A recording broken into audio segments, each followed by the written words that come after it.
Here, visitor. You are about to embark on a journey of discovery through the rich and fascinating history of classical Greece. You'll become fully immersed in the painstakingly detailed world built for Assassin's Creed Odyssey, which you are free to explore at your own pace, without any danger or time pressure. For a directed experience, take one of the many guided tours curated by prominent historians and archaeologists. Along the way, exchange words with some of Greece's most famous historical persons. The classical Greece you are about to explore is at the peak of its glory. This period is synonymous with grand accomplishments of the physical and the mental. Architectural marvels which still stand today dot its landscape, while towering achievements in philosophy, political systems, and art still influence our modern society in profound ways. We hope you become engrossed in the dazzling riches of ancient Greece and welcome you to your visit.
Μόνον όταν το επιχείρημα δομείται πιστικών του.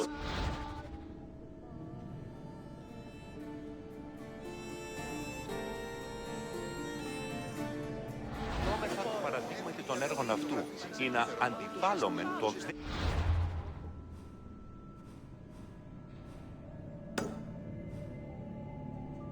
Είναι ασταθή εν επιχείρημα δύο η ορίσι, το γύρνος και το επίσταση. Σε μάκαρ, πολιόνιμε, περίπολε και τελετάρχα, Θεόν, πάτερι δε και ιε, σκυπτούχε.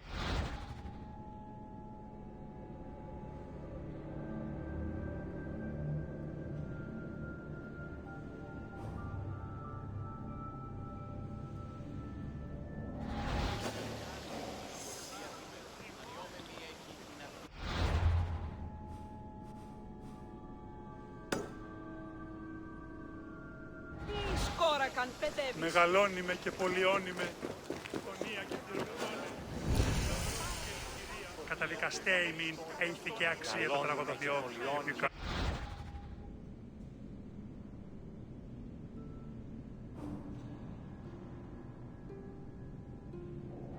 Τραγωδία ανέρεσης εστί. Εστιμιασμός μυτιόμενος είναι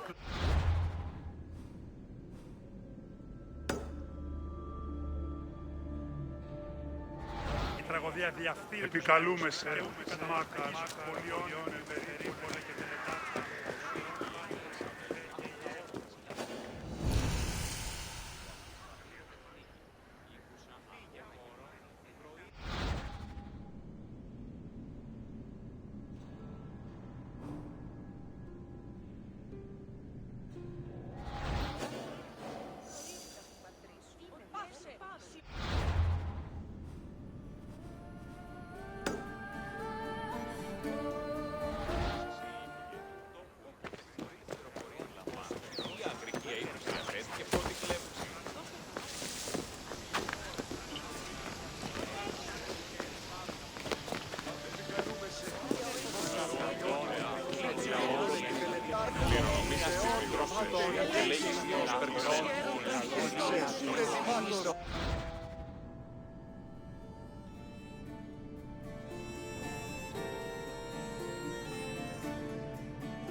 Περσέ, μία πίσω σαν αμένος θα τον έχεις.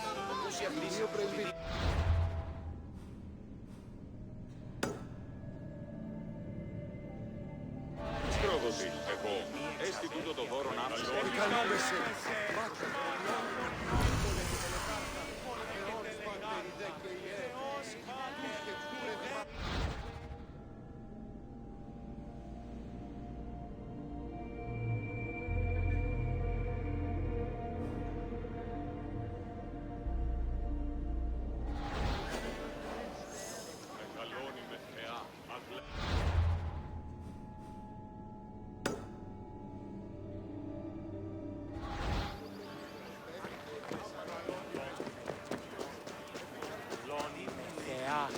Αγλαότιμε τεχνών μύτη, πολύ ολβέ, πολύ στυλί.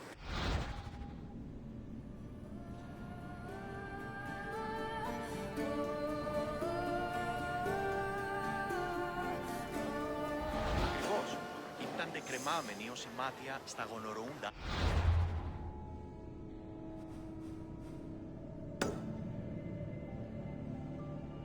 Πάλι Θεσσάλονικη. Ποιοι? Ποψέιδων αστέρα την απαραστία.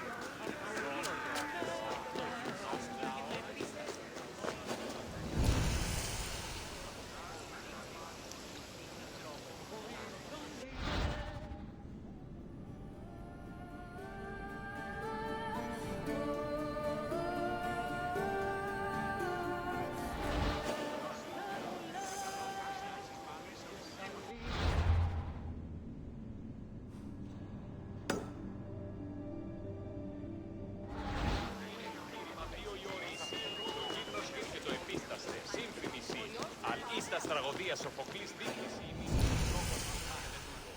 Εν μόνο πράγματι, η μεταλόγου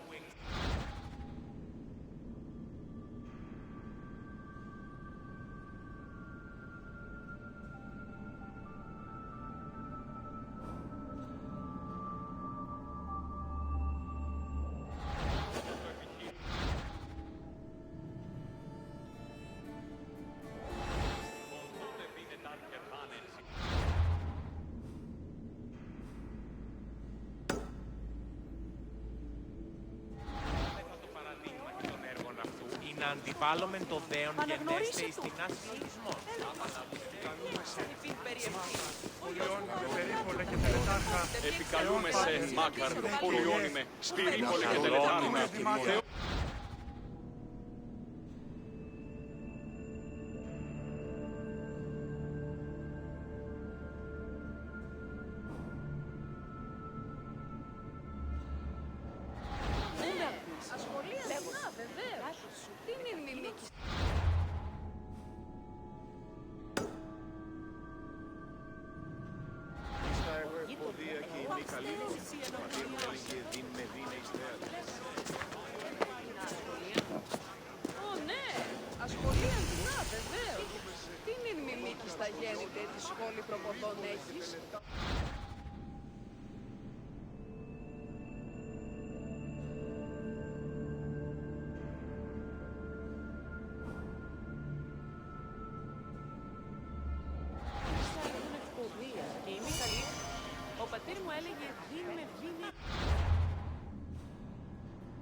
Έτος εντός.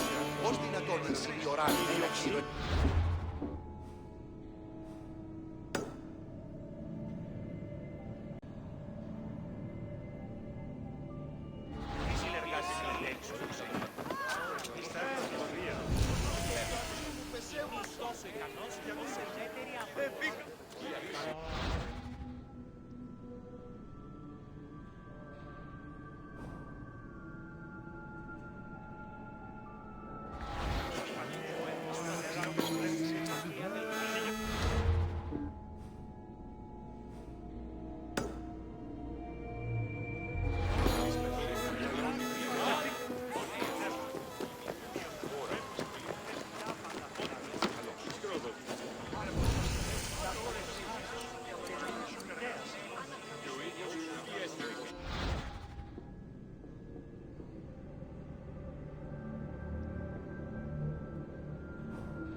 Και λέγεις μειός περξέν.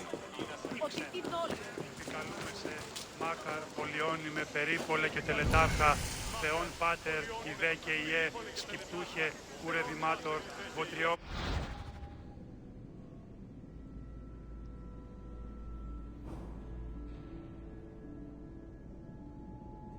Οδηγέ των κομμών, Ελθέ, Μάκαρ, μίστες Ιβρίων και χαρημένος.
εν ρυθμότινη, άδετε και εργάζεστε.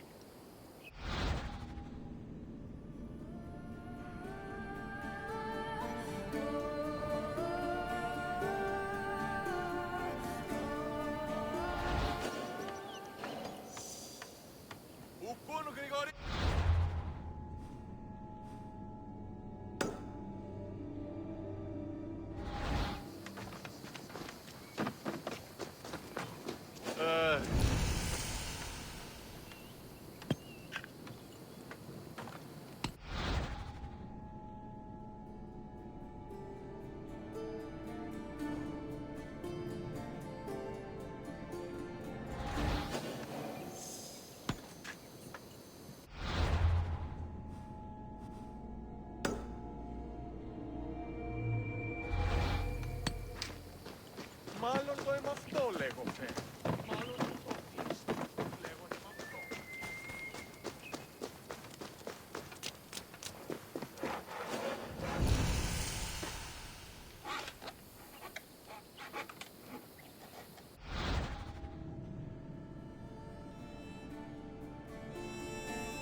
τεχνών μήτυρ πολύολβε, πολυλής.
Αληθώς τούτο συνέβη.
και έχει.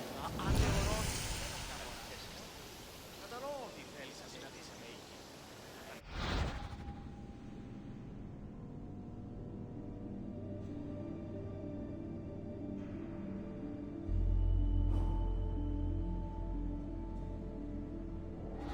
Σαν ότι την άτιμη με κληρονόμηση ηλικία και δούλους παραδύο αυτό.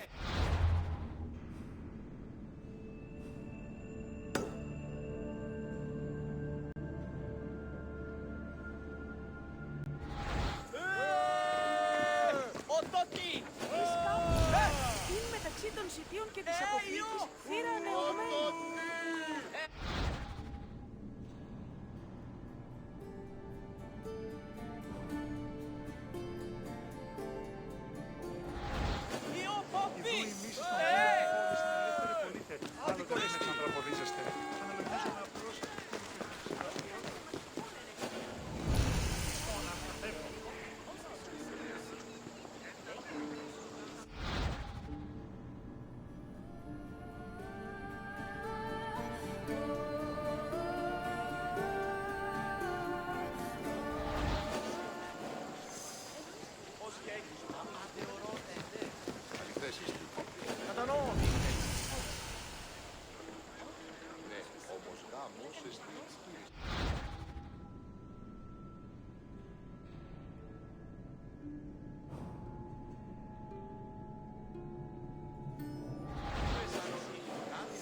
Νόμιση ηλικία και δούλους παραδύο αυτό. Τι αγρικία ύπους διαθέτει και πρώτη βλέπω.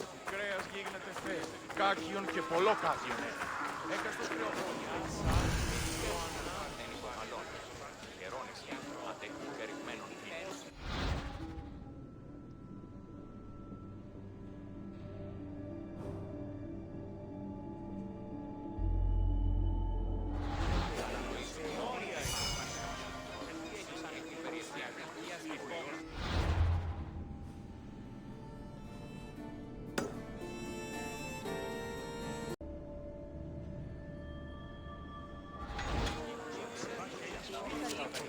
Ο πατήρ μου έλεγε ότι είναι ιστέα. Εκκλητικών άνθρωπων.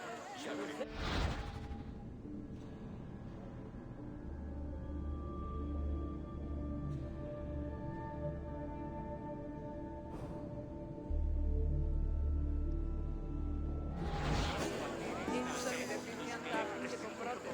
Μέληση υπήρπερη επαφναρό. Ήκουε σαν ότι... Πώς ήρθε.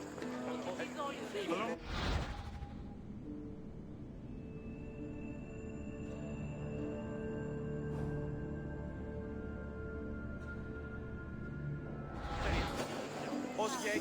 Οδείτε μία ώρα και ευθύνες εξ αυτών εις τον λόξο μεγάλη.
Μεγαλώνει με και πολιώνει με, φωνία και θυροκτό.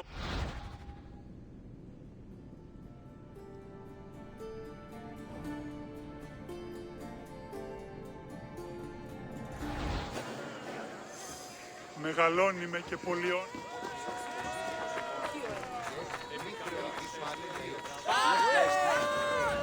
Πώς πατήρ, είναι μια συναλλαγή. Ίσως πατήρ, είστε αρέσκοι.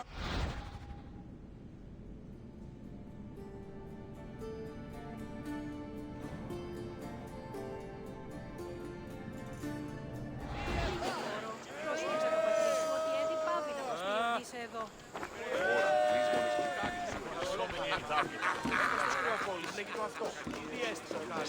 Καλούμε σε Μάκαρ Πολιόνινε, Πυρίπολε και τελετάρχα, Θεόν Πάτερη.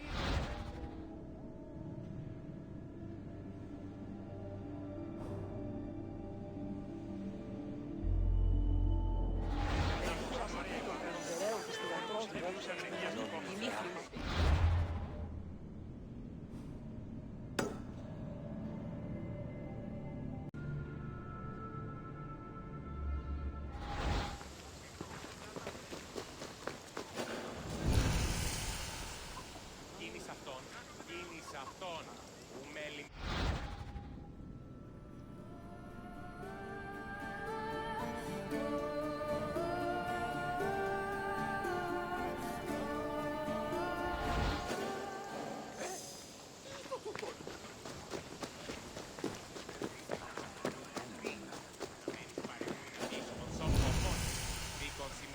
Φαντασία πλέον. Αγωγής.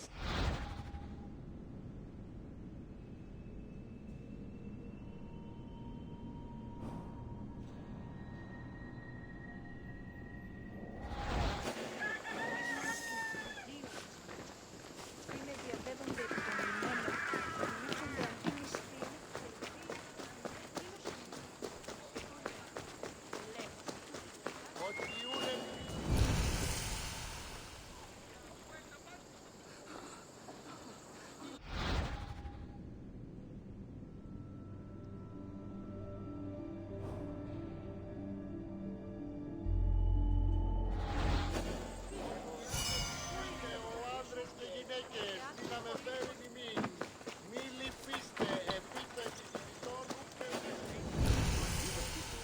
Επί των ημερών ημών ο οίκος σου επιμάλλον εφάστα.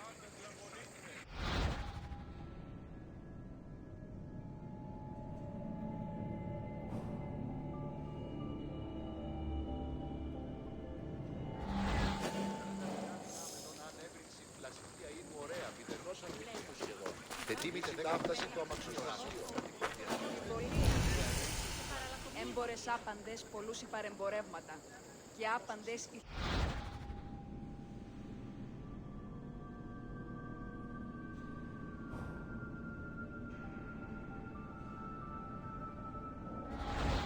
Προείπονση περί Αγίων, δυνατούτων δίνεντο ανεσπασμένο.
πολίων εστί μέτερον, αδακαίων.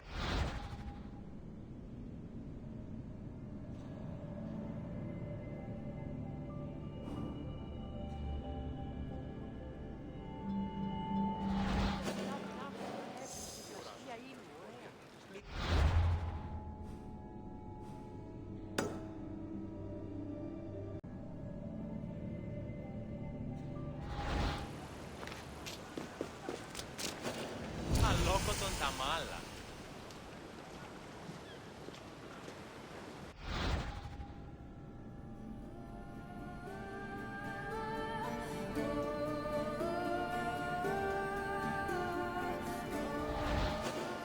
Αδύνατον εστί.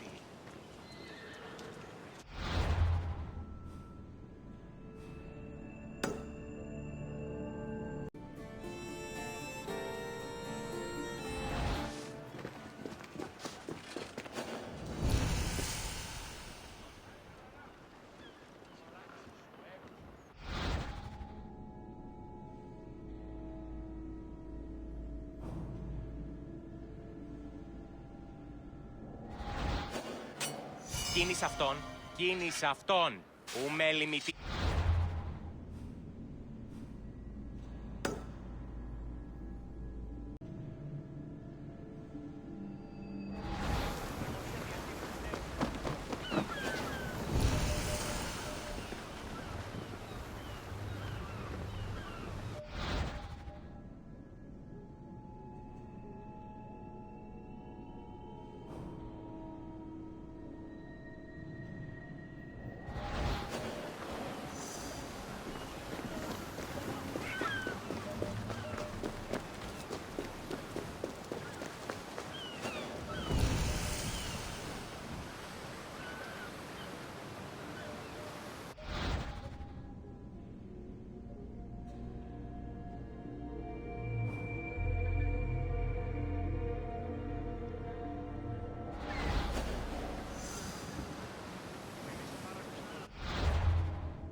Πού έχω τόσα αυτά χρήματα. Η μύτη μου λέγει ότι είναι ο Φοκis πιατσόν φτηνός.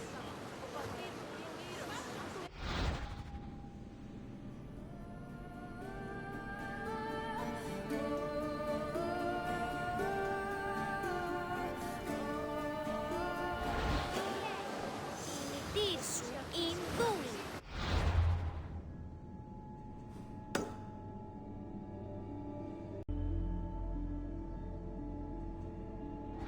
Ότι τι δόλιον έχεις καταφέρει. Αλόκοτον τα μάλα.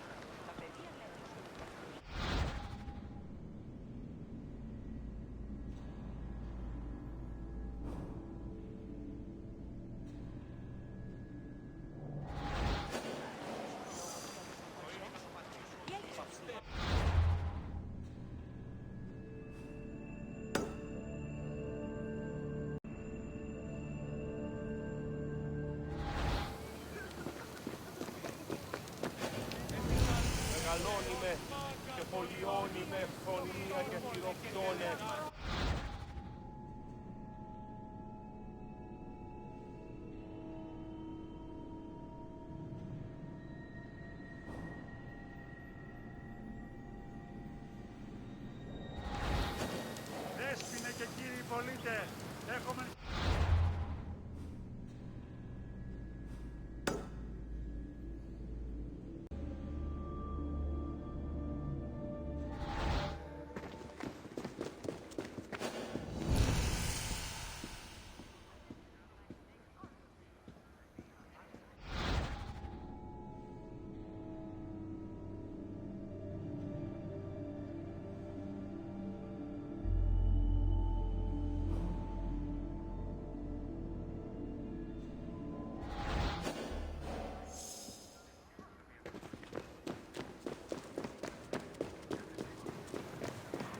τραγωδία διαφορετική.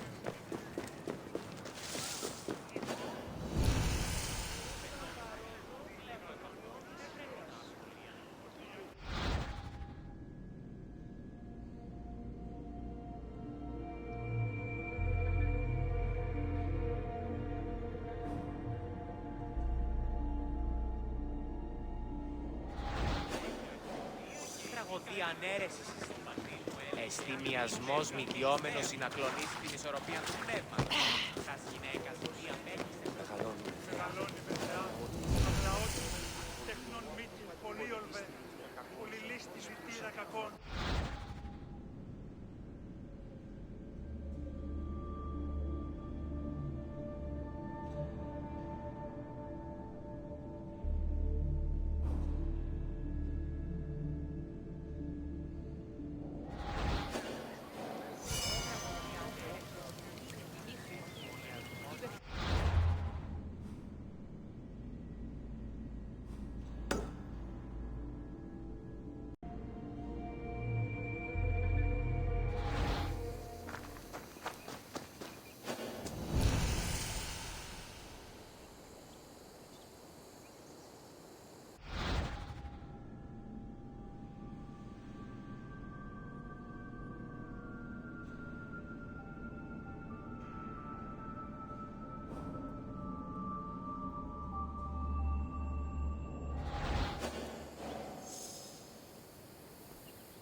ανέρεσης εστί. Αδύνατον εστί. Ιασμός, ιδιόμενος Ανάκρουσε πρίμναν.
Δώσω δύο. Κοπρείτε οι δύο πόλεμοι. Κόπτετε λάρικας, ολιστέ. Άπαντες τους αλιστούς Ισίδωρια φυλάτετε. Νόμος περί του αντίον υφίσταται.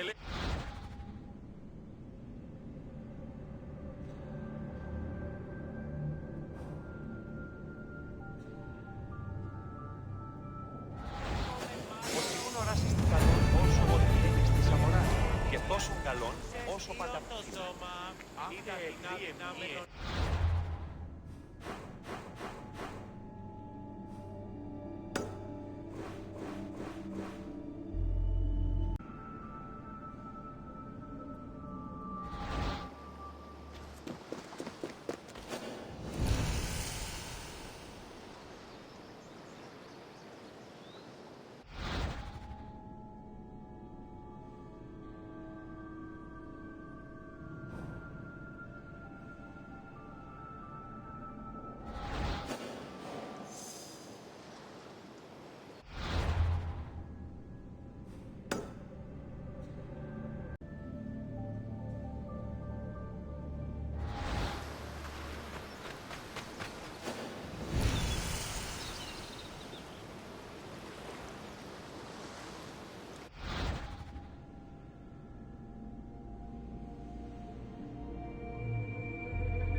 Μεσένια.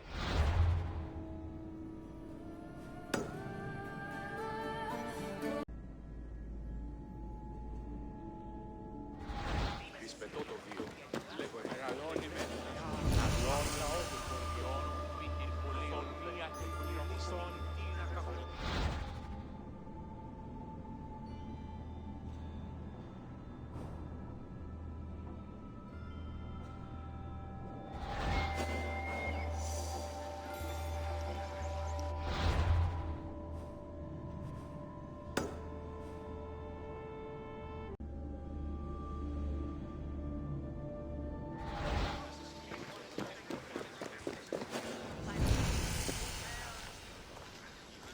Ανυπόφορον εστίν οράνια.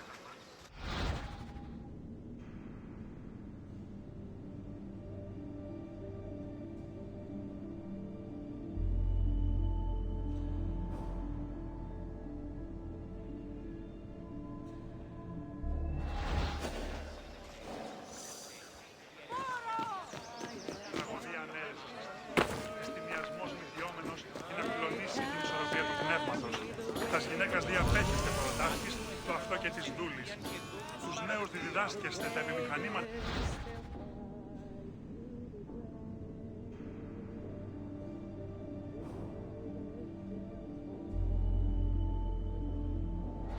Οι χαρακτήρες εν τες τραγωδίες προαιρούνται το ύψος της διανοίας έλεγχης. Η τραγωδία εκλαμβάνει τις ιστορίες αυτών. Σωστή επιχείρηση της. Τύχου αισθανότη κάτι, εκκληρονόμησε νοικίαν και δούλους παραθείο. Ως ήθιστε τα...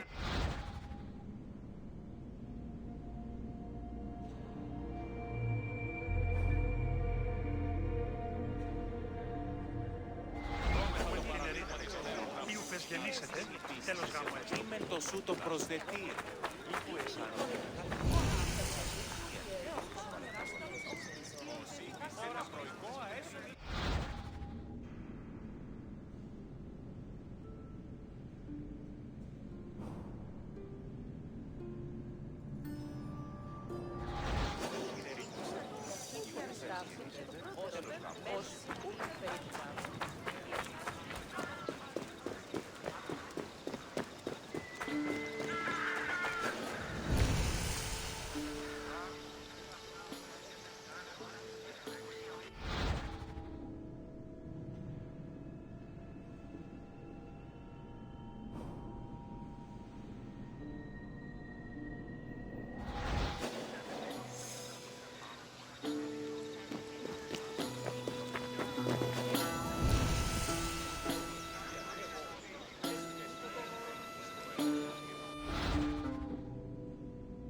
Τέλος γάμου. Μεγαλώνει με και πολιώνει με φθονία.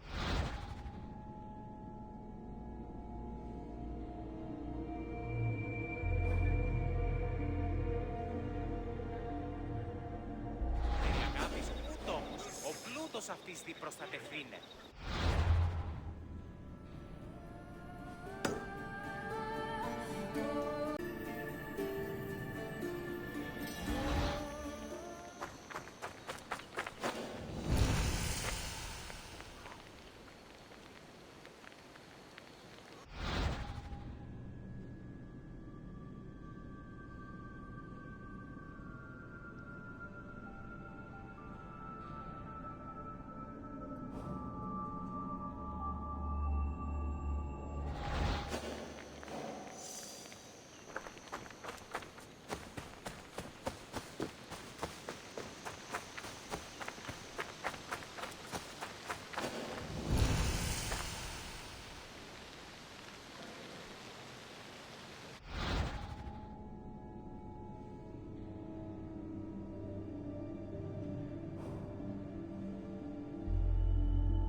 επικαλούμε σε. Μάκαρ, πολιόνιμε, περίπολε και τελετά.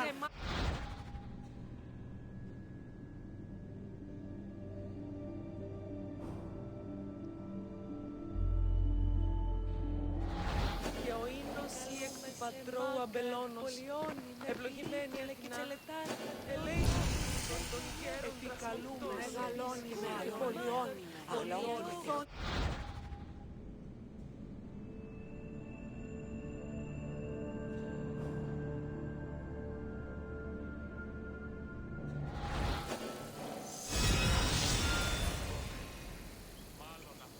Μεγαλώνιμε και πολιόνιμε.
Δίχως συμμορία ικανοτέρα εστί ανεργάζεστε. Αγωνιστήδη!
Χαίρετε και καλώς ήλθετε εις το μίζο...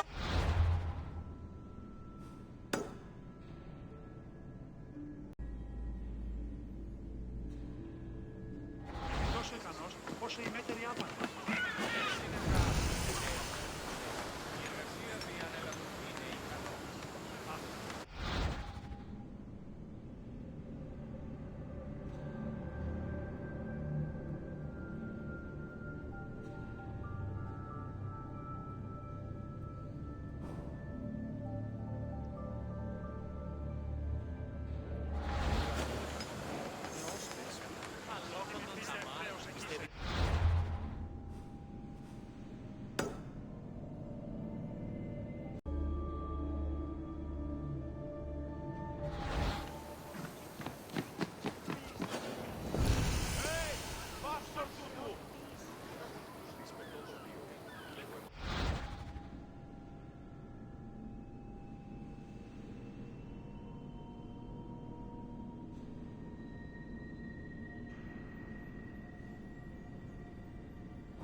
αυτού των εκπληκτικών άνθρωπων. Σπουδαίος χοροδιδάσκαλος.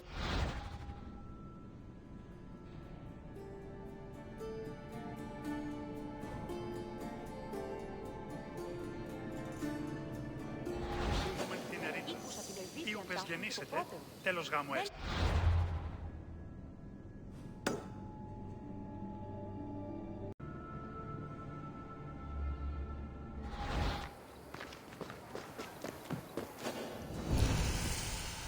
Εγεννήθην τυχηρός.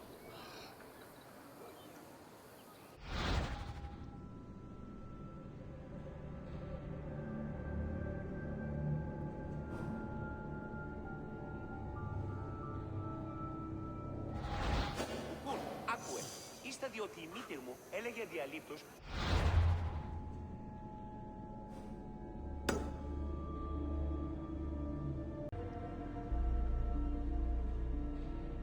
Πολυλίστη λυτήρα κακών. Κατέχεις ωραίων ρυμούς, ελφέ, θεά, σώτηρα, άγουσα καλούς καρπούς από γέης.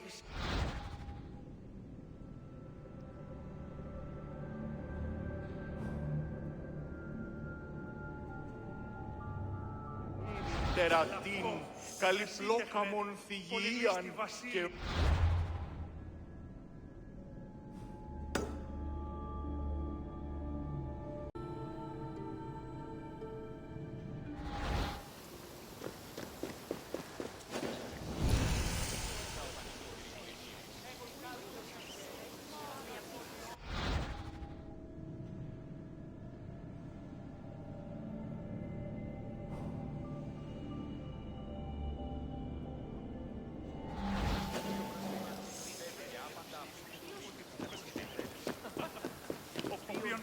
Δεν έχει ενασχόληση. Όχι, ούτως φυσίτων. Ασχολίαν να βεβαίως. Τι μήνυση στα γέννητο, τη σχόλη προποδών έχει. Ίστα έχουν ευκοδία και η μη καλή.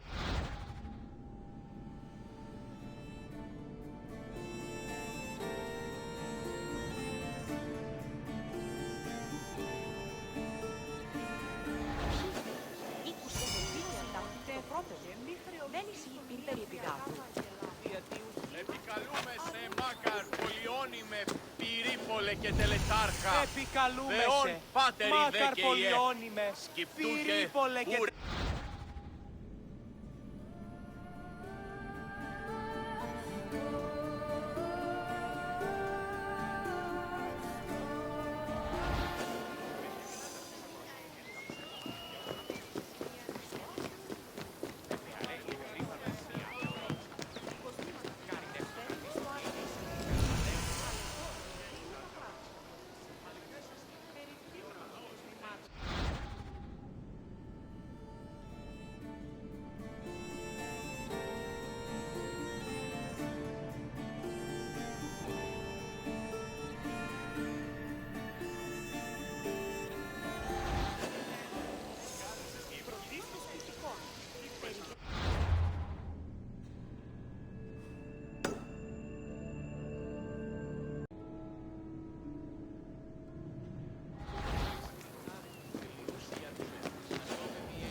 Βυθίκον συμμορία ικανοτέρα εστί ανεργά.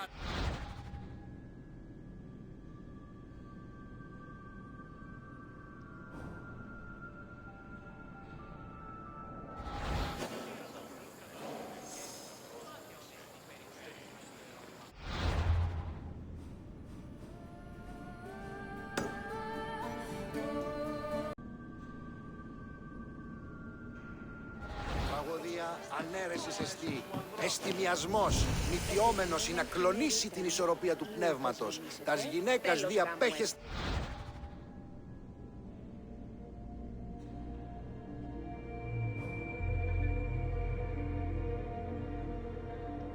Η τραγωδία διαφθείρει τους νέους και ούτι καταμαλθακίζονται. Εκπλήσει, αποφέρεται το κλείνει του ατόμου και το άλλο τη λέγει.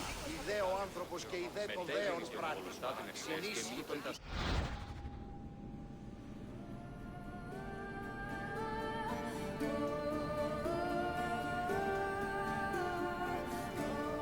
οι χαρακτήρες εν τες τραγωδίες που έρχονται που ήρθουν ανιόμενοι έχει.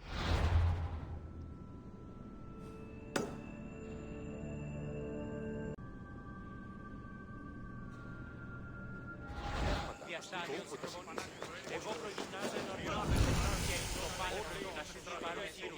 Πού μέμνει με το όνομα σου.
αρεστονιστή. Τέλος γάμου έστω. Αλλά όμως εταίρο δύο αγαπητό. Παρεμού και το εμού αδερφού. Αντιλαμβανόμεθα ότι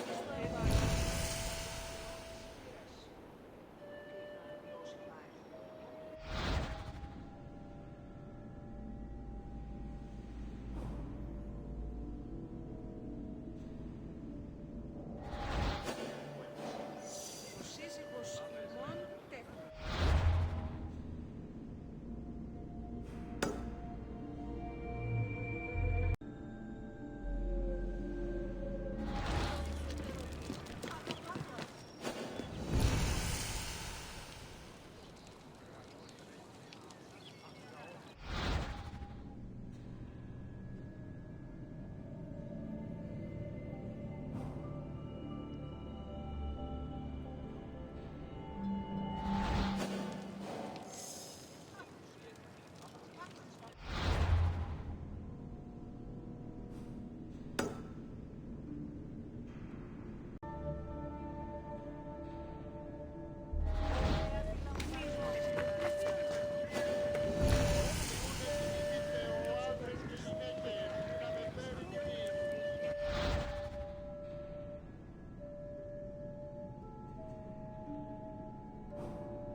Ήκουσα την εμπειρία.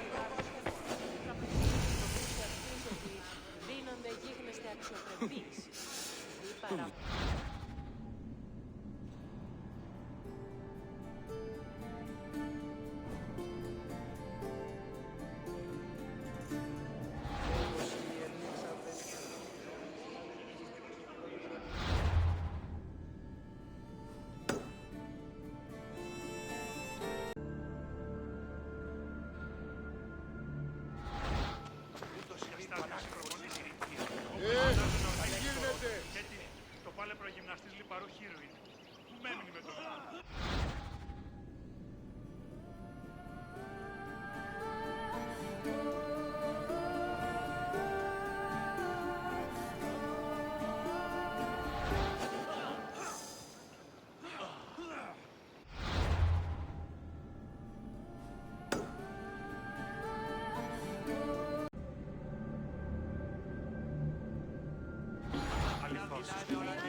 Εστί όσπερ κύπελλον που ευτύτης άφητος ή εσύ όσπερ επιλευρέ του κυπέλου έτεινες διδόαση ευμετάβολον σχήμα.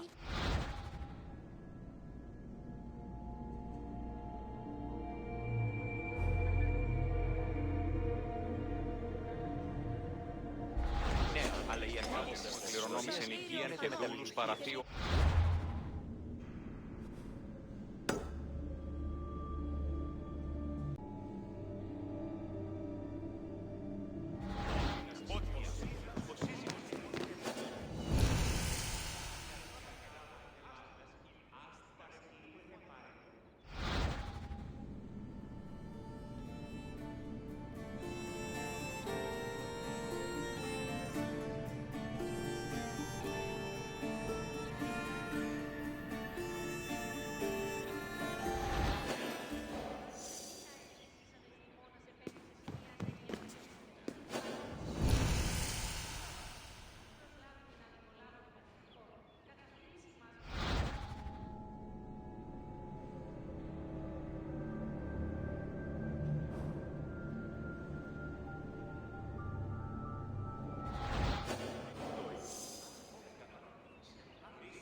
Πώς ήθεστε τα πληκόα έσοδο του Andros.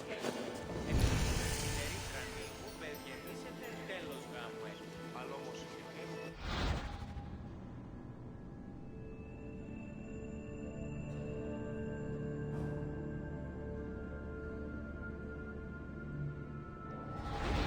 Τι στον κόρα κάτω.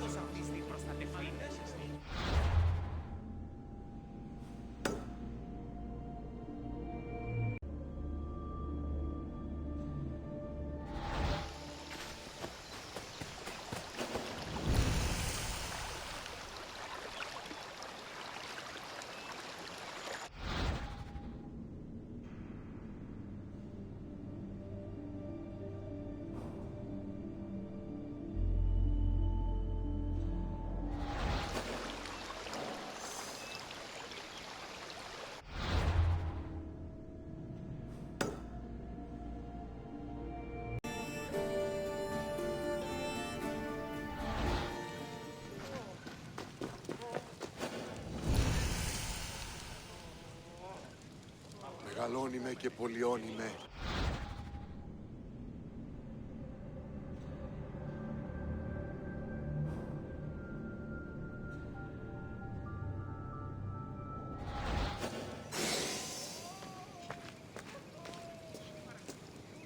Επικαλούμε σε...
ανέρεσης εστί.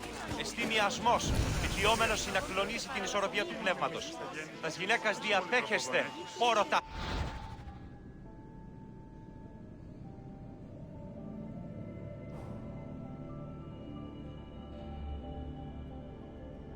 Τους χαρακτήρες αντες τραγωδίες προαιρούνται του ύψους της διανοίας ένεκεν.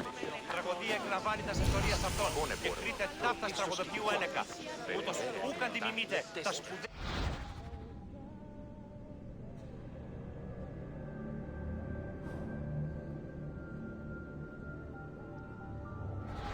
Τραγωδία διευθύνει τους νέους και ούτι καταμαρθακίζονται. Πλήση αποφέρει το χείρι του ατόμου υποφάλκων. Λέγω εμ' αυτό. Ευρέτηνα. Πυρήπολε και τελετάρχα. Θεόν πάτερ.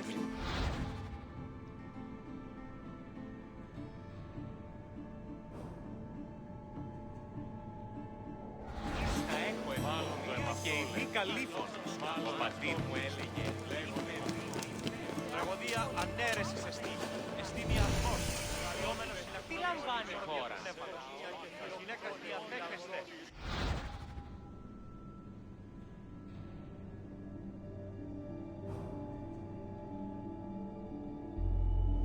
Χαρακτήρες αυτές τραγωδίες προαιρούνται του ύψους της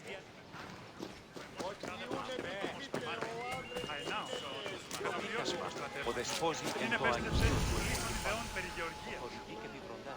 Το απίκασμα τούτο έστι του κρόνφα.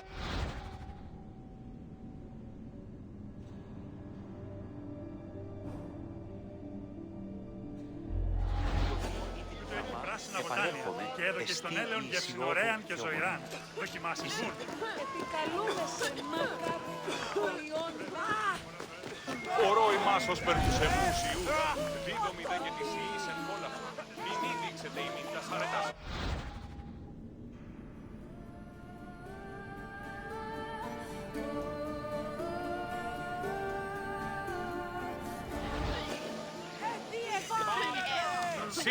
Σι ου βασανι...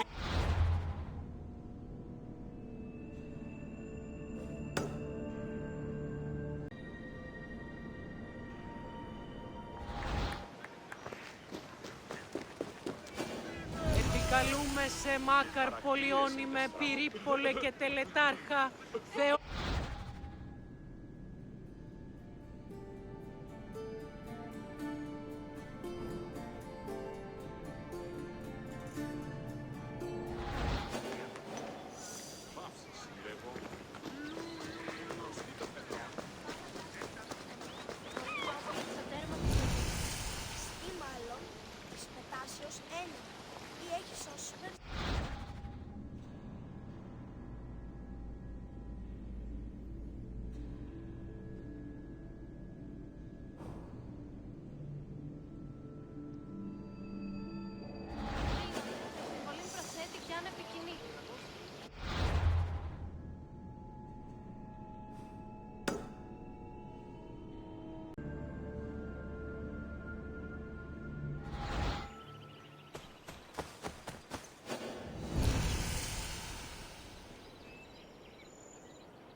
μιλήσεις με εκτός ομιλήν. Ιστορίας αυτών και χρείτε ταύτες.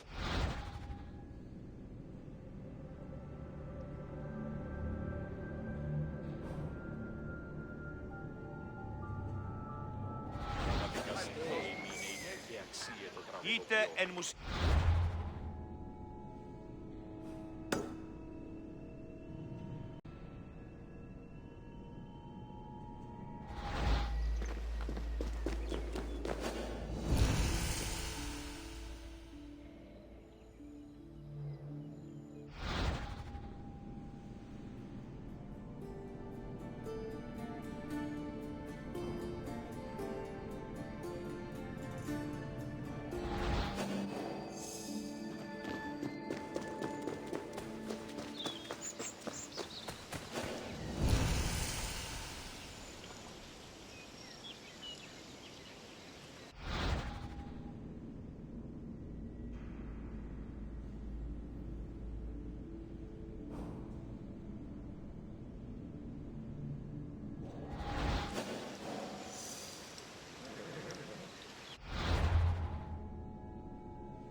Παρατάφτη, δύναμε ευθυβολήν οπισθο τέρμα της οδού.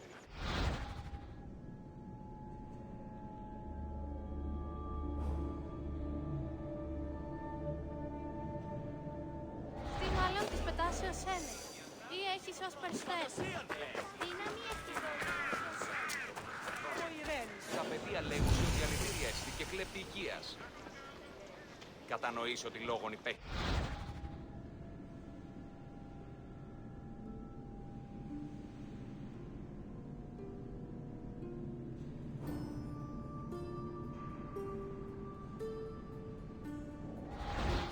Κόπο ύβρων των παιδίων, τα ημάτια διερριγμένα.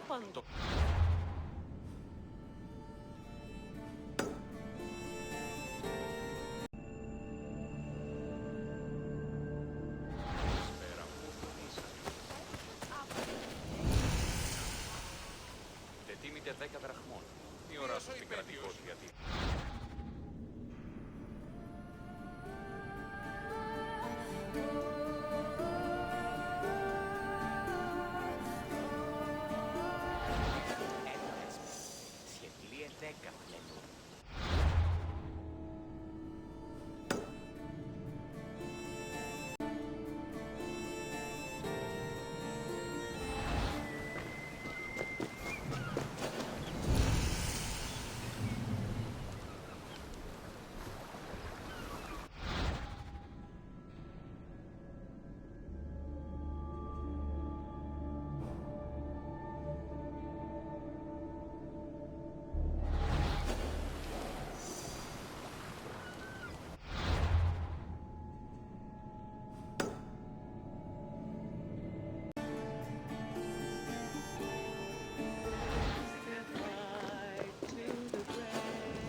κάνεις.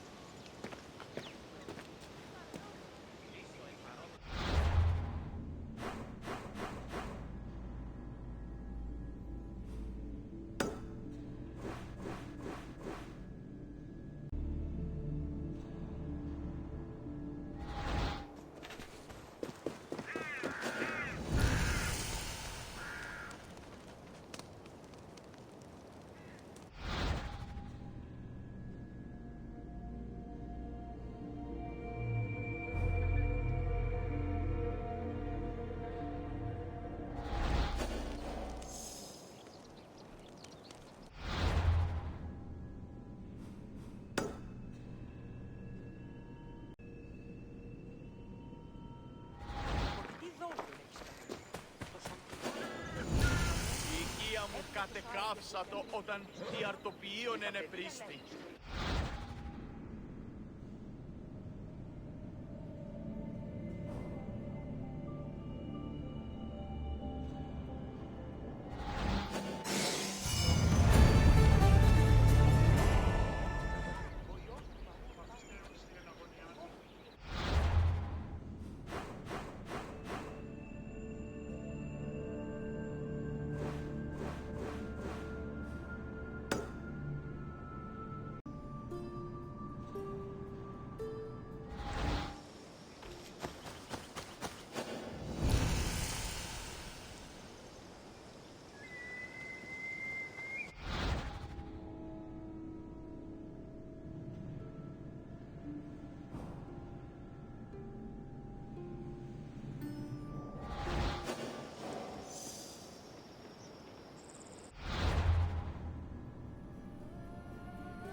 αγρότη και λυτηρία.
Άφρος. Ή μεταξύ των σημείων και η της αποθήκης θύρα ανεωγμένη. Και του εμού αδελφού. Αντιλαμβανόμεθα.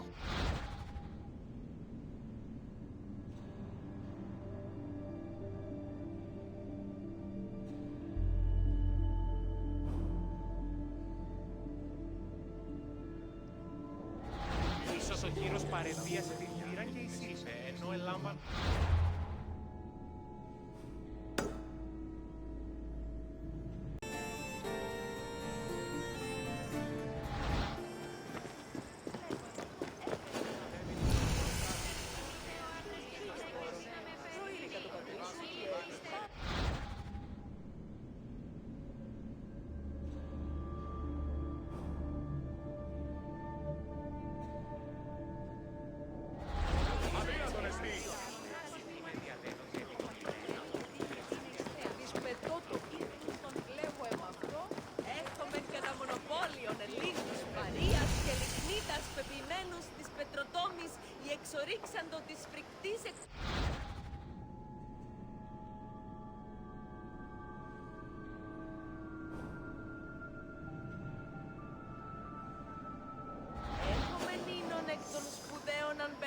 Naxos.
Μάκαρ Πολιών.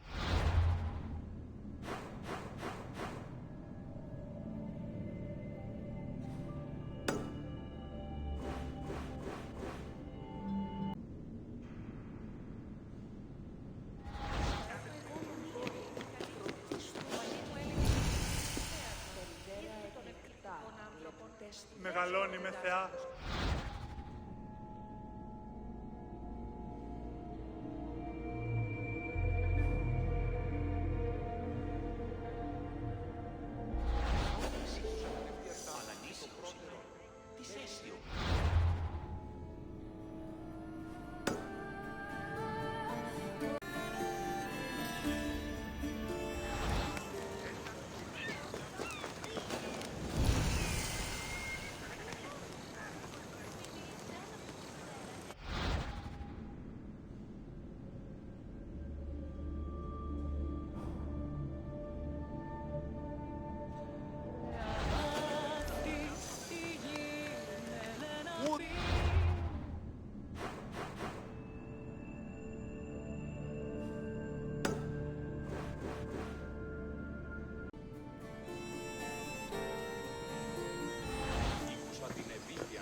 Ο πατήρ μου έλεγε «Δίν με φίλης θέατρων» ή τούτων εκπληκτικών άνθρωπων, σπουδαίος χοροδητής.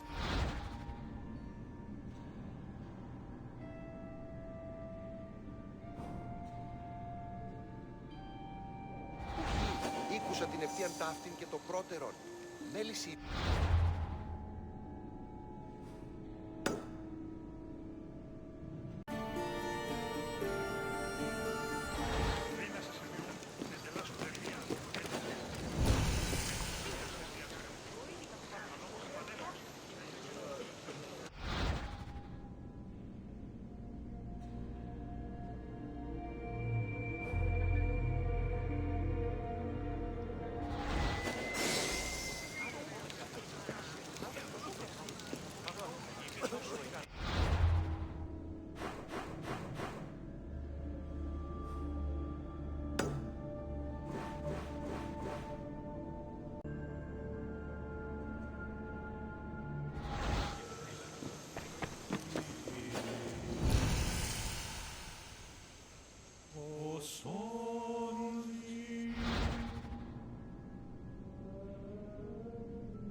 Τόσα τα χρήματα. Και να αφήνομαι από πλήρουν τους τόμους. Εσύ σήμερα αφρονίμμα.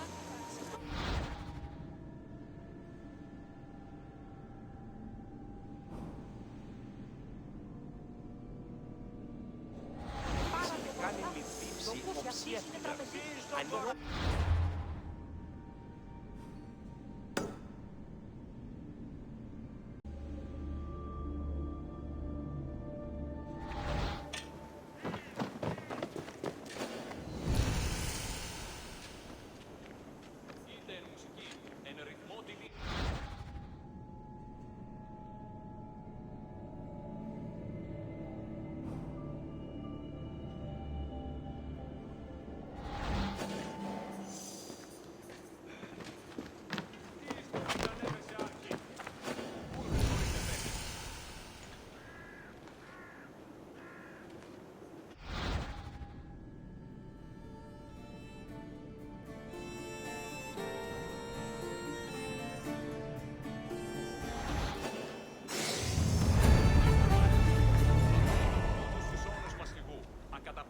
Μαστιγού.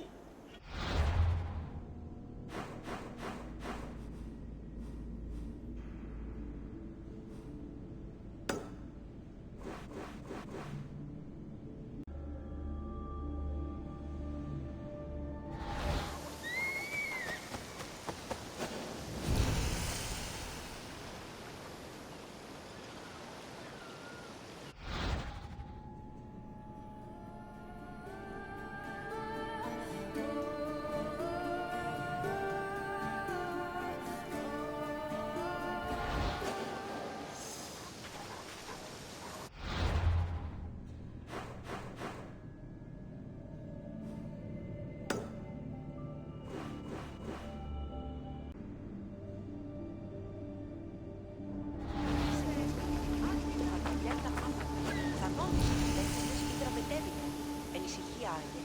Γηγενείς ουδείς αυτούς ειδήσετε.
Greetings, Wanderer. It is my pleasure to introduce you to a unique tour.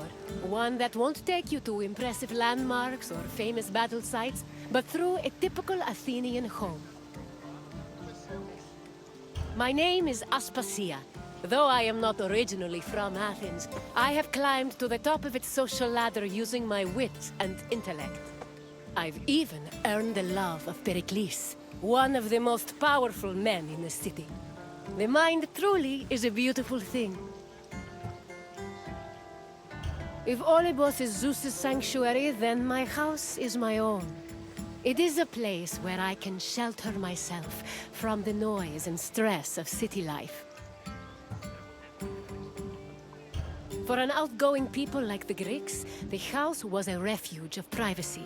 Inside, they could escape from the constant demands of civic life to enjoy the simple pleasures of family life. Look for me when you are done, and we can discuss the things you've seen. Farewell for now.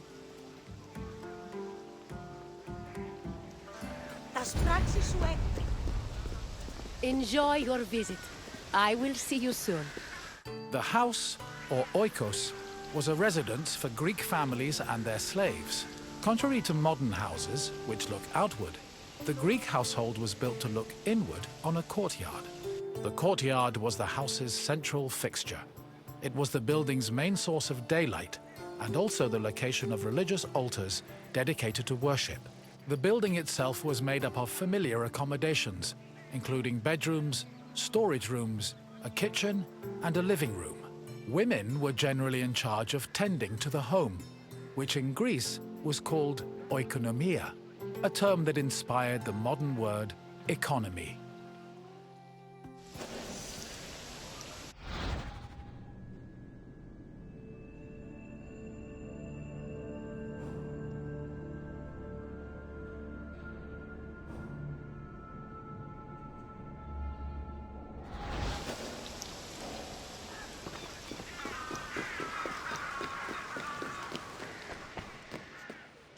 A pasta was a corridor that connected a house's courtyard to its residential section. Archaeological evidence from the city of Olynthos reveals that pastas were added to Greek home design in the 5th century BCE.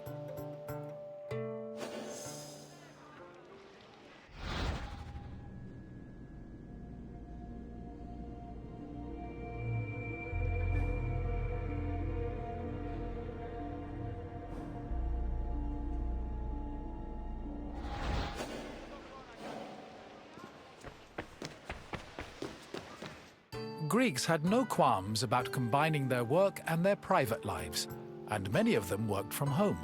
Artisans like blacksmiths, sculptors, and potters often had workshops in their houses. Some even operated small stores to sell their work. Similarly, doctors were known to treat patients in special offices located in their homes. Women also worked in the house and were responsible for making textiles, as well as producing clothes and supervising weaving, which was carried out by slaves. If the household was wealthy enough, they could even produce a surplus of textiles to sell in times of financial difficulty.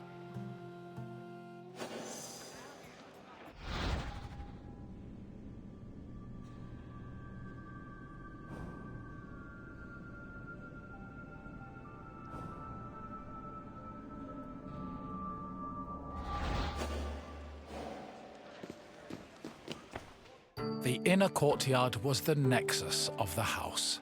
Functionally, it allowed air to circulate and also provided access to most of the rooms.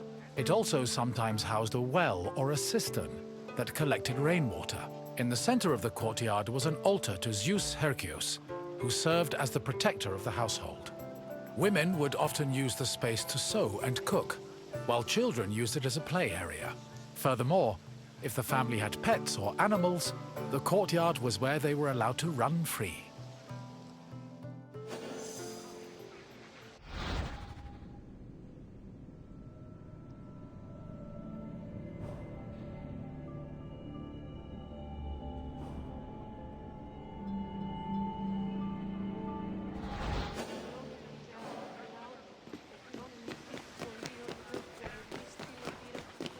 The bathroom was located in the back of the house. Much like today, it was used for cleaning and washing, although the Greeks used chamber pots instead of toilets.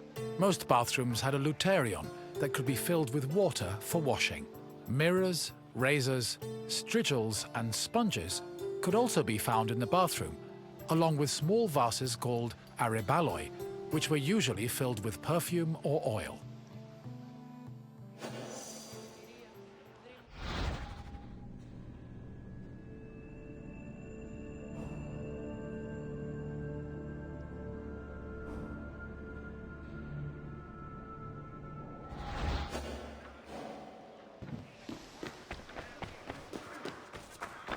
Greek homes had kitchens where the family's meals were prepared.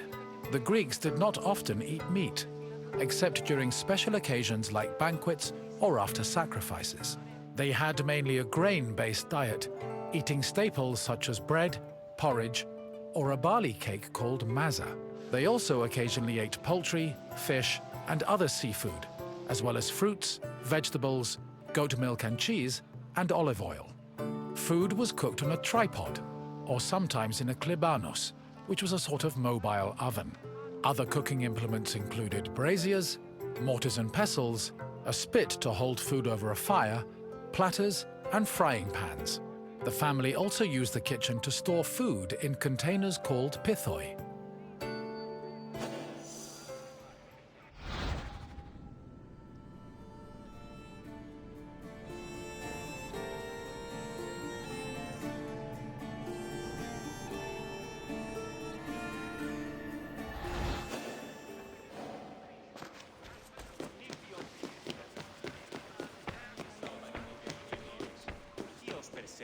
Symposia were major social institutions in Greece. They were drinking parties held exclusively for men. The party took place in the men's section of the house, the andron, where residents and guests reclined on special couches called klinai. Food was served on low tables set in front of the couches, while wine was placed in a crater in the center of the room. During a symposium, men drank, sang, had philosophical discussions, and played games like kotobos. Musicians, dancers, and even courtesans were often welcomed to attend as well. However, wives and daughters were always excluded.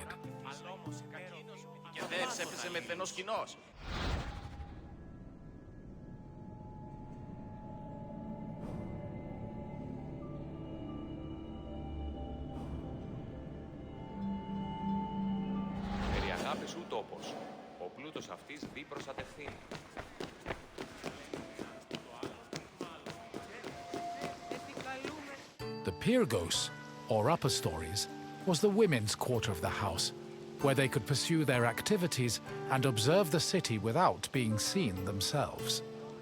The rooftops were also used in a special rite called the Adonia, a private celebration held in honor of Adonis, which was reserved for women. At the beginning of spring, women filled terracotta pots with soil and lettuce seeds, then climbed a ladder to place the pots on the rooftop. These pots served as the women's very own Gardens of Adonis.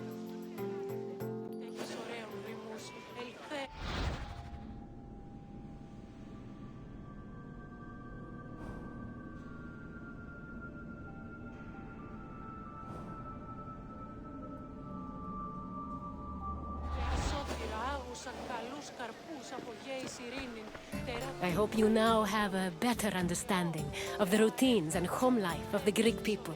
What would you like to do next?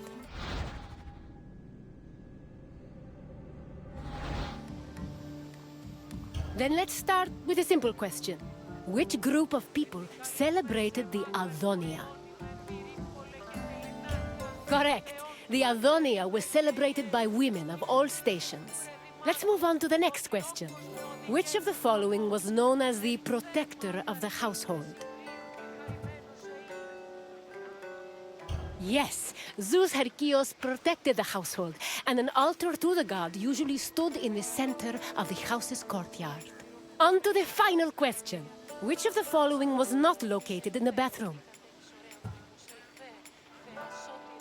Correct.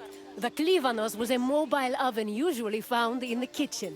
It seems you really know your way around Greek homes. Well done, Wanderer. Farewell, Wanderer, and thank you for visiting my city.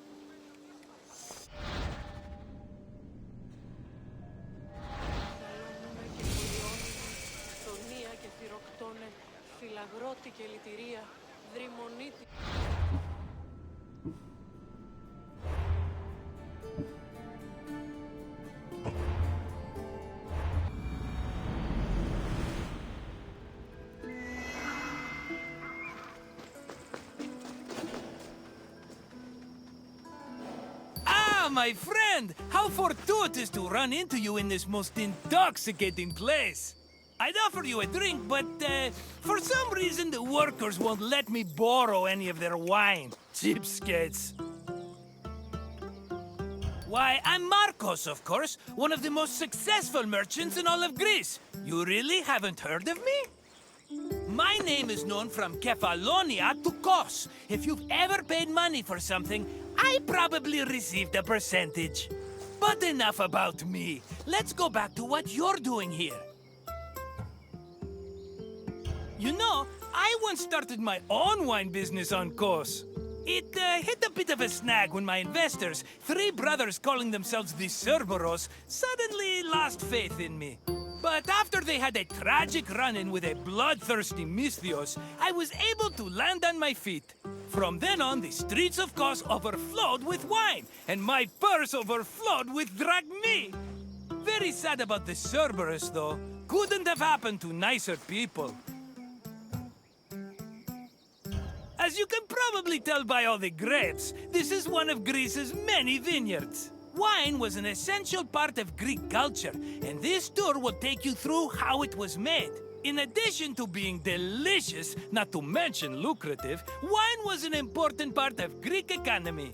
I promise I'll meet you at the end of your visit, my friend. See you soon! I'm busy right now, my friend. Come talk to me later. Winemaking dates back to the 4th or 3rd millennium BCE. It became widespread in Greece during the Bronze Age, and within centuries the Greeks had refined it further. The first step in the process was always harvesting, where grapes grown on rows of vines were collected by vineyard workers. According to Homer, harvesting was often accompanied by music to give it a more festive atmosphere. Ancient Greek wine mainly came in 3 different varieties: Osteros, Glucathion, and Autokratos. It could be flavored with spices, herbs, resin, and even perfume.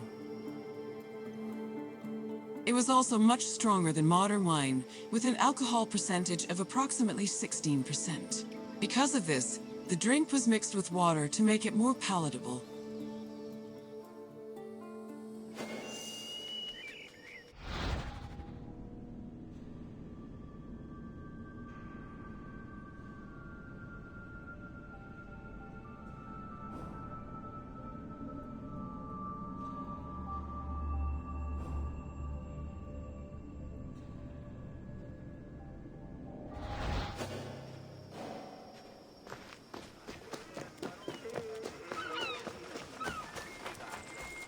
Grapes were dried to maximize the wine's sweetness and prevent it from turning into vinegar. In most vineyards, the drying process involved laying the grapes out on the ground under the heat of the sun, then covering them at night to protect them from accumulating dew. According to Hesiod's poem, Works and Days, the ideal time to dry grapes was 10 days and 10 nights. When they were finally completely dried, the grapes were collected in jars, just as they are today.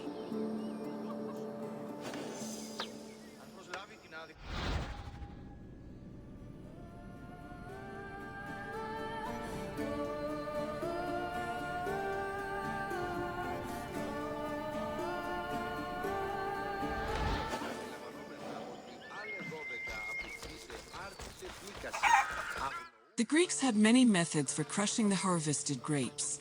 The most common technique was to use a lenos, a large treading vat where workers stomped on grapes with their feet.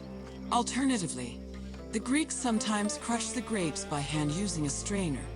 mash them with a mortar and pestle, or squeeze them using a tool called a sack press.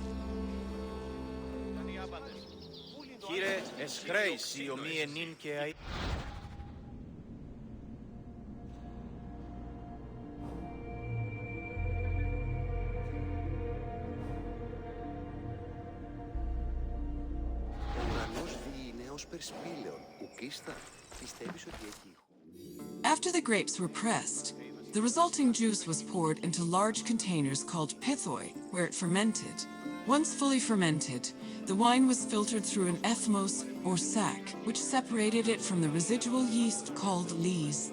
The wine was then placed in a special storage room. The room was half buried to keep it dry and maintain a consistent temperature of 15 degrees Celsius. These measures ensured the wine wouldn't lose any of its quality before being shipped to market.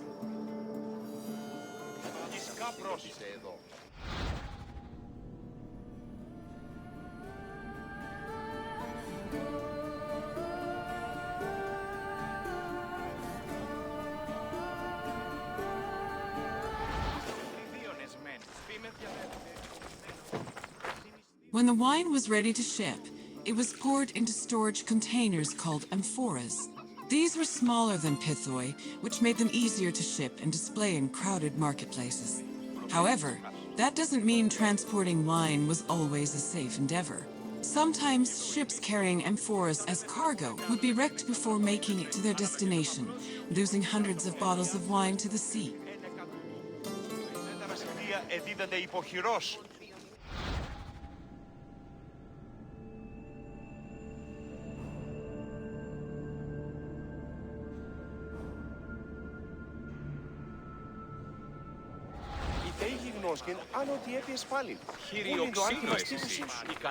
Ah, my friend, are you drunk with knowledge? I hope you enjoyed yourself learning about all the picking, stomping, and bottling that goes into making Greece's favorite beverage.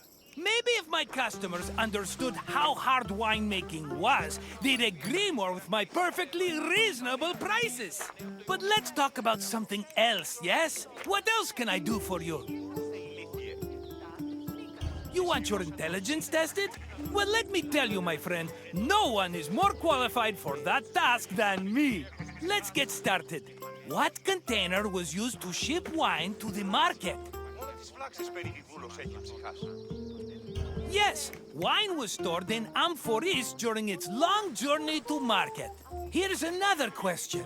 Which of the following wasn't a type of wine variety? Correct! Naxos was an island famous for its vineyards, not a specific type of wine. Just one more question to go, my friend. Which part of the winemaking process created the grape juice necessary for wine? That's the one! The harvested grapes were pressed in a linos, often by the feet of vineyard workers. Just try not to think about that last part whenever you have a cup of wine. You know your wine. You're as good with facts as I am with money, and that's really saying something. If you say so, my friend, I hope we see each other again soon. Βλάξη. Μόνο τις βλάξεις περί τη γούλος έχει ψυχάσει.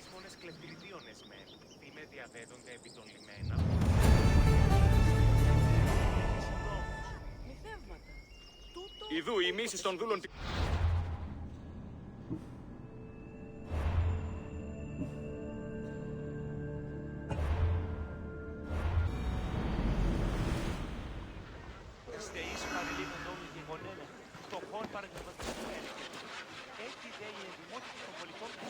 Welcome to Corinth, Wanderer. I have a special visit planned for you today. It's an intimate, informative look into the daily lives of Greek women. It's amazing what women could accomplish while men spend all day trying to out-debate each other at assembly meetings. Their work should be far more appreciated on the whole, but we're going to acknowledge that now. Corinth was one of the largest cities in ancient Greece. It had an estimated population of 90,000 in my times, and much of that population was made up of women. This tour will shine a light on those women and look at how they lived on a day-to-day basis. Look for me when you're done with your visit, and we can discuss things further. Enjoy your visit. I will see you soon. Young girls growing up in ancient Greek cities were usually raised by a nurse. They mostly stayed in the women's quarters of the house, the gunaikon, where they spent their time spinning threads and weaving. While there is not much historical evidence of young girls at play, especially compared to boys, it was still known to happen. For example, an ancient terracotta group depicts two girls playing ephedrismos. This was a competition to see who could strike an upright rock from afar using a pebble or ball. The game's loser had to close their eyes and carry the victor until they managed to touch the same rock with their hands.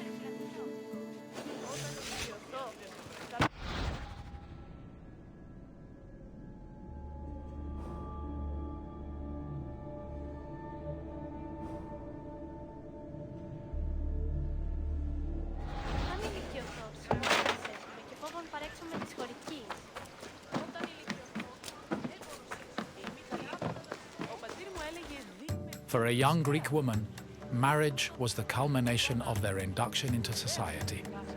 The average life expectancy for women was about 40 years, so most marriages took place when the bride was 14 or 15 years old. The marriage did not require her consent either. Instead, she was passed on from the protection of her father to that of her husband. Married women were not technically citizens at the time and lacked the rights that came with official citizenship. However, they did receive a dowry that only they were allowed to spend, but in the event of a failed marriage, the dowry was returned to the bride's father. After the marriage was consummated, the woman's status changed from being a maiden to a bride. She remained a bride until the birth of her first child, wherein she officially became a woman.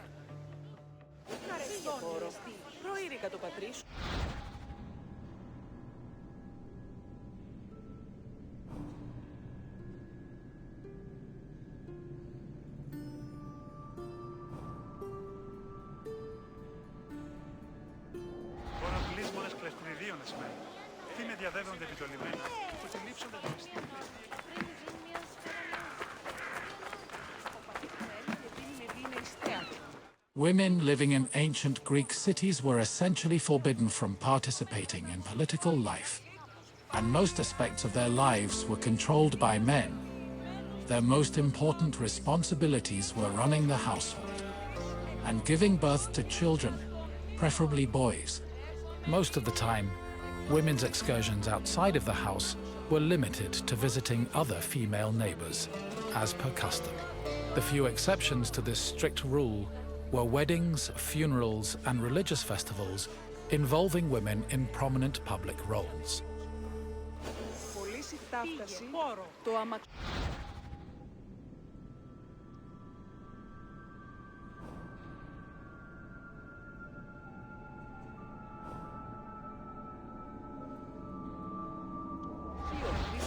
Αμφιβολία έχω.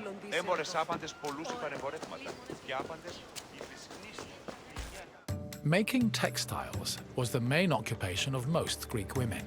It was a woman's responsibility to manufacture clothing for each of her family members, as well as to weave other household textiles. Women with exceptional weaving skills were believed to make excellent wives, and weaving in general was seen as a very attractive quality. For example, Homer describes Odysseus's devoted wife Penelope as spending most of her days weaving at the loom. Similarly, many Greek vases depicting women weaving were combined with images of a woman holding a veil, which was seen as the symbol of a bride.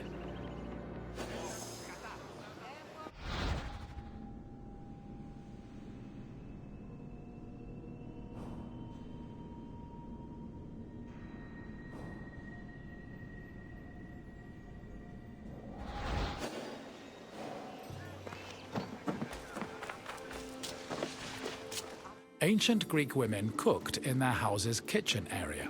However, since their cooking equipment was small and portable, they also sometimes prepared meals in the central courtyard.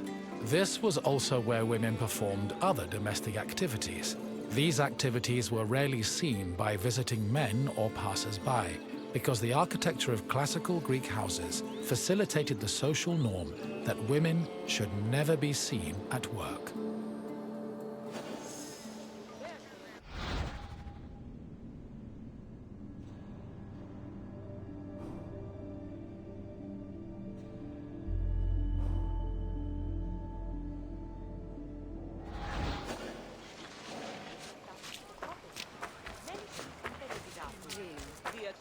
The historian Strabo relays that the Temple of Aphrodite was one of Corinth's most famous landmarks. This was largely due to the temple's female patrons. These hetairai, as they were called, were donated to the goddess by both men and women. According to Strabo, the Temple of Aphrodite contributed greatly to Corinth's wealth. The hetairai were the temple's main attraction, and many visitors came to Corinth in search of their company, for which they spent frequently and frivolously.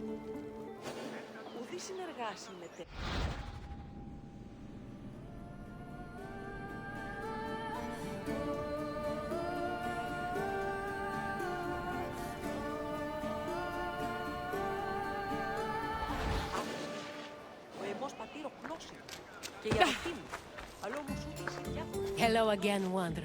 I hope your visit was an interesting one. Greek women lived very restricted lives compared to men, but throughout it all, they held on to their strength and dignity. Is there anything else you'd like to do? Feeling up for a test? Excellent! Let's begin with an easier question. What was the name of the women's quarters in a Greek home? Correct! The gynekon was where young girls spent their days weaving and spinning threads.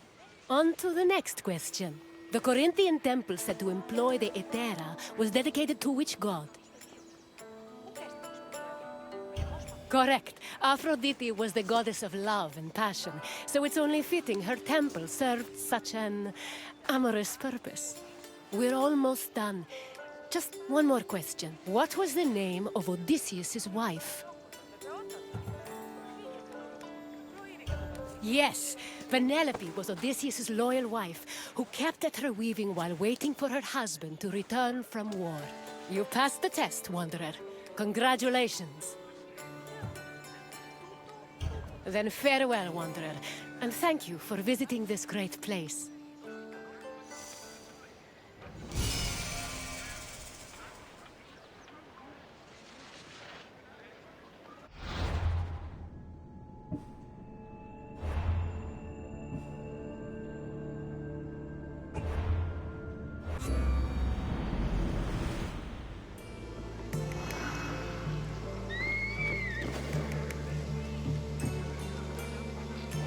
Welcome to Argos, traveler. My name is Herodotus, and I am a traveler from Halicarnassus. I retrace the cause of various events, such as wars and great calamities. I describe what I see and record what I'm told, all with the aim of providing a better understanding of why these things occur. Look for me to introduce you to many sites. I have always admired the dedication of Greek metalworkers.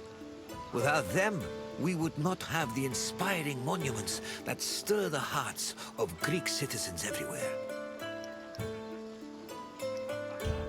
This is Argos, one of the oldest cities in Greece.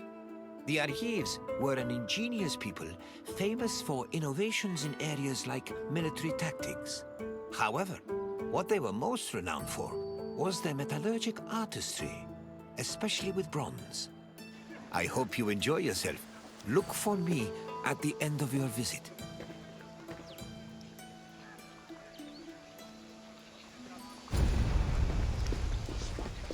I will see you again soon, traveler.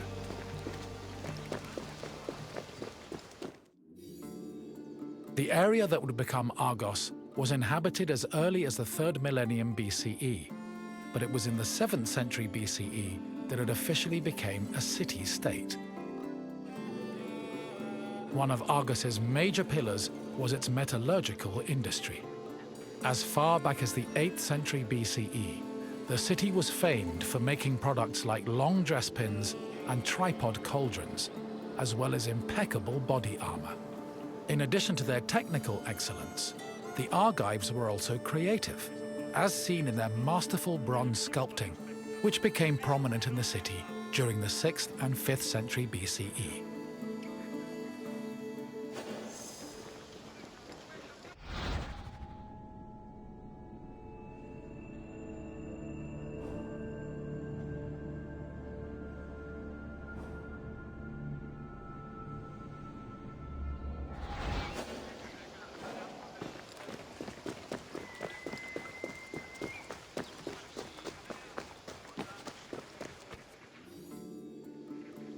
Bronze is an alloy composed of 90% copper and 10% tin. Because of this, copper and tin needed to be smelted and combined to create the material needed for sculpting. After the bronze alloy was formed, it was melted in special furnaces. They required a tremendous amount of fuel and were usually supplied with charcoal made from specific types of wood. It's possible they were also coated with a protective lining of clay, which would have been sensible given the melting point of bronze is approximately 950 degrees Celsius. Once the bronze was melted and collected, the furnaces were dismantled and dumped.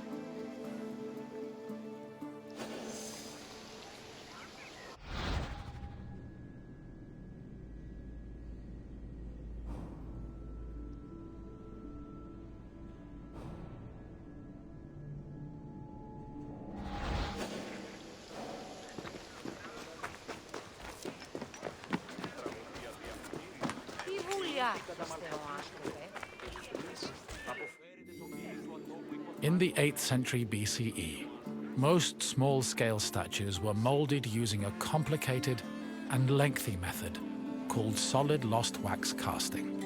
From the 7th century BCE onwards, metalworkers adopted the more efficient hollow lost wax casting.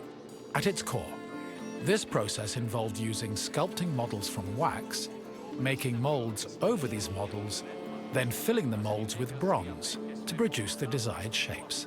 The process was advantageous because it saved on materials, produced lighter statues, and reduced the chance of possible defects.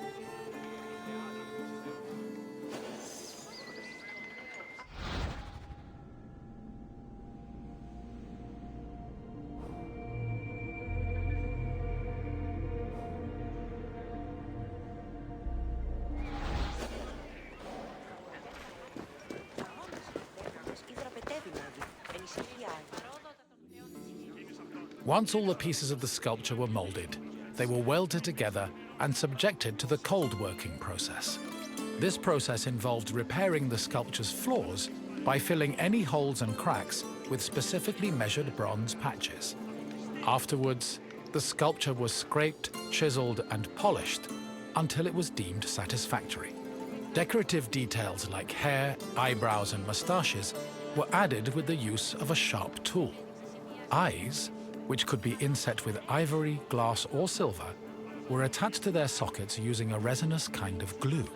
Teeth and fingernails were inlaid with silver, and lips and nipples with copper. These small touches added color and contributed to the sculpture's lifelike appearance.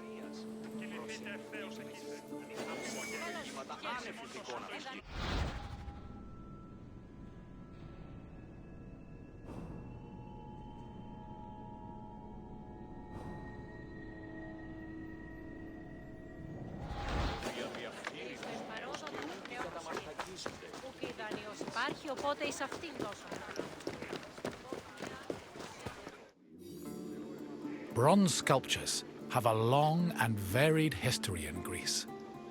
During the geometric period of 900 to 700 BCE, the sculptures mainly depicted idealized heroes, charioteers, and horses, and most of them were dedicated to sanctuaries.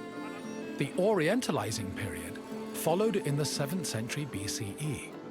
During this time, Greeks began adopting sculpting techniques from the East, and the depicted statues expanded to include mythological creatures like griffins and sphinxes. The Archaic period saw statues that reflected a better understanding of human anatomy, which eventually culminated in the realistic and powerful human sculptures of the Hellenistic period.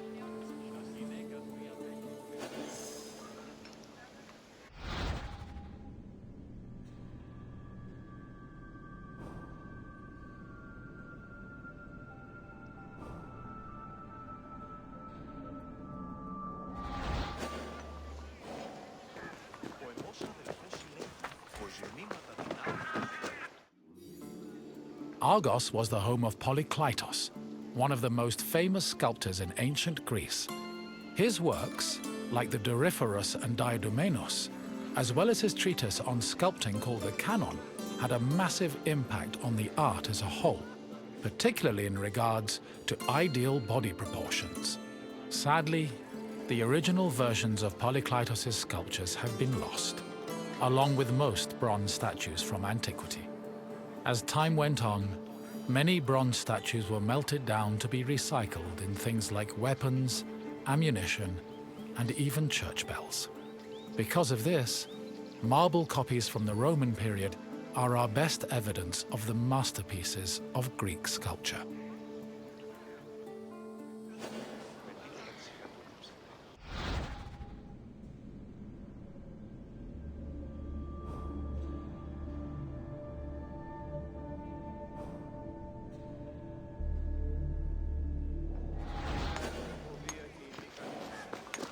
I see you have completed your tour. I trust you have a new appreciation for Greek sculptures after learning of the heart and soul that was poured into each step of their creation. Now, what else would you like to do? Then let us dive right in. Here is your first question. Which era of sculpting came first? Correct. The geometric period lasted from 900 to 700 BCE and mostly featured small-scale statues and statuettes of heroes and horses. On to the second question. Bronze was an alloy composed of which two metals? Yes. To get the bronze required for sculpting, metal workers first needed to smelt copper and tin. One last question for you. Which renowned sculptor was a native of Argos? Yes, Polykleitos was based in Argos and had an enormous impact on the art of sculpting. You've done well, traveler. Your knowledge of metalwork is astounding. Then, farewell, traveler. May we meet again soon.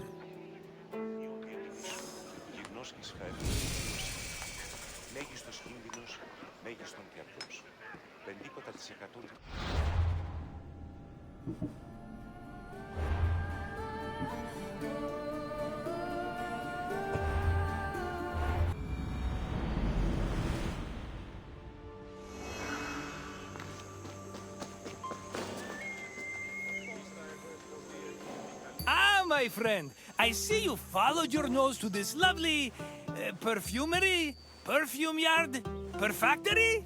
Yes, let's go with perfactory. A word of advice from a former perfume peddler. Never start your sales pitch with, "You smell like you could use some perfume." It has a surprisingly low success rate. This sensuous little island is where perfume was produced. Your nostrils are in for a treat, unless you're allergic, in which case I could sell you a wonderful remedy for a very reasonable price. No? Okay then. I'll check in on you at the end of your visit. See you soon, my friend.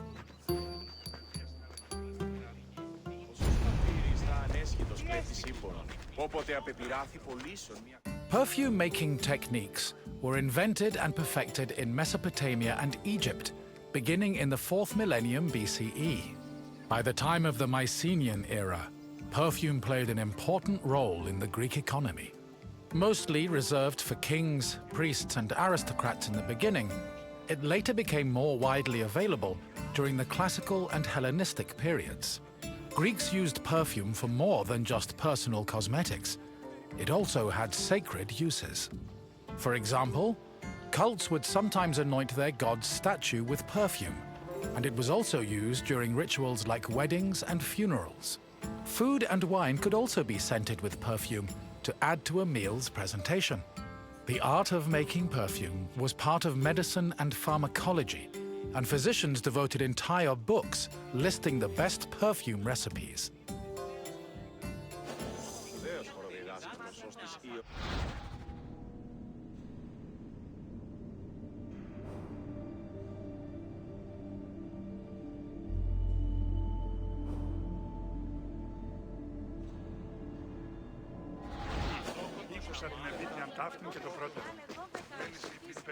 Perfume is made up of two main components: a greasy substance, called an excipient, like vegetable oil or animal fat, and an odorous substance, such as flowers and plants. For ancient Greeks, the most common excipient was olive oil. According to Theophrastus, however, the most valuable oils were those extracted from nuts in the Syrian and Egyptian deserts. The odorous ingredient could be taken from a variety of sources. These include flowers like roses or lilies, herbs like oregano, spices like saffron, resins like amber, and leaves from plants. Some fragrances were also imported from outside of Greece, like Indian cinnamon and Syrian frankincense. These exotic scents were considered exceptionally precious.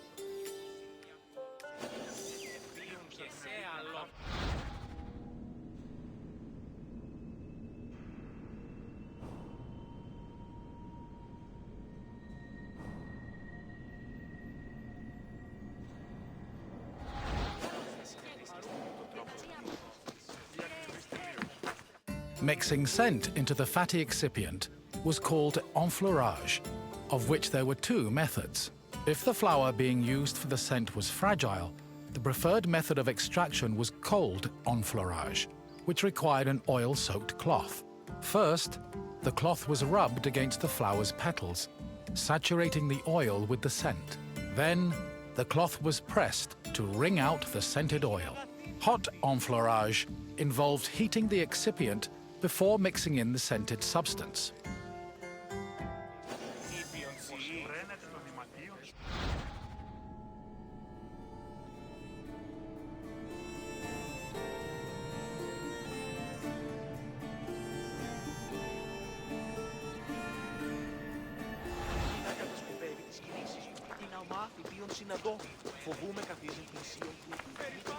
The hot enfleurage process consisted of heating and distillation.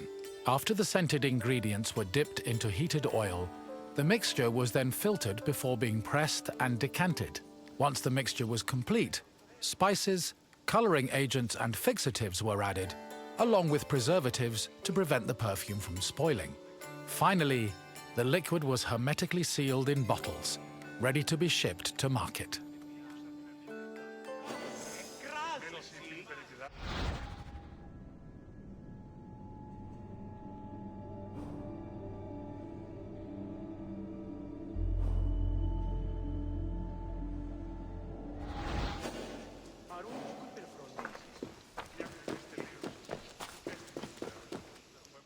Perfume was usually bottled in ceramic or glass flasks, but more luxurious fragrances were contained in ornamented and painted flasks.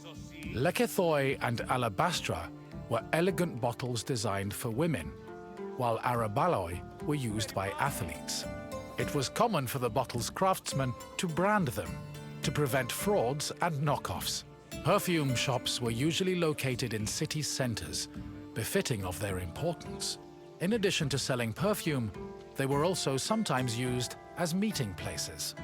For example, the perfume shops near Athens' Agora were frequented every morning by the city's youth.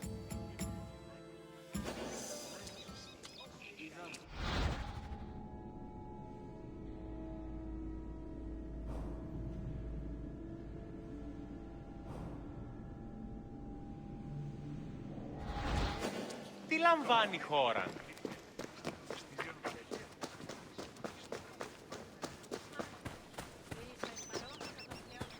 The main purpose of Perfume was to attract members of both the opposite and the same sex.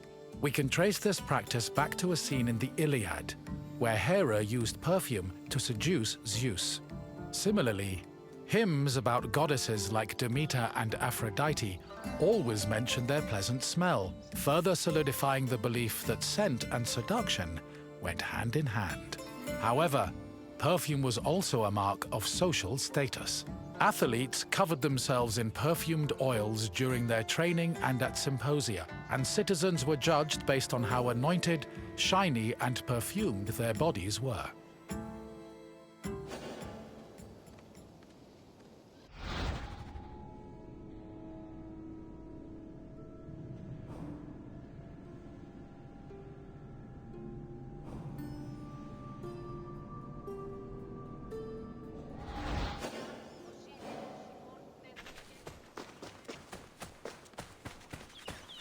Hello again, my friend! I hope you see now how important perfume was, not only for aesthetic purposes, but for Greek social hierarchy. I wouldn't charge so much for my own bottles if I didn't know the value of what I was selling. What else can Marcos do for you? Good idea. Let's start with an easy question. Which of the following is an example of an excipient? Yes! Olive oil makes a great excipient, and dressing, and medicine. Honestly, we pour that stuff on everything, including ourselves. And question 2. What is enfleurage? Correct! Enfleurage involved mixing the perfume scent into an excipient. We're almost done. Just one more question. In the Iliad, which goddess used perfume to seduce Zeus? Yes, Hera poured a saucy scent on herself to get her husband's attention. You did it! You've completed the test. If you say so, but I have a feeling we'll run into each other again soon. Farewell!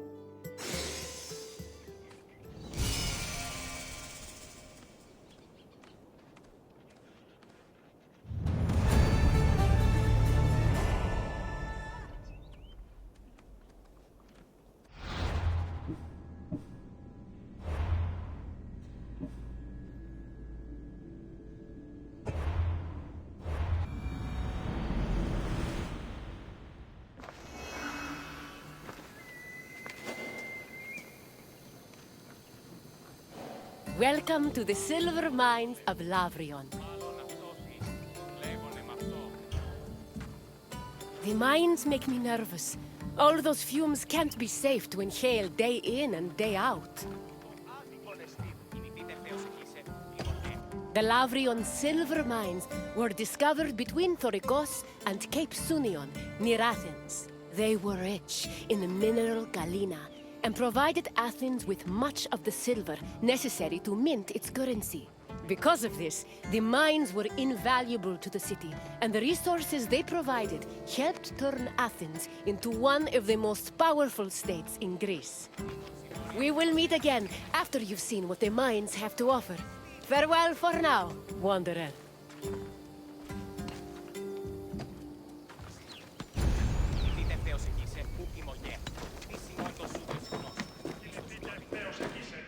Silver mines were extremely rare in ancient Greece, which only increased their importance. Athens started exploiting the Laurion silver mines at the end of the 6th century BCE and used its metal to produce its currency. Production at the mines exploded around 485 BCE when an especially rich vein was discovered.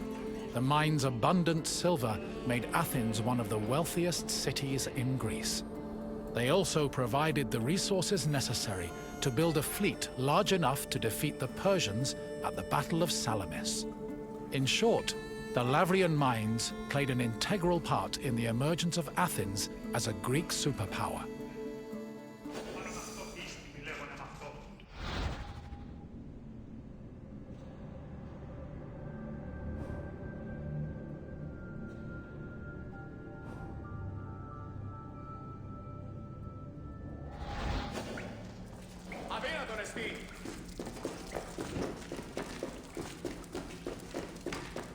Exploiting the mine's resources required a lot of labor.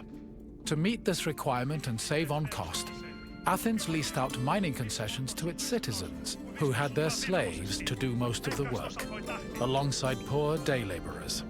In the 5th century BCE alone, there were anywhere from 10,000 to 30,000 people toiling in the mines of Laurion. Together, the workers managed to produce an estimated 20 tons of silver per year.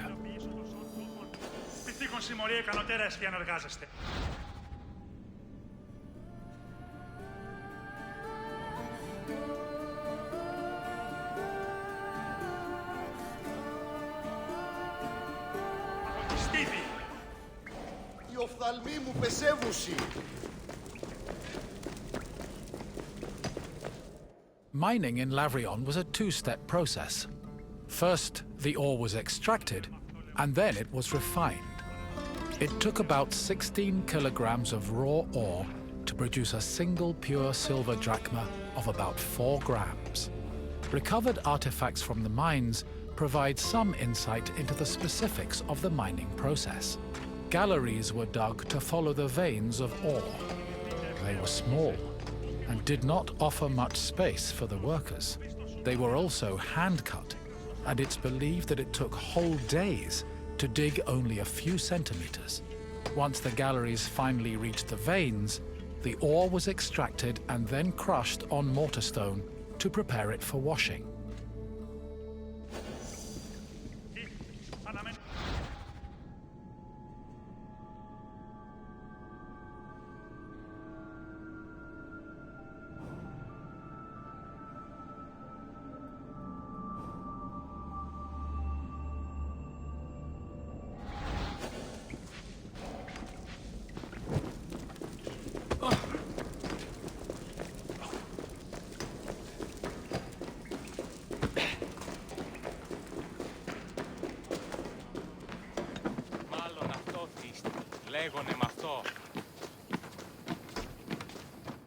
Mine workers used washeries to help clean rock from the ore. The washing process required a large supply of water, but Laurion was an infamously dry region. To compensate, cisterns were built in the mining area to collect and conserve seasonal rainwater. Once enough water had accumulated, workers poured it into wooden troughs containing rock and ore. The water's flow separated the lighter grains of rock from the heavier ore, which was caught in depressions at the bottom of the trough. The newly cleaned ore was collected for refinement, and the water was redirected back into a tank to be reused later.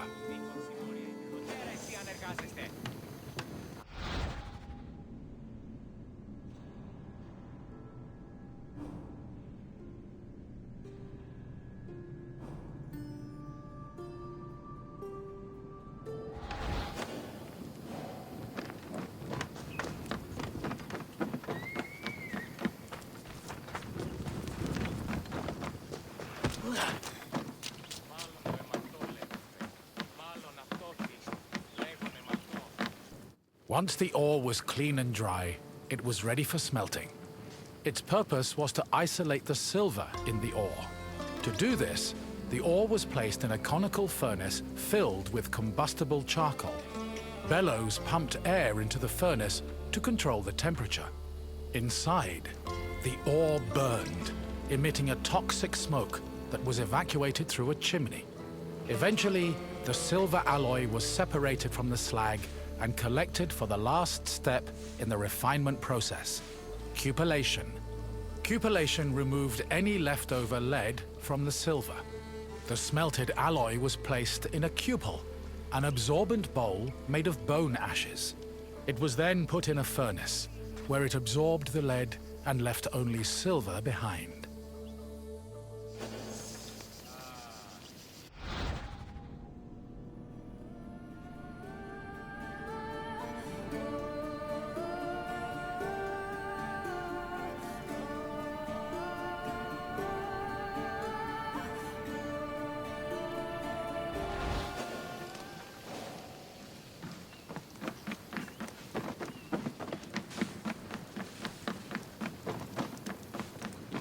While the mines of Laurion belonged to Athens, the city frequently leased them to private citizens who exploited the site for anywhere from 3 to 10 years. These citizens enlisted slaves and poor day laborers to carry out most of the work. The workers had a very low life expectancy, about 3 to 5 years, due to the hazardous working conditions. The dangers they faced included toxic lead vapor in the air and lung-choking dust in the galleries. However, they were fed well enough to keep up their work, and their combined labor managed to produce an estimated 20 tons of silver a year.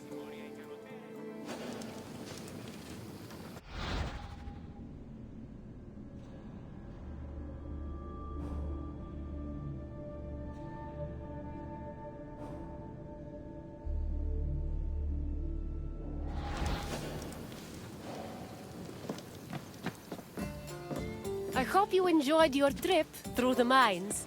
We talk so much of Athens' glory, but we often forget the city's power was due to tremendous amounts of work. Work that often had a great human cost. What else would you like to do? Excellent. Let's begin. What was the last step in the silver refinement process?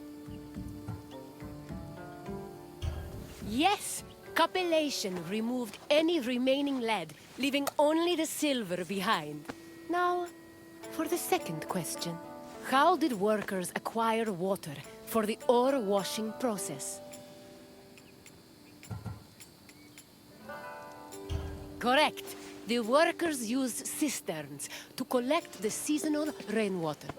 Now, the final question. Which famous battle did the mines help Athens win?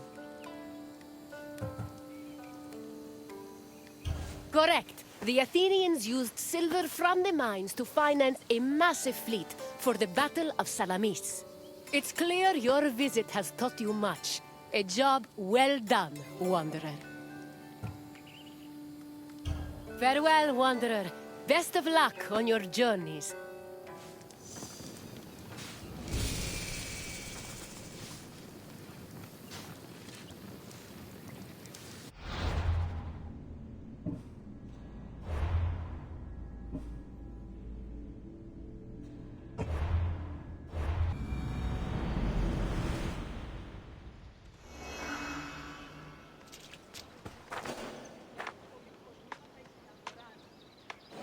Greetings, my friend.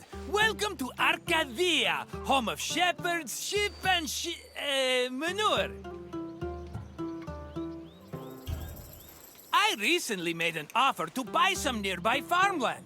Unfortunately, the owner refused, based on completely unsubstantiated rumors that I once burned down 3 farms in Kos. Can you believe it? I've never burned down a farm in my life. I may have once paid someone else to do so, but I assure you, my reasons were entirely acceptable and in the best interest of everyone involved.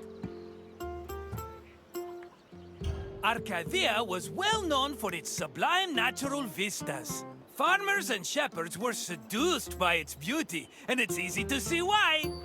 I have to leave for now, but I'll meet you again when you finish your visit. Until then, my friend!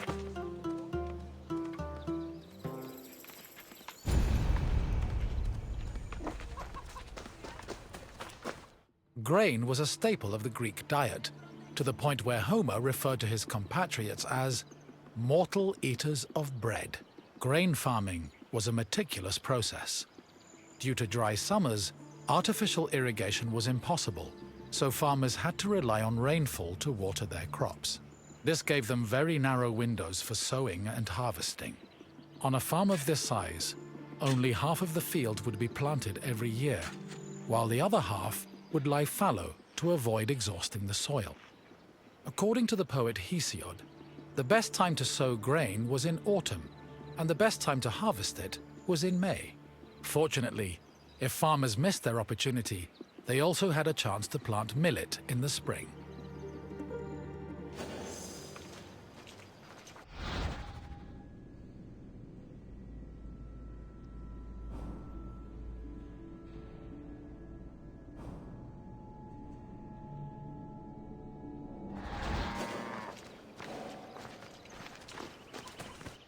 Before planting in a field, the land needed to be ploughed a total of 3 times. Once in the spring to remove weeds, again in the summer to aerate the soil, and a final time in the winter to plant the seeds in the moist earth.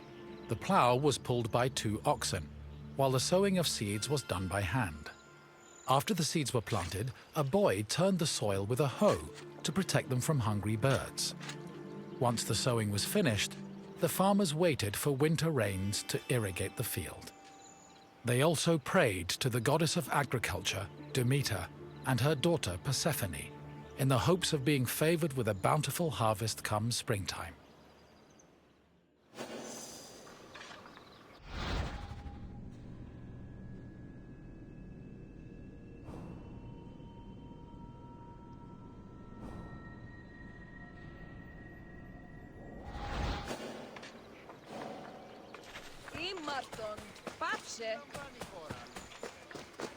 Grain was harvested in the spring using a curved knife called a sickle.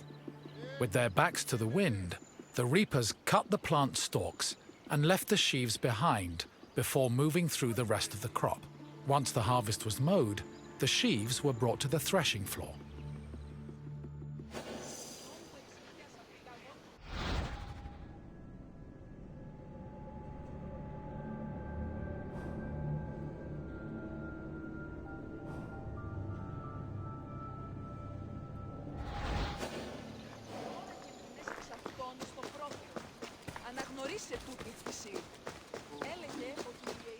Animal husbandry was an important part of Greek agriculture. Farmers usually kept cattle, donkeys, sheep, goats, pigs, dogs, geese, and chickens. The animals mostly fed in pastures, but could also eat some of the farm's harvested grain, as well as damaged fruit and residue from olive oil and wine production. Livestock had several purposes. Their manure was used to fertilize the fields, and their grazing helped remove weeds. Arcadia was a mountainous region believed to be the home of the god Pan, so farmers were more likely to keep sheep and goats than cattle.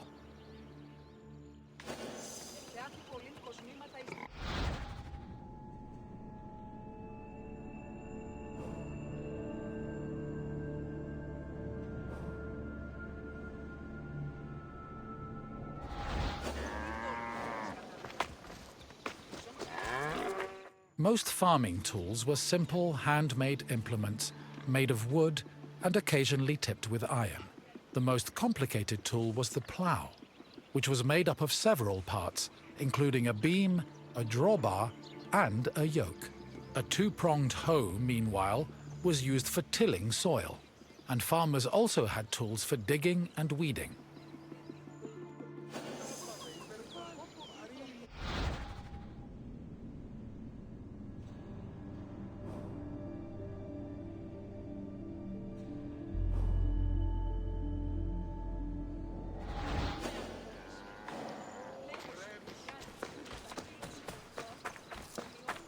After the sheaves were harvested, workers brought them to the threshing floor to extract the grain.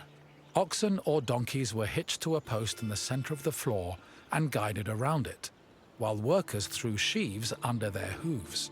The animals, stomping, forced the grain kernels out of their casings. Afterwards, the kernels were collected for the winnowing process. Winnowing helped separate the heavier grain seeds from the chaff. It began with using a wooden shovel to toss the grain. While in the air, the wind blew away the lighter chaff, leaving only the heavier grain. To remove the remaining chaff, the grain was tossed in a wooden basket called a lignon, which filtered the grain until only clean kernels remained.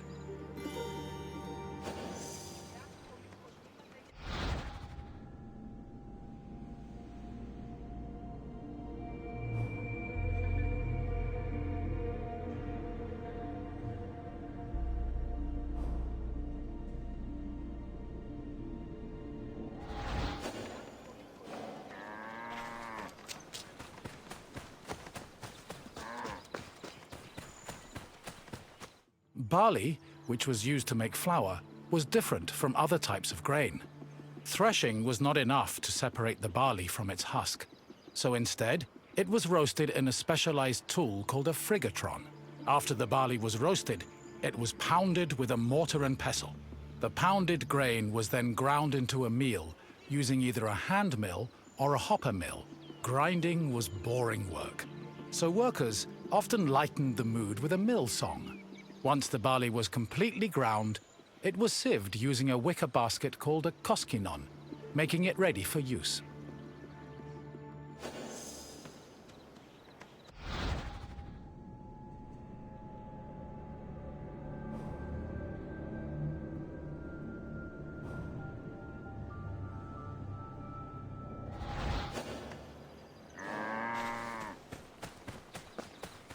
Grain storage areas needed to be dark, dry, cool, contained, and well ventilated to prevent the grain from spoiling. According to Hesiod, the preferred method of storing grain was in a pithos, the same container as Pandora's mythological box. Archaeological evidence suggests that Greeks may have also stored grain in small, walled structures woven from branches. Farms generally needed to store enough grain to sustain themselves for the year and seed corn for the next. Any surplus was either stored for a lean year or sold to markets for profit.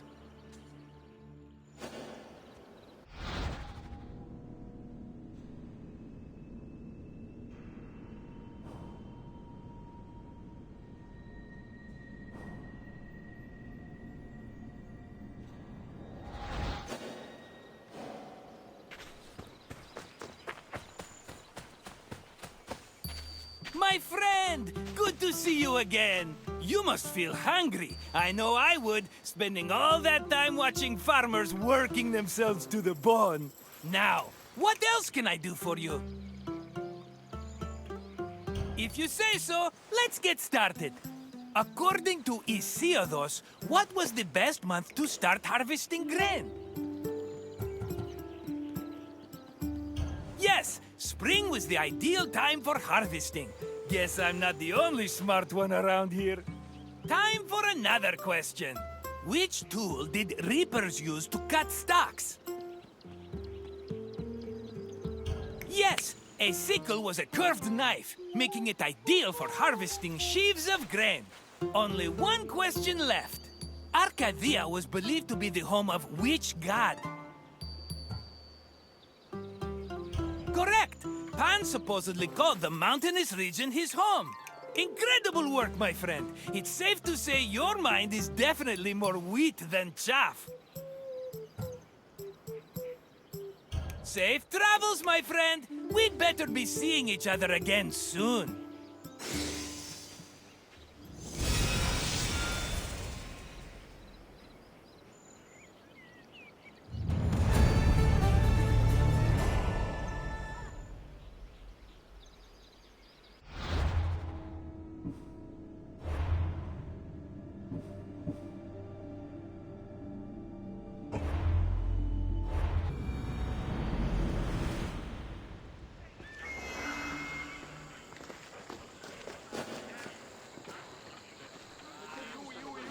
Hello, Wanderer. May I introduce you to the Keramikos, the kiln that warms all of Athens' pottery. The art produced here is some of the most beautiful in the Greek world. I envy the potter's skills, though I'm not quite as envious of their clay-stained hands. It's bad for the nails. The Keramikos was a special neighborhood in Athens, where potters created vases and containers that stood all over Greece. This tour will take you through the elaborate process needed to turn something as simple as muddy clay into ornate perfume vases and gilded wine cups. Come find me when you complete your visit, and we can talk more about what you've learned.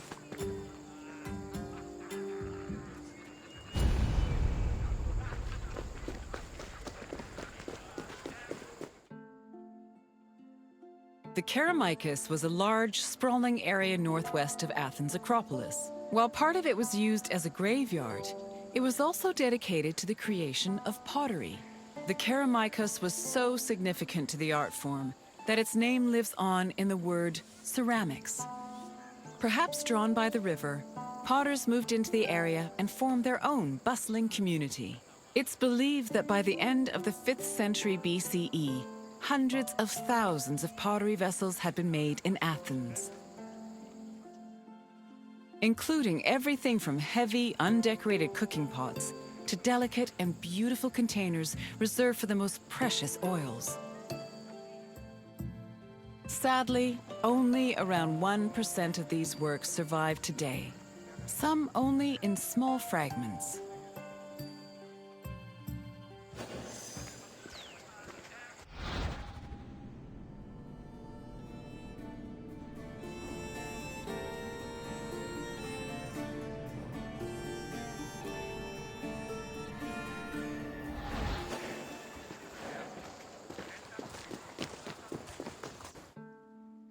Raw clay from a river was hardly fit for a potter's wheel.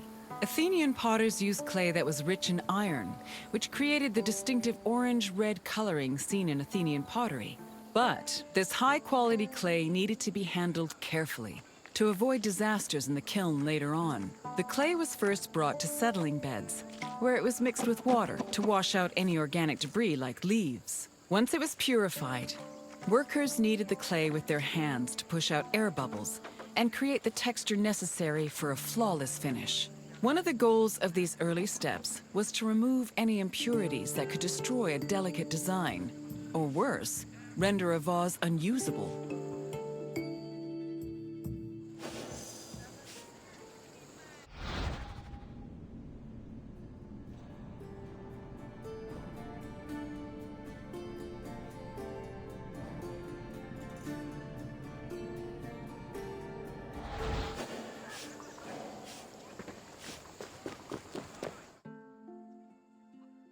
Once the clay was cleaned, it was up to the potter to shape it into a vase by spinning it on a wheel or pressing it into a mold. Their choice depended on what shape they wanted for the vase, but they also considered the possible scope of its decoration. Potters did not work alone. A workshop might have had many people working together on different aspects of production. Potters collaborated with many different painters for decorating their creations. Some of these painters even became potters themselves. All in all, a single vase could be worked on by many different artists, with each one focusing on a different aspect of its design.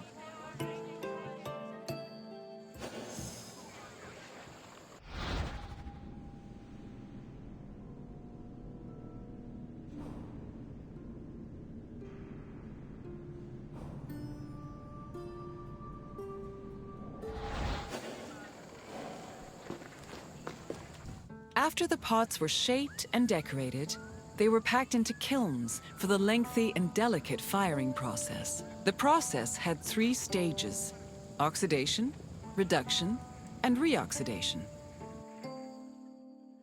The main purpose of the firing process was to carefully manage the clay's exposure to oxygen. The chemical reactions caused by firing gave the pots their distinctive orange-red coloring. This also turned the designs made from the clay decoration slips glossy and black. The most difficult part of the firing process was managing the fires themselves. It required an enormous amount of skill and experience to properly judge the exact temperatures needed, and even the smallest mistake could ruin several hours of work.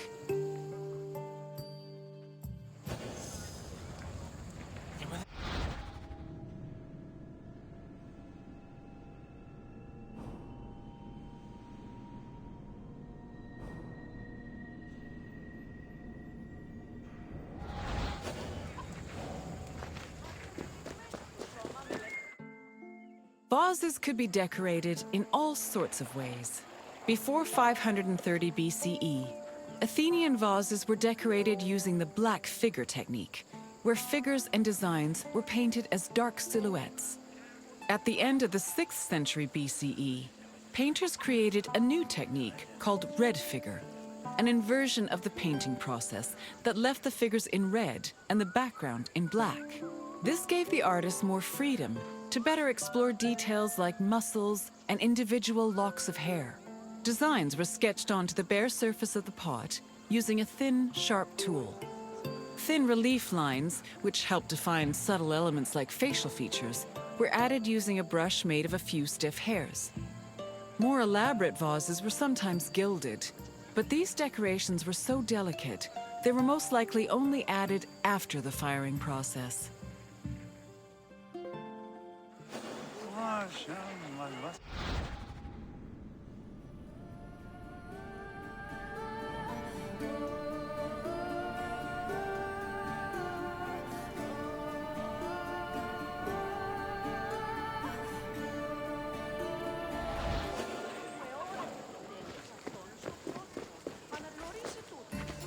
You've returned! As you can see, pottery was an arduous and delicate process, but was exemplary of the skill and craftsmanship that dominated Greek art and culture. Now, is there something else you'd like to do? Then let's get right to it, starting with an easy question. What was responsible for the orange-red color of most Athenian vases? Correct! Athenian potters worked with clay that was rich with iron, and that iron created a distinctive orange-red coloring. On to the next question. What were the chambers for firing pottery called? Correct. Pottery was fired in kilns, and the firing process was extremely precise and delicate in nature. You're almost done. Just one more question. The firing process was made up of how many stages? Correct. The 3 stages of the firing process were oxidation, reduction, and re-oxidation. You know your pottery. Well done, Wanderer. Then we must part ways, at least for now. Farewell, Wanderer.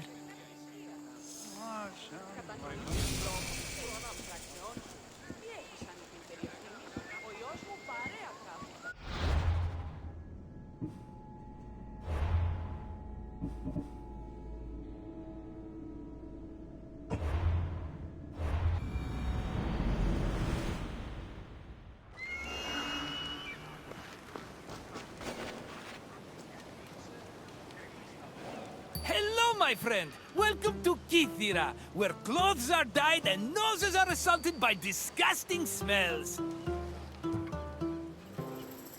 I think it smells terrible, and I can't wait to get out of here. The colors are pretty, though. This little island was where dyers brought all the color to Greek fashion through an intensely stinky procedure. This tour will reveal the steps it took for workers to brew the dye. Try not to step in any mollusk guts as you enjoy your visit. I promise I'll meet you at the end of your tour. See you soon, my friend.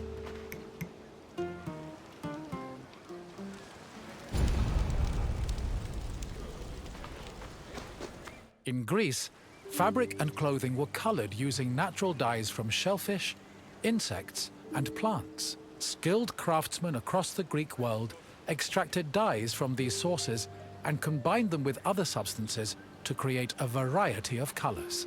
The dyeing process supposedly produced incredibly pungent smells, and ancient writers would often comment on the stink in their works.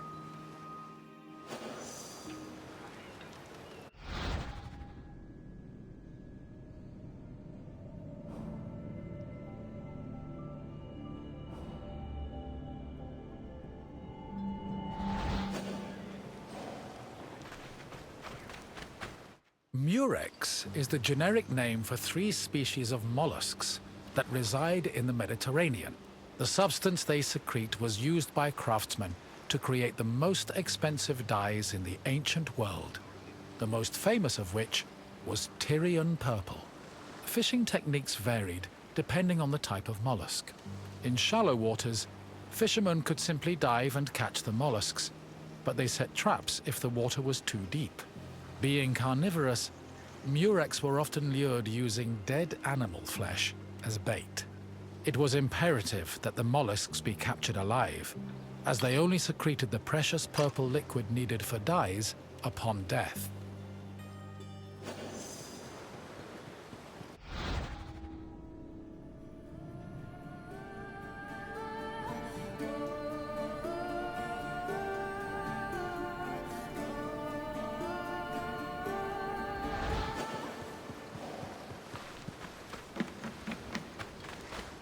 The purple liquid that made up most dyes came from a gland in the murex.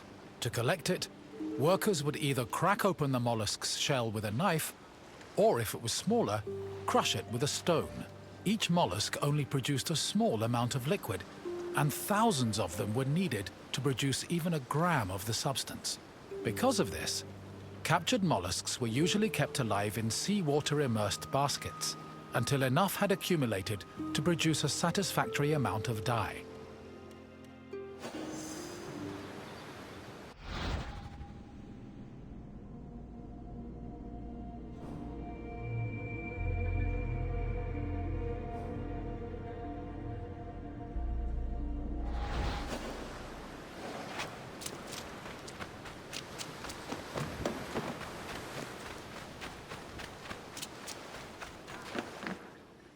The mollusk glands were mixed with salt and left to decompose for 3 days.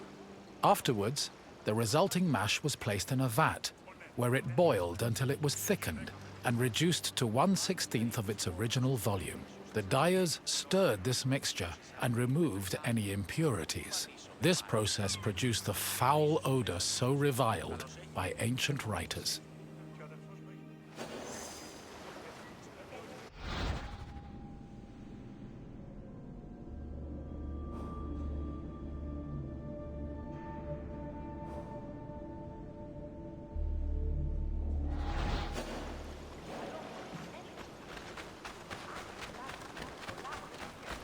Dyers checked the hue of the purple liquid by dipping in raw wool. The hue could be changed by adjusting the temperature of the liquid and by soaking the wool for different periods of time, with longer soaking producing deeper shades. The wool was dyed once before spinning and again before weaving to ensure it maintained its color. While murex purple dyed wool easily, it did not adhere as well to other fabrics, such as linen.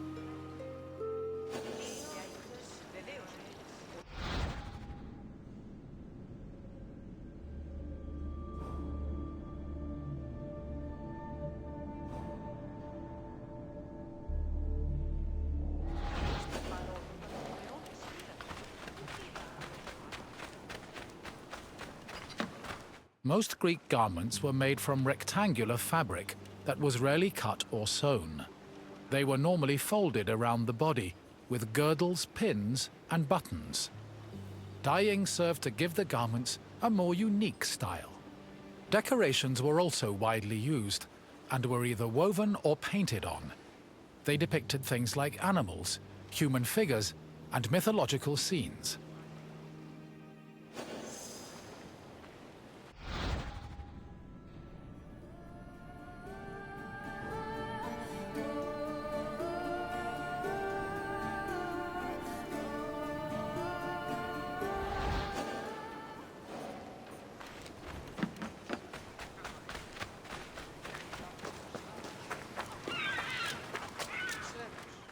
Textile manufacturing and trade was one of the most lucrative businesses in classical Athens. Textiles were made of either wool or linen, with wool being the most common. Women produced the garments worn in domestic life, although some men ran professional workshops that fulfilled the same need. Other textiles were made by slaves and laborers under the supervision of master weavers, fullers, and dyers.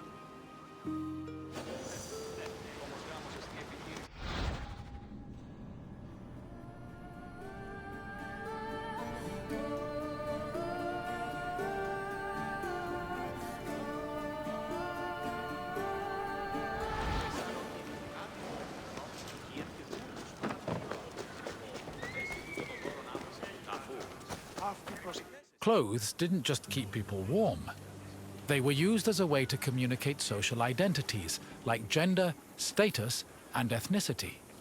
These could be expressed through garments and accessories, but also jewelry, hairstyles, perfumes, and cosmetics. Wealthy Greeks usually had garments of the highest quality, and all their accessories were decorated with gold, silver, or gemstones. Parasols and fans were also an important part of elite fashion, and were usually carried by accompanying slaves. λεγόμενα...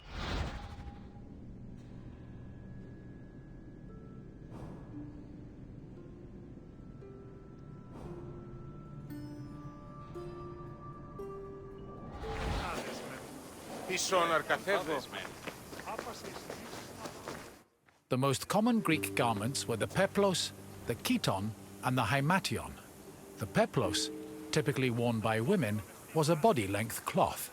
It was folded back on itself and worn draped over the body and pinned over the shoulders. The chiton was a long garment with sleeves. Ankle-length chitones were normally worn by women, while men wore shorter versions of the garment. A hymation was a mantle that was worn over both the chiton and the peplos. Outside of daily life, there were also specialized clothes worn only in exceptional situations like weddings and religious ceremonies.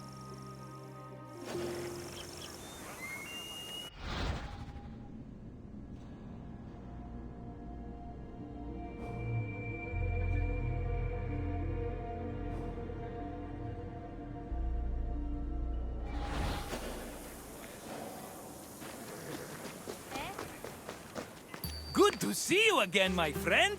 I bet your clothes feel heavier now that you know how many mollusks were killed to dye them. But let's change the subject, yes? What else can I do for you? Then let's get right into it, starting with this question. Which purple dye was the most famous? Yes, the purple created from murex secretions was one of the most expensive and well-known dyes in the world. Here's another question. How did workers check the dye's hue? Correct! Workers dipped wool into the mixture to gauge the exact hue of the dye. Almost done, my friend. Just one final question. Which body-length garment was typically worn by women? Correct! A peplos was a body-length cloth that a woman draped over her body and pinned around her shoulders.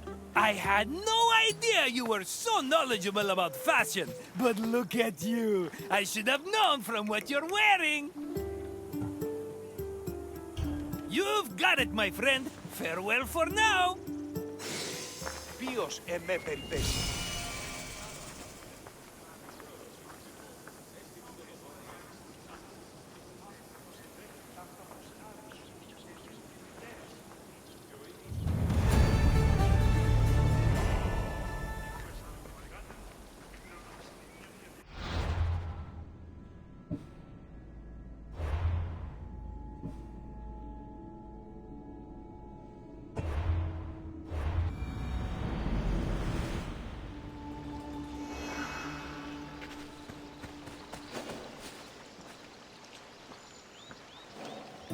Welcome to Lakonia, visitor.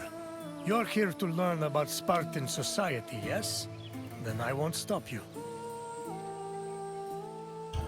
My name is Leonidas.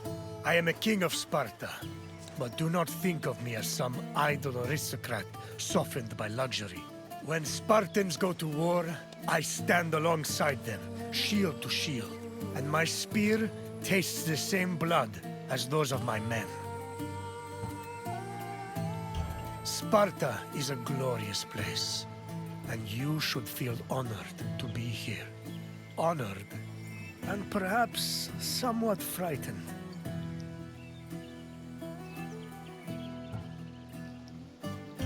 Sparta had a unique hierarchy, especially compared to the rest of Greece. Everyone had their place, and you will soon learn what those places were. I will find you again once your visit has ended. Until then, visitor. Go. We will talk later. Spartan society was structured around austerity, self-sufficiency, and a hostility towards foreign elements. It was divided into three social classes: citizens, perioikoi, and helots. Citizens were called Spartans, or homoioi. They were free men and women with mostly equal rights and wealth, though their contributions to political life were extremely limited. The Perioikoi lived in surrounding areas under Spartan control. They cultivated the land and were primarily merchants and craftsmen. They were also part of the army, and their lands were the first line of defense in the event of a hostile attack.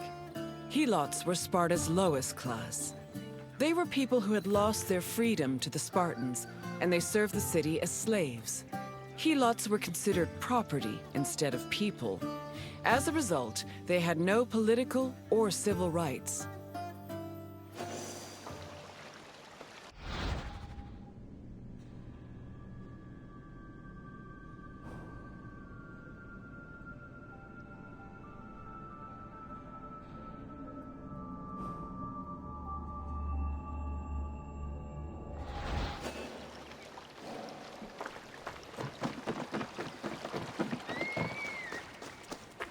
Helots made up the majority of Sparta's population. According to Polydeuces, they lingered between slavery and freedom. Two elements made Helots differ from other slaves. They were allowed to form their own families, and they were publicly owned by the city of Sparta instead of private citizens. Because Helots were deemed public property, they could not be sold as merchandise. They mostly worked to cultivate the land, but also fought in wars alongside the Spartans. While they gave the fruits of their labor to Sparta, they also kept a fair part of it for themselves. This practice allowed some Helots to make enough money to buy their own freedom. Alternatively, if a Helot served the state well enough in military campaigns, they could also be granted civil rights.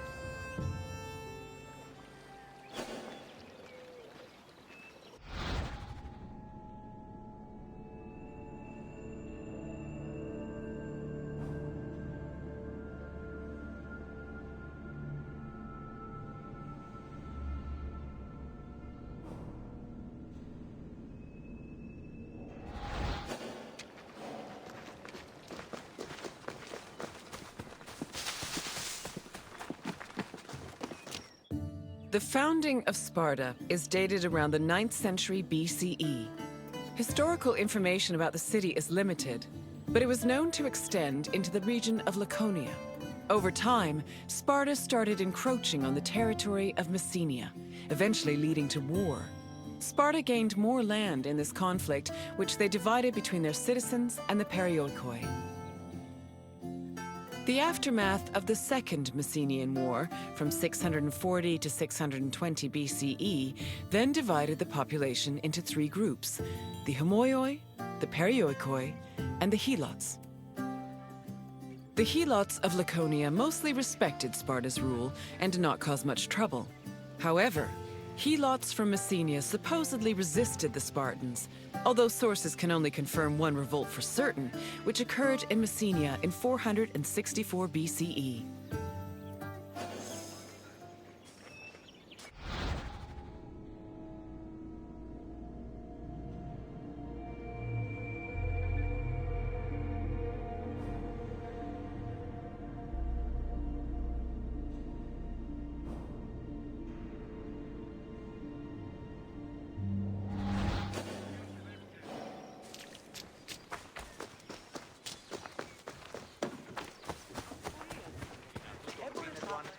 During the 5th century BCE, Helots were quite active in the army, especially during the Peloponnesian War. They served as hoplites on land and as rowers during naval battles. In both cases, they gave Sparta an important numerical advantage. For every Spartan on the battlefield, there were at least 7 Helots. Although many ancient sources say Spartans had a hostile relationship with Helots, they were much more likely to treat them better in times of war. For example, when 300 Helots and 120 elite Spartans were captured by Athens during the Battle of Sphacteria in 425 BCE, the Spartans promised the Helots their freedom if they served them well in combat. Similarly, around the same time, the Spartan general Brasidas fought a battle alongside 700 Helots. Impressed by their courage and loyalty, Brasidas later freed them all and allowed them to join the Perioikoi.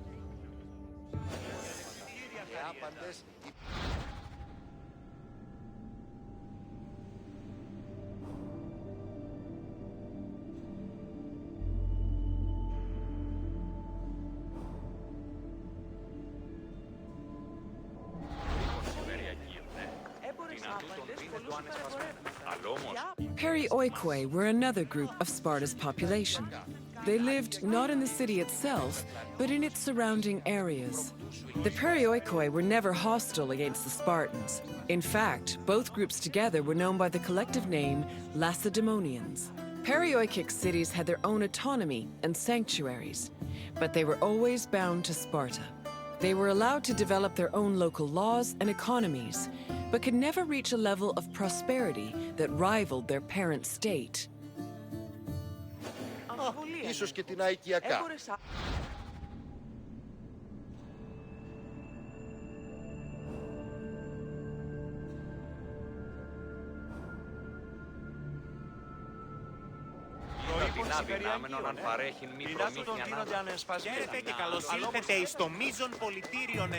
I see you finished. I hope you have a better appreciation for Spartan society.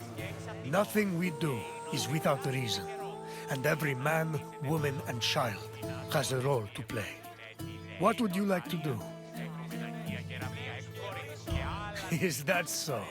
Then let us begin. During which battle were Ilots promised their freedom? Yes, in the Battle of Sphacteria, a group of elite Spartans promised to free their accompanying Ilots if they helped the Spartans during a siege. Next question. Which of the following is another name for Spartan citizens? Spartan citizens were also called Omni, which meant equals. One final question. Which Spartan general freed 700 Ilots? Correct. Brasidas freed 700 Ilots as a reward for their exemplary military service. You passed. I'm impressed. Then you may leave. Farewell, visitor.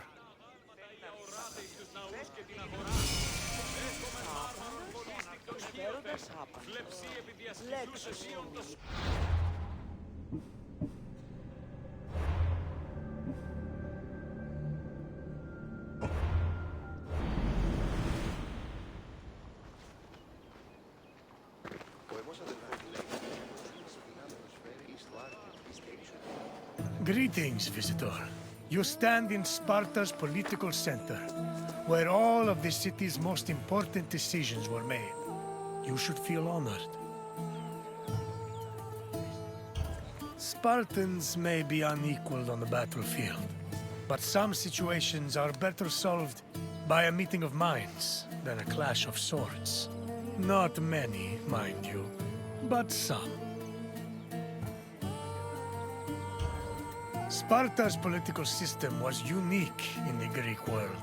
While Athenians wasted hours on end whining and wagging their tongues at each other, Spartan kings made their decisions swiftly and deliberately. They preferred action over words. Come find me again when you finish your visit. We will speak more then.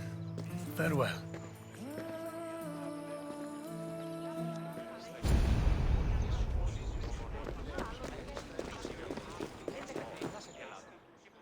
Sparta's political system differed from most of Greece's. One of its most distinctive features was that it was ruled by two kings. These kings belonged to two separate dynasties, the Eurypontids and the Aegeads, both of which were said to be descended from Heracles. Both kings shared equal powers, and disputes between them required the intervention of special magistrates known as ephors. However, if one of the kings were more charismatic or experienced, they could influence the weaker king's choices.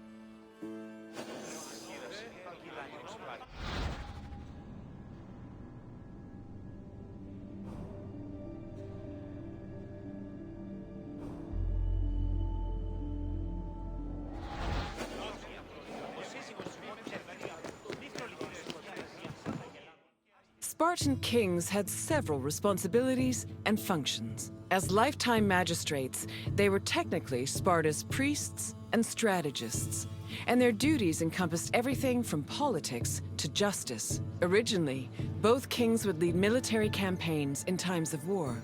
However, from 507 BCE onwards, only one of the two kings could be head of the army.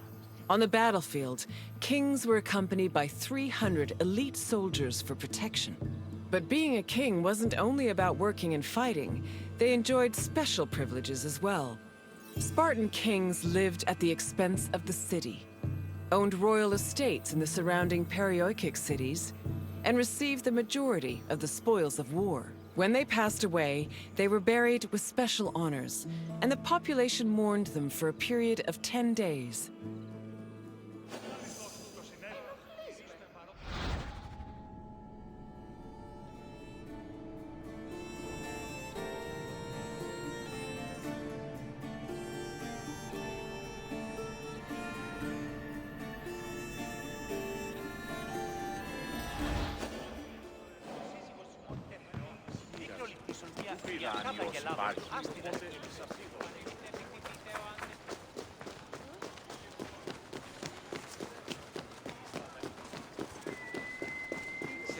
The kings of Sparta enjoyed many important religious honors. They were in charge of sacrifices, both during military campaigns and at home.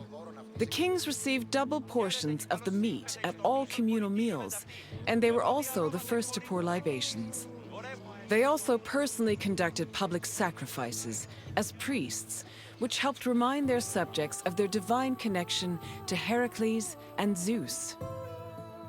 Και άλλα στενά σπουδαίες απομιμήσεις. Ο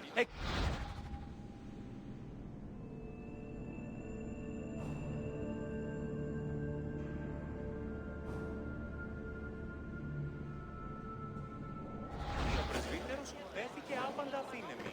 Τι σκροδότη, εγώ, έστι τούτο το χώρο να συνεργάσει με τέρι σου τους έκτης. The ephors, or overseers, were 5 magistrates elected by the Spartan Assembly. They were chosen from amongst Spartan citizens over 30 and served for 1 year with no possibility of re-election. The ephors played a large part in administrating the city and were considered the most democratic agents in the Spartan political system. They had judicial power and ordered the dispatching of the Spartan army during wars. They also met and negotiated with representatives from other states, in addition to running the Agoge, the Spartan education system. While not as powerful as the two kings, the ephors still held great sway over Sparta's affairs.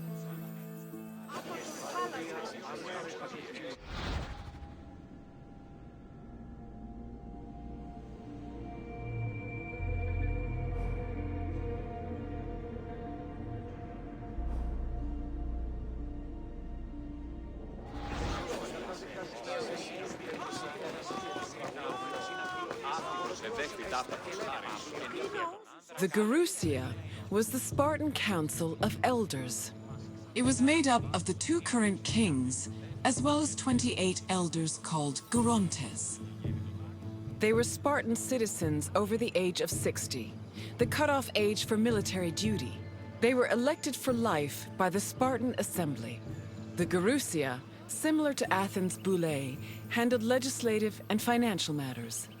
It could submit bills and motions to the Assembly, and could also cancel Assembly decisions with the power of veto. To ensure that the right of veto did not weaken the Assembly, ephors were introduced to keep the Gerousia in check and maintain a steady balance of power. This allowed Sparta to include more just elements in its political system.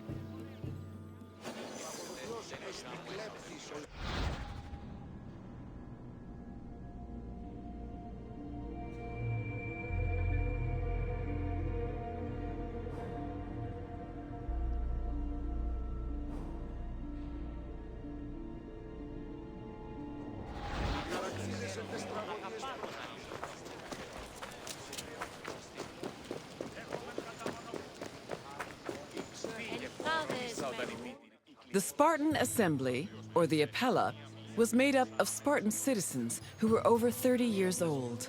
Its exact meeting place remains unknown, but it was presided over by a special member of the ephors called the eponymous ephor. The Apella had limited authority, since any decision it made could be overruled by the Gerousia. But thanks to the efforts of the Ephors, it still played an important role in Spartan society. The Apella dealt with topics like foreign affairs, war declarations, peace negotiations, and more. They also elected Ephors and Gerousia members, and could both grant political rights to foreigners and remove them from Spartan citizens. Unlike the myriad sources on the functions of the Athenian Assembly, the exact details of the Apella's decision-making process are unknown.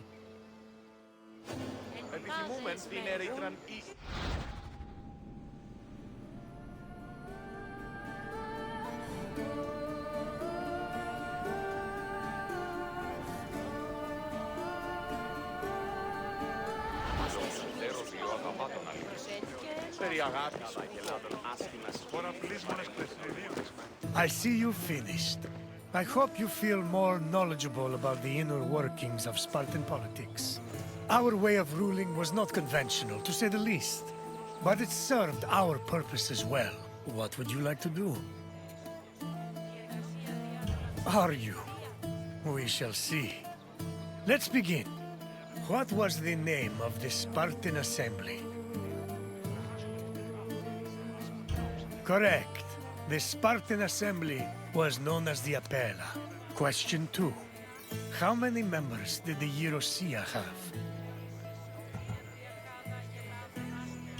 Yes, the Gerousia consisted of 28 Gerondas and the 2 kings of Sparta. Last question. What was the name of the Spartan Education program? Correct. Our rigorous education program was called the Argolis, and it was overseen by the Air Force. You've done well, Visitor. Very well. Farewell, Visitor. May your travels be safe and carefree.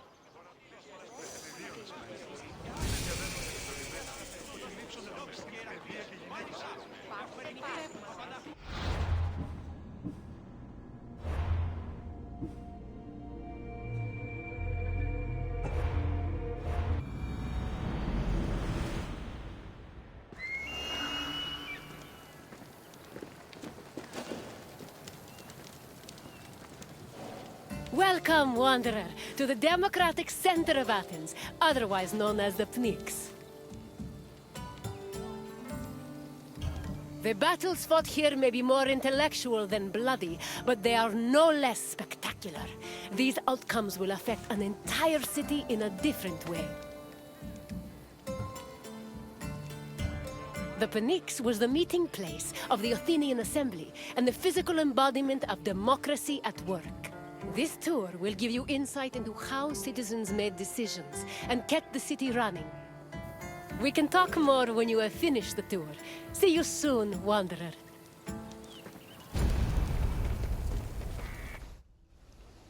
The Athenian Assembly was known as the Ecclesia. It met at the Pnyx 40 times a year to discuss various civic matters, and each session usually lasted a few hours. The word Pnyx is believed to mean something close to packed together. This was probably a reference to the fact that during meetings of the Ecclesia, the location would be filled to its capacity, with citizens packed in practically shoulder to shoulder. All male citizens were allowed to directly participate in the democratic process. Those over 20 years old had the right to speak and vote, while those over 30 could be elected to the higher position of magistrate. In total, there were approximately 30,000 citizens in Athens in the classical period. To draft and adopt decrees, 6,000 of them had to attend the meeting.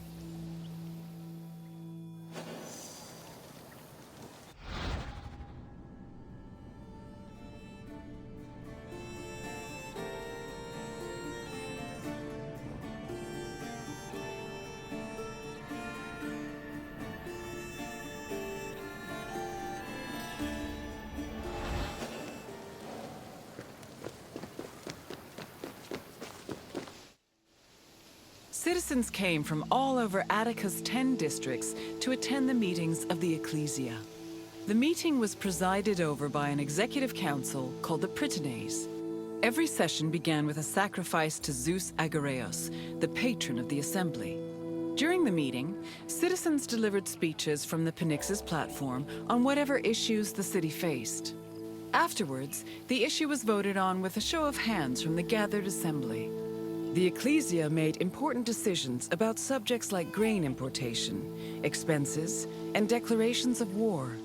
While they could not directly enact laws, they had a say in appointing Athens' legislators, which gave them a large role in shaping the city's daily operations.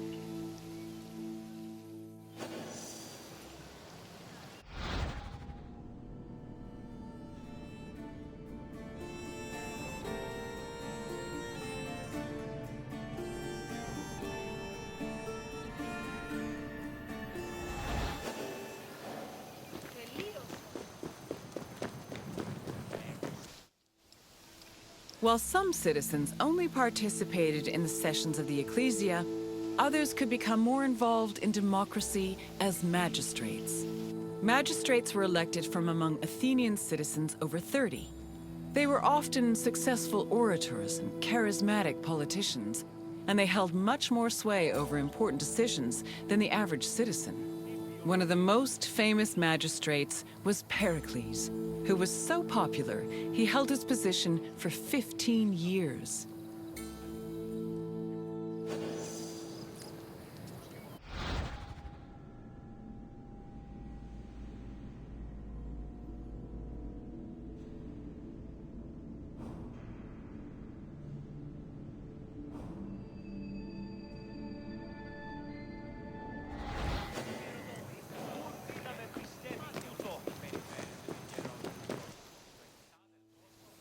In theory, every Athenian citizen over the age of 20 had the right to participate in the assembly. However, some of them lived far from the city, and others could not financially afford to miss a day of work to attend meetings. For these reasons, the city introduced a special allowance called a misthos ecclesiastikos in the 4th century BCE, meant to encourage participation. Originally, it was 2 obols, but the politician Cleon raised it to 3.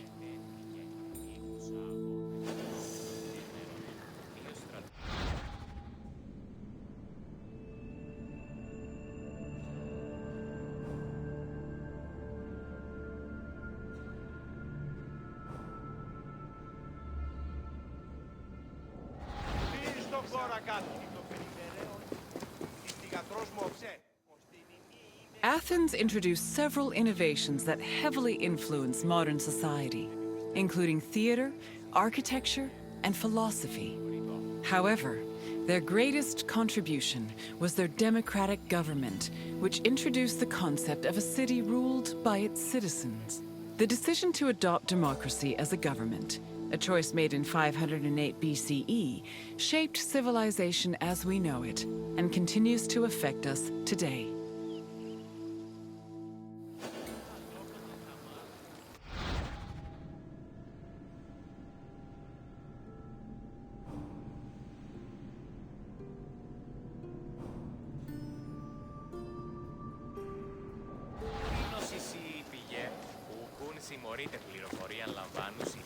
Hello again, Wanderer.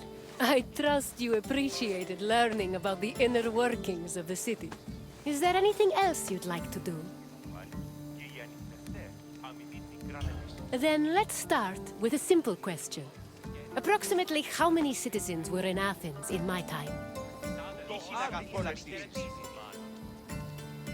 Yes, there were approximately 30,000 citizens in Athens, although the population as a whole was much larger. On to the second question. Who of the following was a famous Athenian magistrate?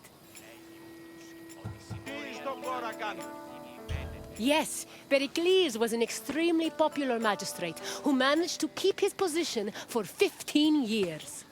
Only one question left. What does the word Pnyx mean? Correct. The Pnyx was usually crowded with citizens attending meetings of the Ecclesia. You know enough about democracy to be a politician yourself. Well done, Wanderer.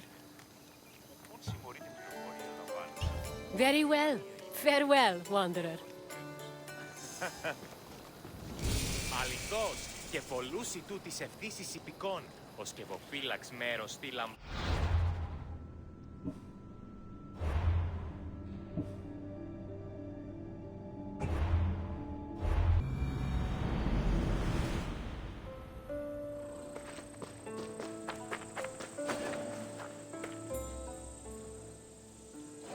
Welcome to the Gymnasium of the Kinosaries, one of the many places where philosophers came to enrich the mind and enlighten the spirit. There is no better setting for learning than in a quiet place far away from the commotion of the city. Education held a very important place in Greek society. The most prominent educators were philosophers, whose teachings ranged from everyday rituals to the makeup of the universe. Once your tour is complete, come find me, and we can discuss what you've learned. Farewell for now, wanderer.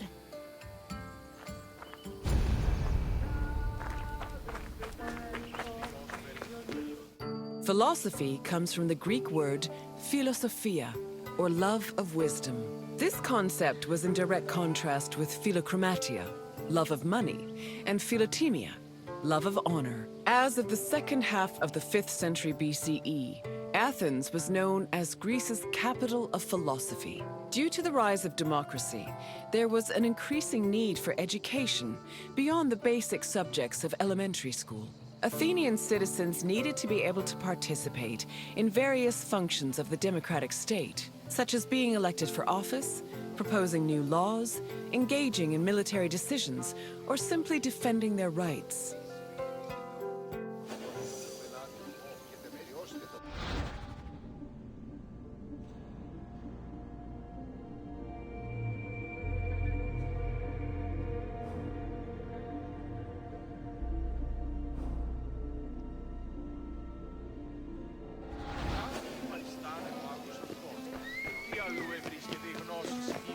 Originally, Athens had no official school buildings for higher education. Sophists and philosophers taught either in private homes or in public spaces like the theater.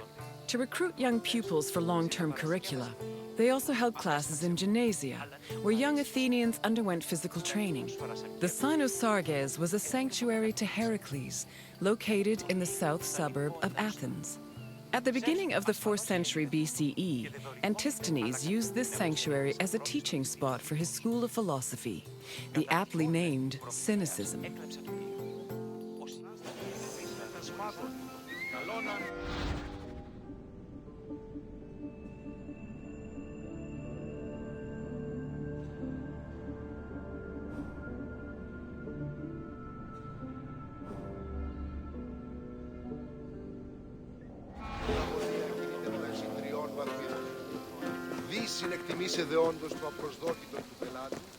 Any free citizen was allowed to involve themselves in the Athenian democratic process.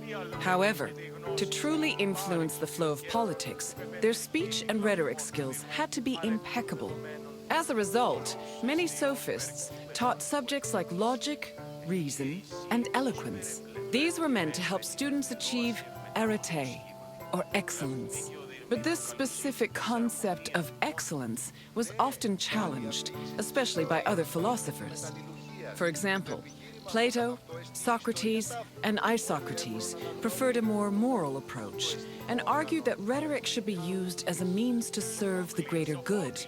Socrates and Plato went even further, declaring that philosophy and wisdom were not only useful tools, but also ethical virtues.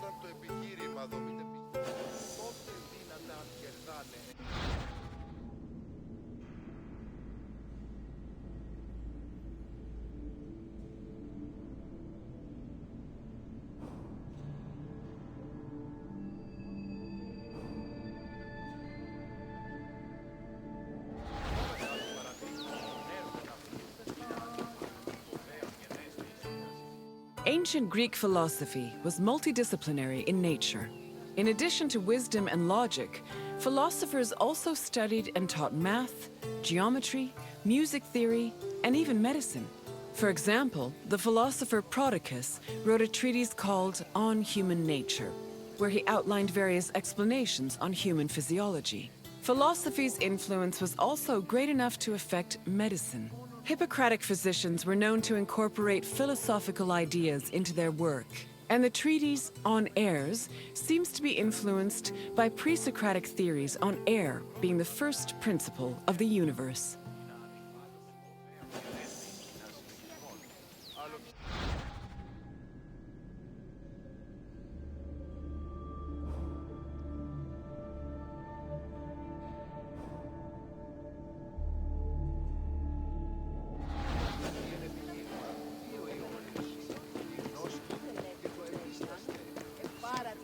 The famed philosopher Socrates had an ambiguous relationship with sophists. In Plato's dialogues, Socrates is portrayed as being in constant opposition with the famous sophists of his time. Aristophanes' comedy, The Clouds, meanwhile, depicts Socrates as a sophist himself, constantly demanding payment for his teachings. Socrates was in fact very poor and made no money off his teachings. He also differed from the sophists in that while they only taught aristocratic youths, Socrates taught everyone, regardless of station. Unfortunately, his controversial ideas and practices did not sit well with the city of Athens, and he was eventually tried for impiety.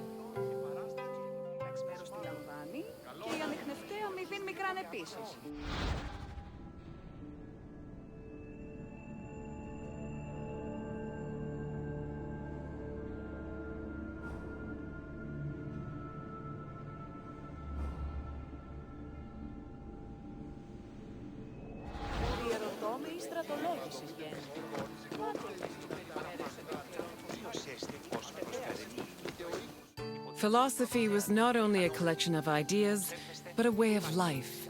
According to philosopher Pierre Hadot, his ancient counterparts had a daily regime of spiritual exercises to combat their passions, doubts, and illusory beliefs. These exercises included meditation on death, contemplation of nature, or speaking with a friend or mentor. Philosophers also followed specific dress codes and diets. They were also part of a community of masters and students. These communities were created and strengthened in schools. Plato founded such a school in the early 4th century BCE, when he purchased a property in a grove just outside of Athens. The school was designed to groom students into philosopher citizens who could eventually rule the city in a measured and fair manner. It followed its own rules and was open to both male and female disciples.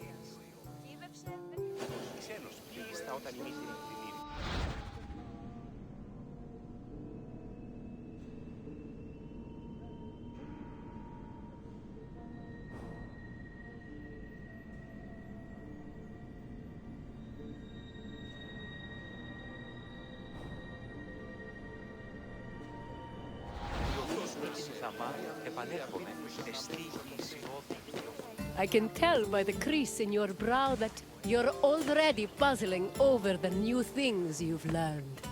Don't be embarrassed. Even the wisest among us need to ask questions before they search for answers. Is there anything else you'd like to do?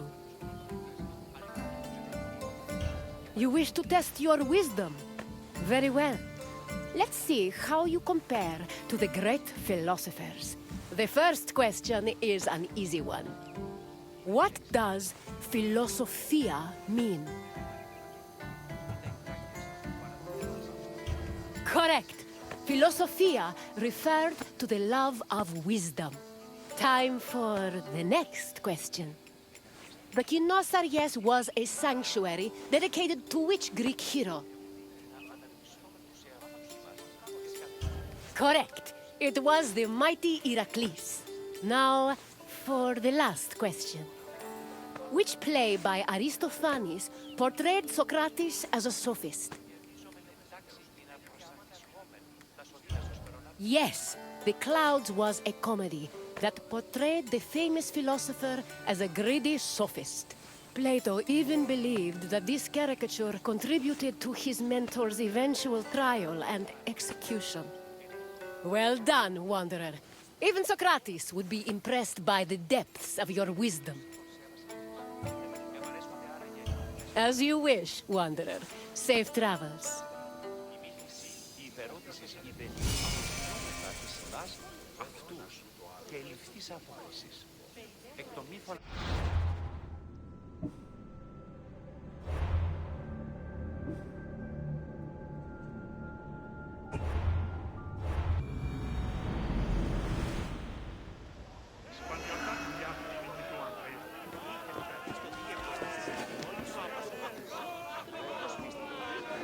Hail, friend, and welcome to Olympia, home of the Olympic Games. My name is Varnavas, and I'm a ship captain. Don't be fooled by my eye. Though I've seen my share of combat, I mostly stick to trading these days. Well, trading and introducing visitors like you to wonderful sights like this. I've often dreamed of competing in the games. If my sight was better, my legs and arms were stronger, and my coin purse was fatter. But that is not what the gods want, so I continue making the best of the path they've laid out for me. We're standing in the main section of Olympia, where the Olympic Games themselves took place. Over the course of the festival, athletes competed against each other for prestige and glory to honor themselves and their cities. Enjoy your visit, friend. I'll check in when you're done to make sure you've been paying attention.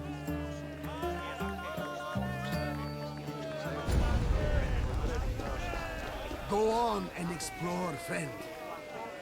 I will meet you.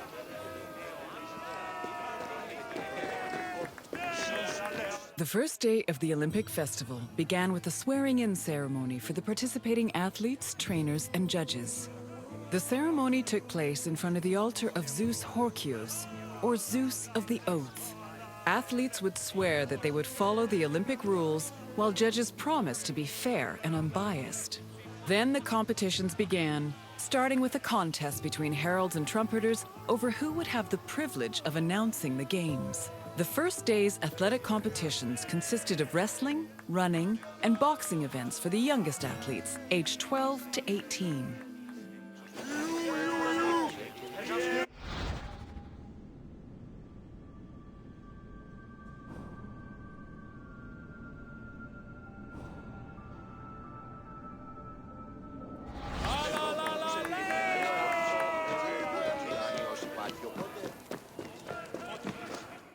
The second day began with a grand procession into the Hippodrome to celebrate the start of the popular equestrian events. The most anticipated and spectacular of these was the Quadriga, a four-horse chariot race. Horse racing events were unique in that the winner was not the most skilled jockey, but the owner of the fastest horse or chariot. The Spartan princess Caniska once took advantage of this loophole to skirt the rule that women weren't allowed to compete, and earned 2 Olympic victories in the process. The rule also allowed for occasionally strange results, like in 416 BCE, when the statesman Alcibiades entered 7 chariots into a race and won 1st, 2nd, and 4th place. After the equestrian competitions, the 40,000 spectators migrated to the stadium to watch the pentathlon events. When the day's events were over, funeral rites were performed for the hero Pelops, the mythical founder of the Olympic Games. The night ended with a celebratory feast and a great parade in honor of the day's victors.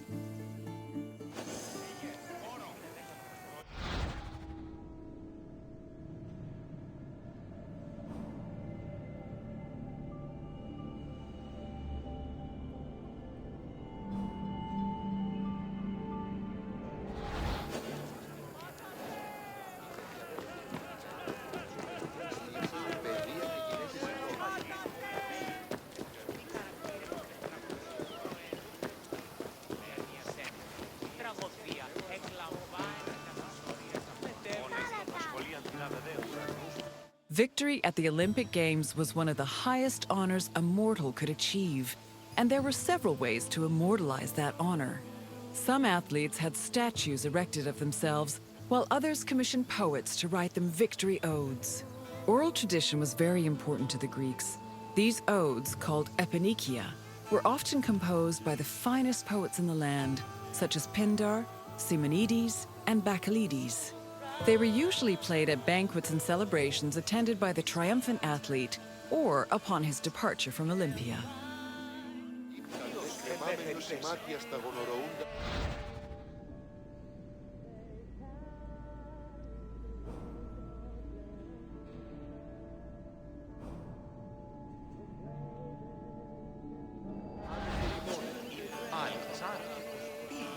Ποσέιδων αστέρα Αθηνά παρασύλλου.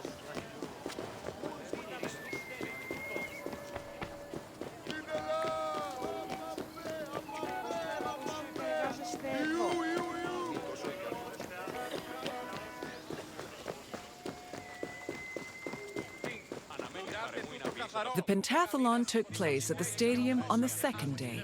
As its name implies, it was made up of 5 events: discus throwing, javelin throwing, jumping, racing, and wrestling. There are several differences between the ancient version of events and their contemporary counterparts. For example, ancient long jumpers held weights in their hands to give them momentum to launch, since there was no run-up before the jump. Similarly, if an athlete won the first 3 events, they were immediately declared the winner, instead of being judged by their overall performance in all 5 events. Running events work the same as they do today, with the notable exception of all the athletes being nude. As for wrestling, competitors were not divided by weight class as they are today, but instead by age. The winner was the first to throw his opponent to the ground 3 times.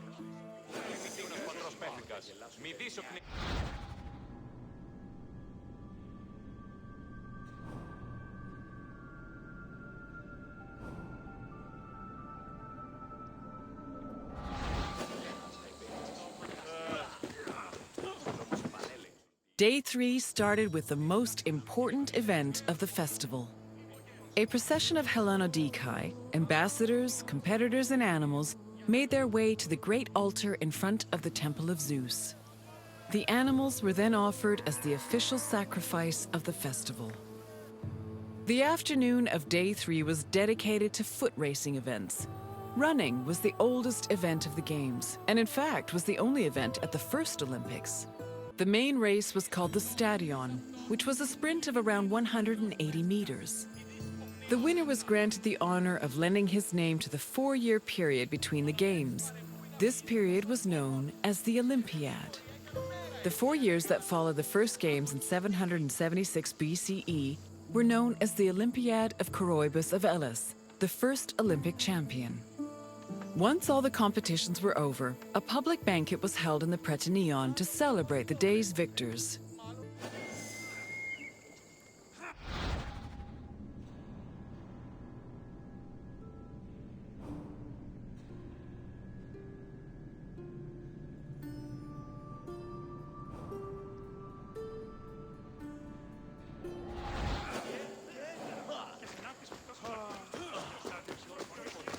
Day 4 was mainly for combat events. Wrestling matches were held in the morning, followed by boxing and pankration. Pankration was a no-holds-barred mix between wrestling and boxing. Almost all moves were permitted, except for biting, poking the eyes or mouth, and striking the genitals. The event was very popular, and it was seen as the ultimate expression of strength and technique. Later on in the afternoon, there was a unique racing event called the Hoplitodromos, or Race in Armor. In this event, competitors wore a helmet and held a shield to simulate running in the battlefield.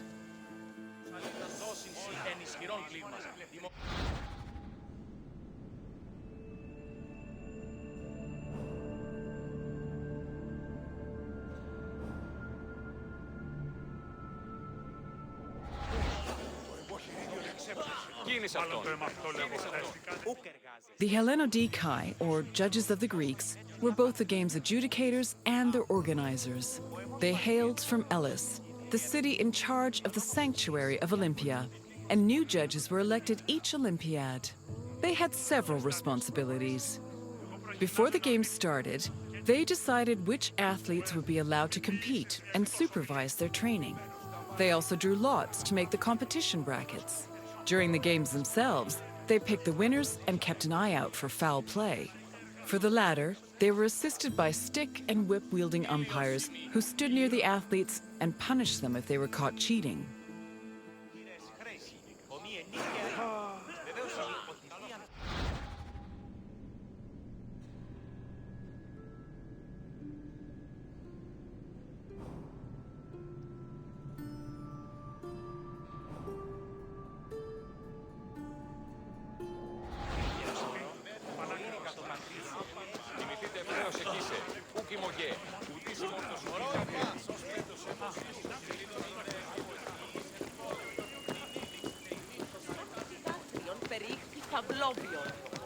Victory in Olympia was one of the most prestigious honors in all of Greece. Not only would victors be showered in glory in their home city, but their names would be known across Greece. The temptation to glory led some athletes to break their oath to Zeus and cheat. This could be dangerous, as there were many possible punishments should cheaters be caught. They could be disqualified and fined, or if they were caught cheating during a match, they would be beaten by nearby umpires. The most powerful deterrent of cheating, however, was shame. At the foot of Mount Kronios, and on the way to the stadium, were a group of bronze statues called Zanes, the plural of Zeus. These statues were inscribed with the names of the cheating athletes, how they cheated, and the fine that was imposed. The Zanes, which were funded by cheaters' fines, were strategically placed to be highly visible. Individuals or even entire cities could be found guilty of cheating.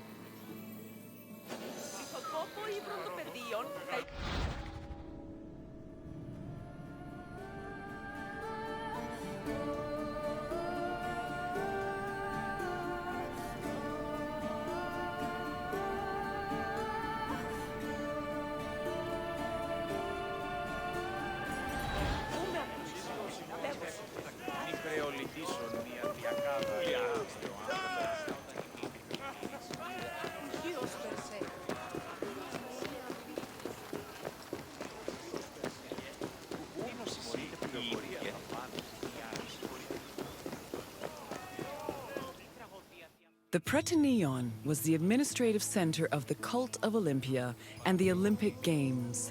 The building housed the sanctuary's priests, as well as the game's officials.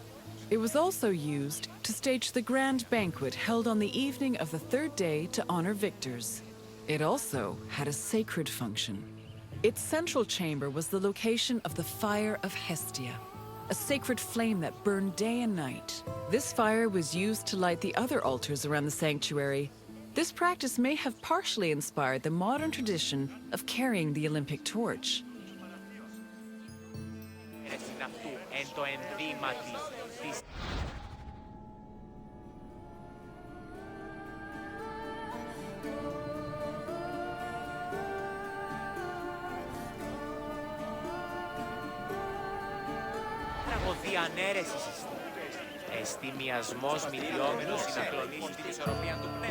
Hello again!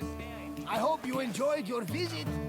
With their spectacular events and lavish banquets, the Olympic Games were a feast for the senses. I am certain even Zeus himself was entertained by the festivities. Now, is there anything else you'd like to do? Wonderful! Let the mental Olympics begin. Let's start with an easy one. Which notable woman won an event in the Games? Correct! She won 2 equestrian events thanks to her savvy horse purchases. This next question is slightly more challenging. Which of the following is not a famous Greek poet? You are right! Brasidas was a renowned Spartan general, and he didn't have time for rhymes and pretty words. Time for the final question. How many events were in the pentathlon?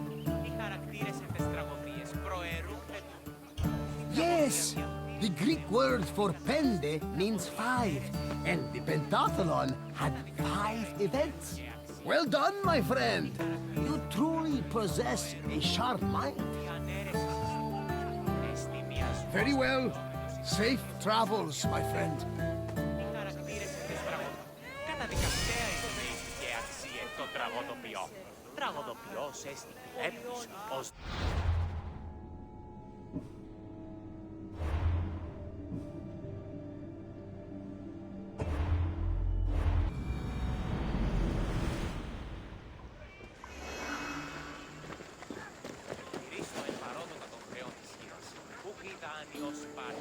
Welcome to Athens, wanderer. More specifically, welcome to the musical hub of the city, the Odeon. Sometimes, when the burdens of life begin to weigh heavy on my shoulders, I come here, close my eyes, and surrender myself to the music. It makes me feel like I'm a child again. My mother singing me to sleep with a gentle lullaby. The Odeon was where musicians came to share their songs with the public. The melodies played here caught the wind and drifted through the air, soothing the souls of Athenians across the city. Come find me when your visit is complete, and we will talk about the things you've learned. See you soon, wanderer.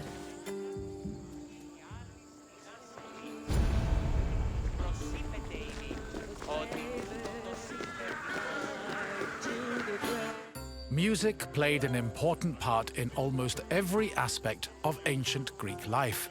Whether attending a public gathering, rubbing elbows at a dinner party, laying out offerings in a temple, or marching into battle, there was a song for everything. Aristotle even wrote that music increased the efficiency of laborers, and it was often played for rowers and field pickers to keep them working at a steady rhythm.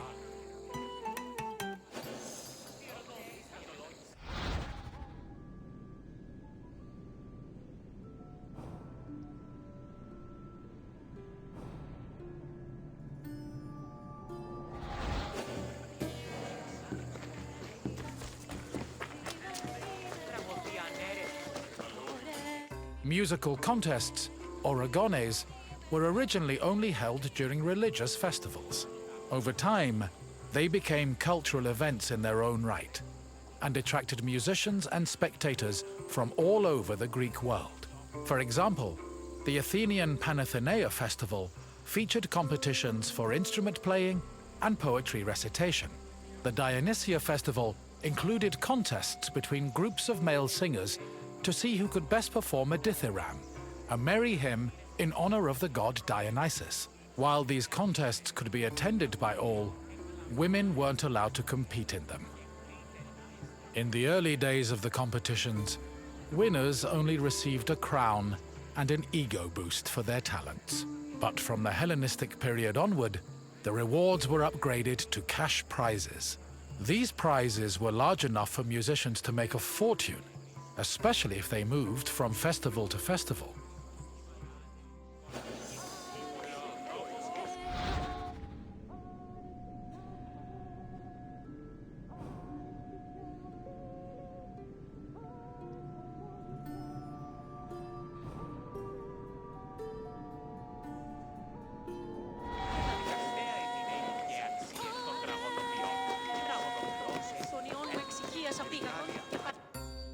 The Odeon of Pericles was built sometime between the 440s and 430s BCE.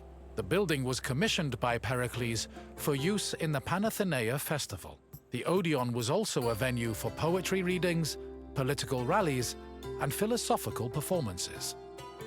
According to ancient sources, the original design of the Odeon was inspired by the tent of the Persian king Xerxes, a spoil of war the Athenians salvaged after their decisive victory at Salamis in 480 BCE. The building's roof was made of timber from captured Persian ships. In this sense, the Odeon was both a triumphant symbol of Athens and an insult to their Persian enemies. This structure was considered one of the grandest architectural accomplishments of ancient Athens.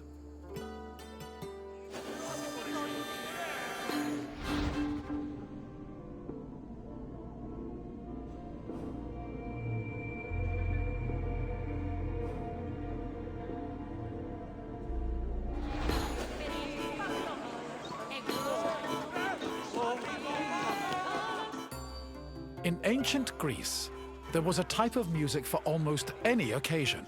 Complicated songs like hymns, paeans, and dithyrambs were meant for the ears of the gods, and as such were usually played during religious ceremonies and civic life. Meanwhile, a hymenaeus was a song performed at weddings, and a threnody accompanied funeral processions. For more merry occasions like symposia, scholia were the soundtrack of choice.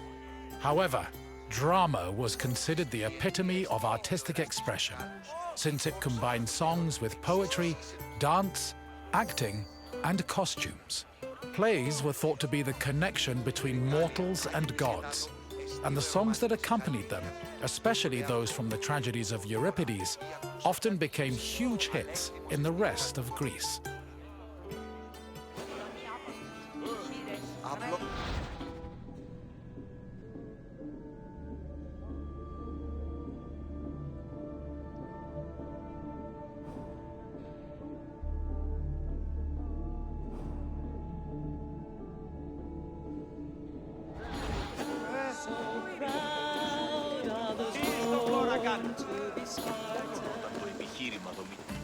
Hello again. I trust your visit was worthwhile, and that learning of music was a feast for your mind. I know it was for mine. Is there anything else you'd like to do?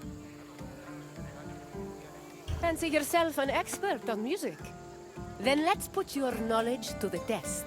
Which of the following songs was played at weddings? Correct. A hymenaeus was performed at weddings to wish the couple a happy and prosperous union. Let's move on to the second question. The Odeon of Pericles was modeled after spoils of war from which Athenian enemy? Correct. Not only was the design based on the tent of the Persian king Xerxes, but the building's roof was made of wood from captured Persian ships. Only one question remains. According to Aristotle, music was especially important to which group of people? You are correct. Aristotle believed music improved certain motor skills, so it was played for field pickers and rowers to increase their work output. You definitely have an ear for music, Wanderer. I applaud you. Farewell, Wanderer. I hope you enjoyed the sweet sounds of the Odeon.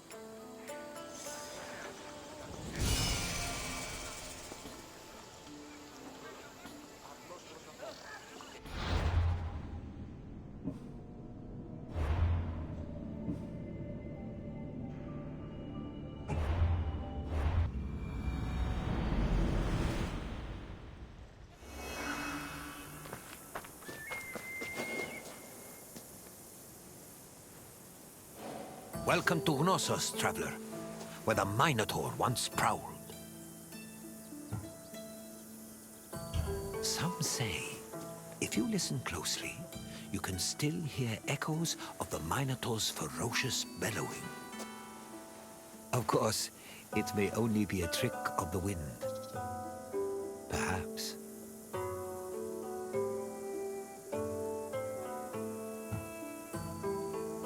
Naxos was the seat of the old Minoan civilization, where King Minos once supposedly ruled. These ruins have been the backdrop for many important events in both history and mythology. Look for me when your visit is over, and we'll discuss what you've seen.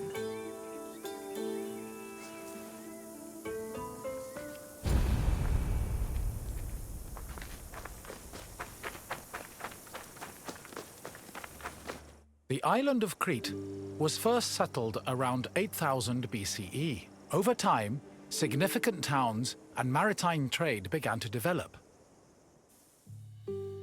Palaces were built, destroyed, and then rebuilt, culminating in what archaeologists call the Neopalatial period, which began around 1700 BCE. This period lasted for over 300 years, and is considered the golden age of Minoan civilization. The largest palace of this period was located in Knossos, and featured maze-like complexes of workshops, temples, courts, throne rooms, and living areas, as well as paved roads and advanced plumbing and draining.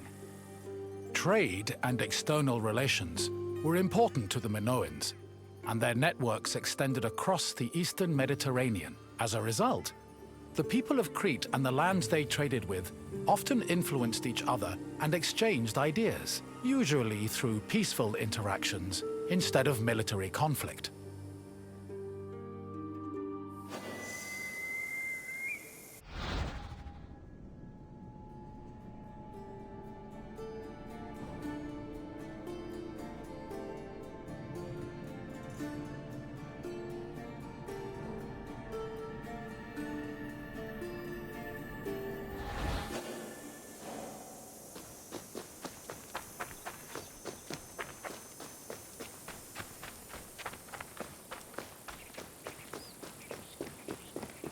The settlement of Knossos was established as early as the 7th millennium BCE. Today, one of the site's most notable landmarks is the palace ruins, located on the Kephallonia Hill.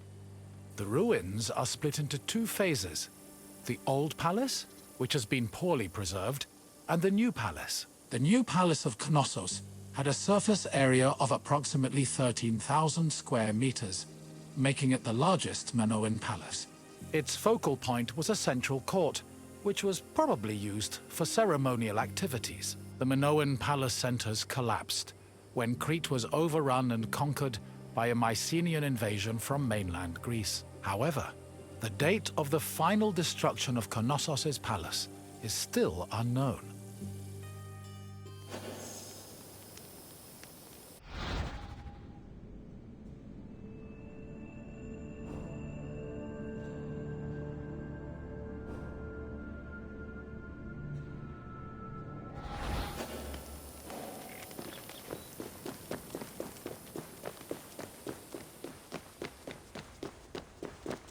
During the new palace phase, the ground floor was dedicated to economic activities and contained large storage rooms. The residential quarters, which notably had toilets, were located southeast of the central court, at the foot of the grand staircase.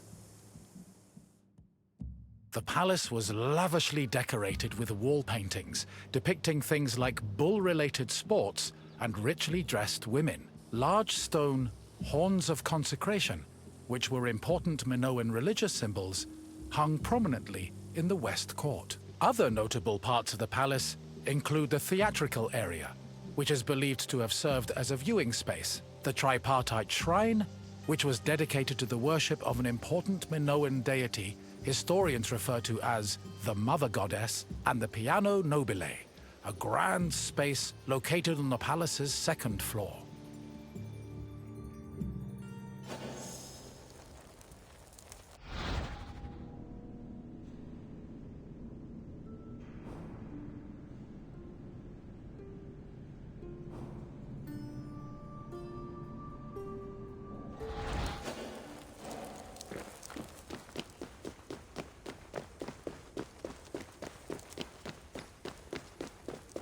During his trips to Crete, archaeologist Arthur John Evans discovered several ancient tablets. They eventually led him to define the forms of Minoan writing known as Linear A and Linear B.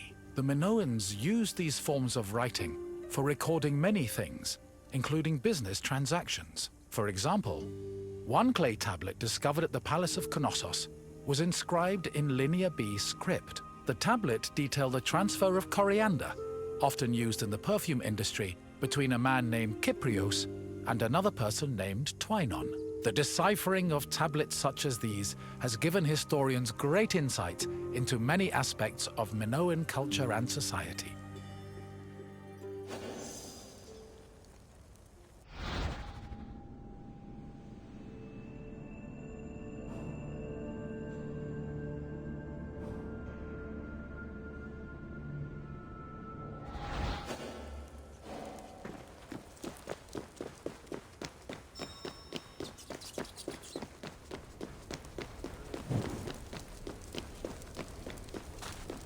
According to myth, The half-man, half-bull Minotaur was born after Queen Pasiphae slept with a bull sent by the gods as punishment upon her.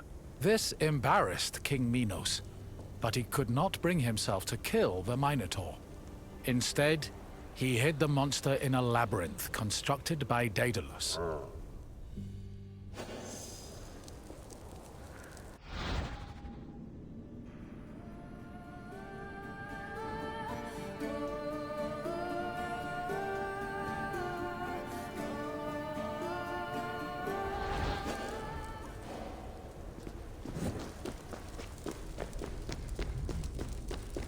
Daedalus was an important figure in Greek mythology, an ingenious inventor.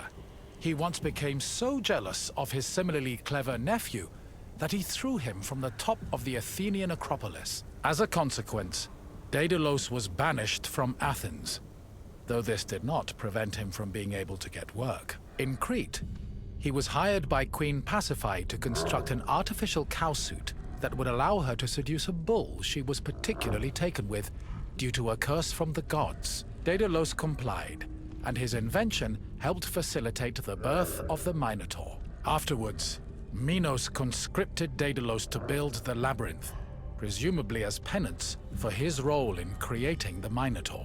But perhaps the most well-known story about Daedalus involves his son, Icaros, who used wings built by his father and flew too close to the sun, thus plummeting into the sea.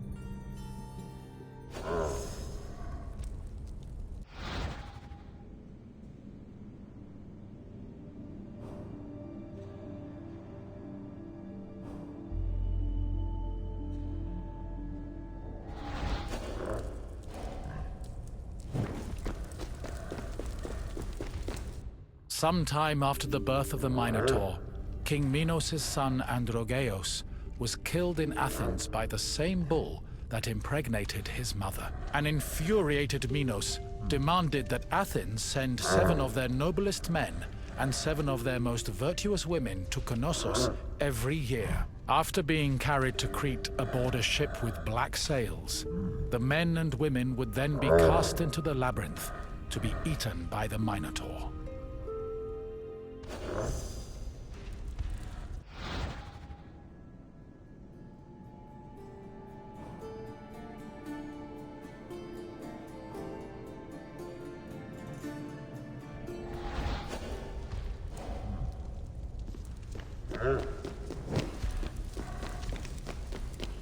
One of the Athenian youths chosen to be imprisoned in the labyrinth, Theseus, had enough of the morbid ritual. Before leaving Athens, he proclaimed he would kill the Minotaur, then return to his city on a ship flying white sails. Before entering the labyrinth, Theseus met King Minos' daughter, Ariadne, who fell madly in love with him. Ariadne provided Theseus with a thread he could unravel to help him find his way back out of the maze. Armed with this thread, Theseus entered the labyrinth, killed the Minotaur, escaped the maze, and set sail for Athens with Ariadne by his side.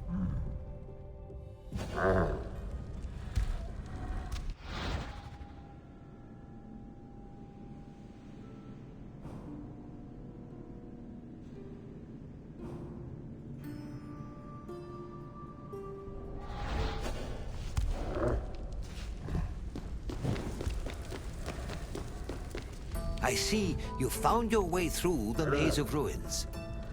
The Minoans played a large part in shaping Greek myths, but also in introducing influences from other places and cultures. Now, what else would you like to do?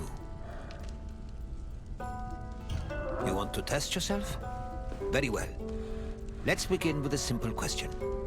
On which island was Knossos located?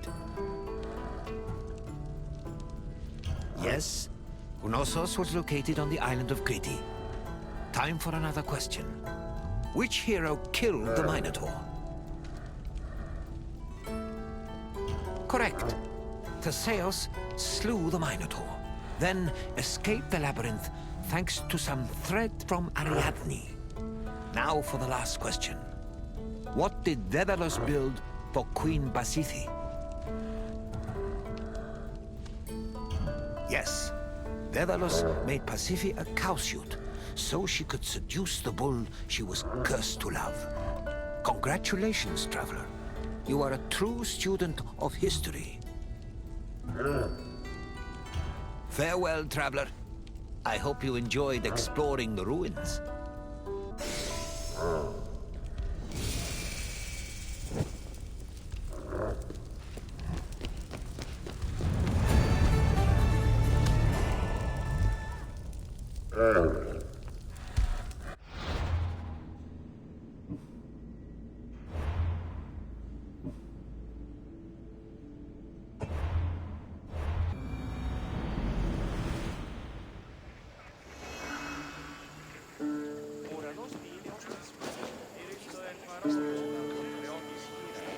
Welcome, wanderer, to one of the most prestigious places in Greece, the theater. I'd tell you, but I think it's best to let the actors speak for themselves. The theater was where audiences gathered to watch plays. They were the highest form of art in Greece, and people saw theater as a symbol of complete harmony between the mortal world and the divine. When you're done taking in the sights and sounds, come see me, and we'll talk more. Until then, wanderer.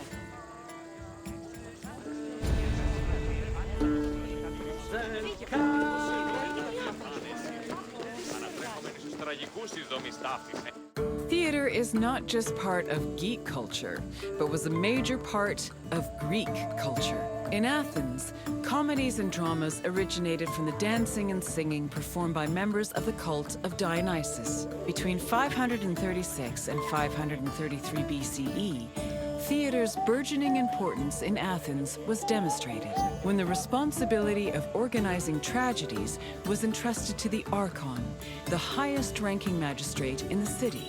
From then on, theater grew rapidly in popularity, and soon, a permanent space for performing and watching plays was built on the slope of the Acropolis. During the 5th century BCE, theater became intertwined with Athens' democracy. It often functioned as an echo chamber for political ideas, and in some cases, it could even influence public opinion. As a result, in the 4th century BCE, Plato coined the term theatrocracy to describe his city's politics.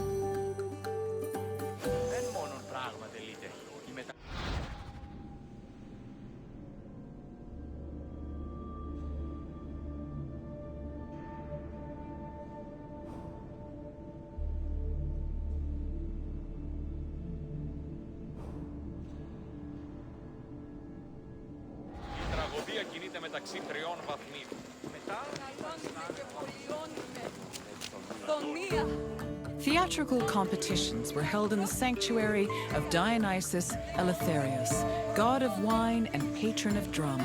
Dionysus was the son of Zeus and a mortal woman named Semele. Stories say that Zeus, who had fallen in love with Semele, appeared to her holding a lightning bolt in his hand. Semele was tragically struck dead by the lightning, but Zeus managed to save her unborn child, keeping the embryo in his thigh until it fully gestated. This is why the name Dionysus is sometimes thought to mean born twice. In Athens, theater was a part of the cult of Dionysus, and stage productions in the god's honor were held during festivals like the Lakonia and the Great Dionysia.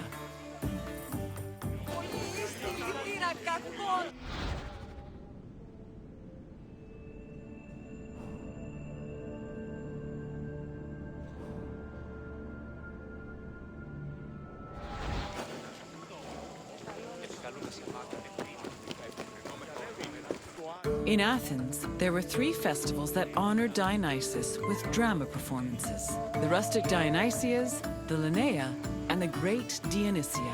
For the rustic Dionysia, each deme of Attica organized their own Dionysiac procession. The parades were full of phallic songs, dances, and symbols meant to signify fertility, and participants wore drunkard masks and sang bawdy lyrics about the god. The Lakonia was the oldest Dionysian festival, It was exclusively reserved for Greek citizens and mostly made up of comedy performances. Finally, the Great Dionysia was the most important festival. Taking place over several days, it began with a parade called a Phallophori, followed by a dithyramb contest, and ending with consecrated drama competitions.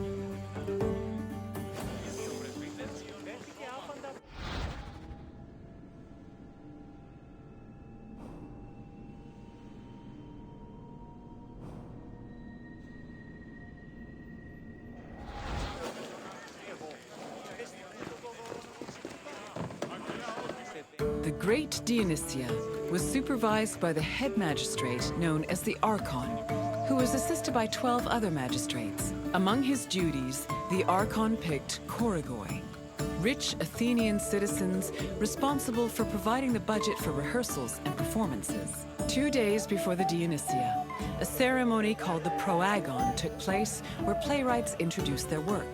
The Dionysia finally began in earnest with a procession to the god's temple, followed by sacrifices and a symposium. The next 2 days centered on dithyramb contests, while the final 4 days were dedicated to drama competitions. The contests' outcomes were decided by 10 judges who were appointed at random by the Archon. The judges placed their votes in an urn, and 5 of the votes were randomly picked to determine the winner.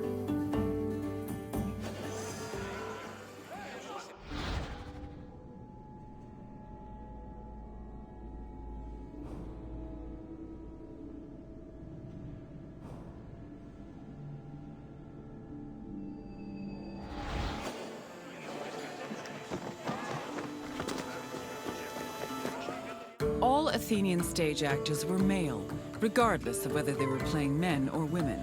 Tragedies originally featured only one actor performing alongside a chorus, eventually reaching a maximum of 4.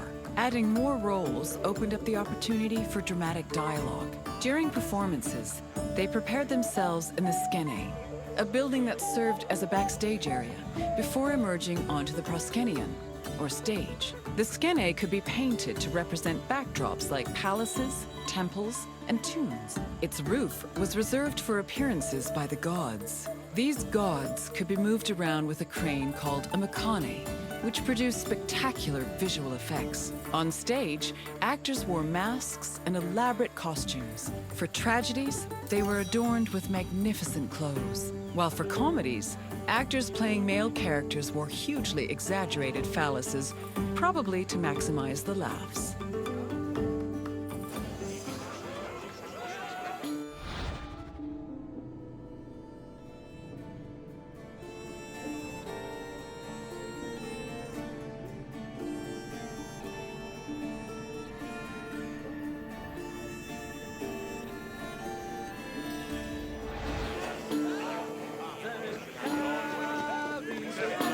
The centerpiece of the theater was the orchestra, or dancing place. It was a large, circular area that hosted choral performances, religious rites, and, presumably, acting. Choruses were composed of men wearing masks and costumes. Any Athenian citizen could be choritai, as long as they were selected by the chorus director. Chorus members also served as the equivalent of a curtain, as their entrance and exit marked the beginning and end of the play. New costumes and masks were produced for the chorus for every new play, and they were often just as impressive and elaborate as the performances. For example, Aristophanes' comedies feature the chorus dressing as wasps, frogs, birds, clouds, and islands. One of his plays, The Knights, even had men riding other men dressed as horses.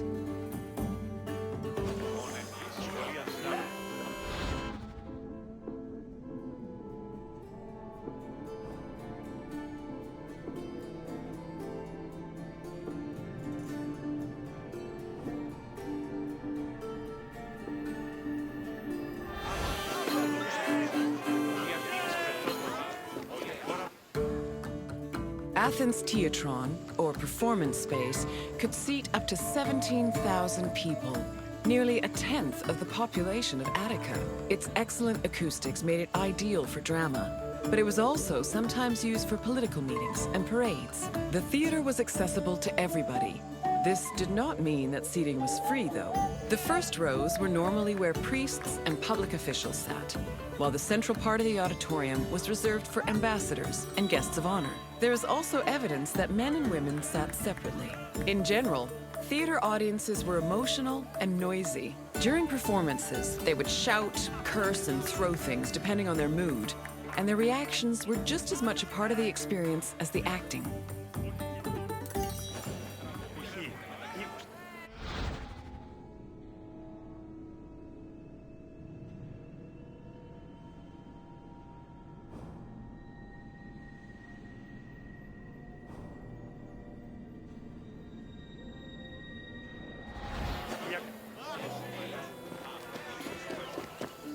Hello again, Wanderer. I hope your visit was entertaining. Though all art forms were important in Greek culture, none had the same prestige as theater, which provided a unique experience with every performance. Is there anything else you'd like to do? Really? Then let's begin. Who was Dionysos' mother? Correct! Unfortunately, Semele died before her son was born, but Zeus saved the unborn baby and raised him as a god. Next, another question. Which competitions took place on the second and third days of the Great Dionysia? Yes, the Thyramvi were hymns dedicated to Dionysos, and the Thyrambos contests were held on the second and third days of the festival. And finally, the last question. Which of the following is the oldest festival dedicated to Dionysos? You are correct. The Linnea was the oldest Dionysiac festival. Congratulations, Wanderer. You're a very studious theater goer. Then I will leave you be. Farewell, Wanderer.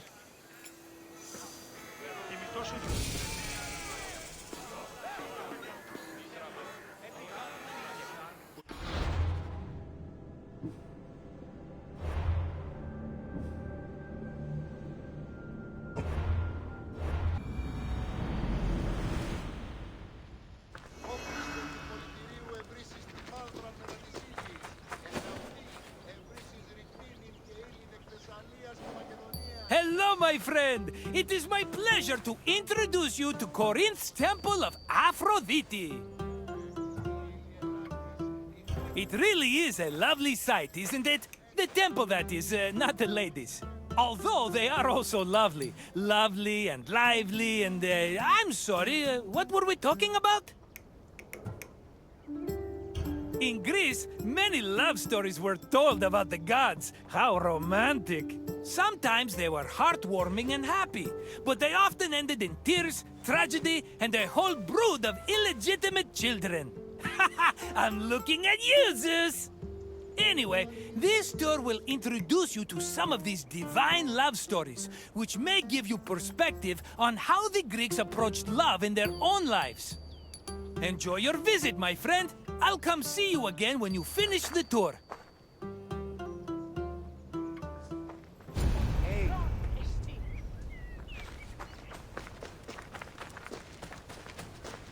Much like Athens, Corinth had its own acropolis, called the Acrocorinth. The natural promontory provided an excellent view of the surrounding territory. It was also the home of several sanctuaries, allegedly constructed in the 6th century BCE. The Acrocorinth's most famous attraction was the Temple of Aphrodite. Pausanias describes it as having statues of Aphrodite, her son Eros, and the sun god Helios. According to Strabo, the temple's most distinguishing feature was its servants, who acted as sacred prostitutes. However, Strabo is the only source for this information, and it is still hotly debated to this day.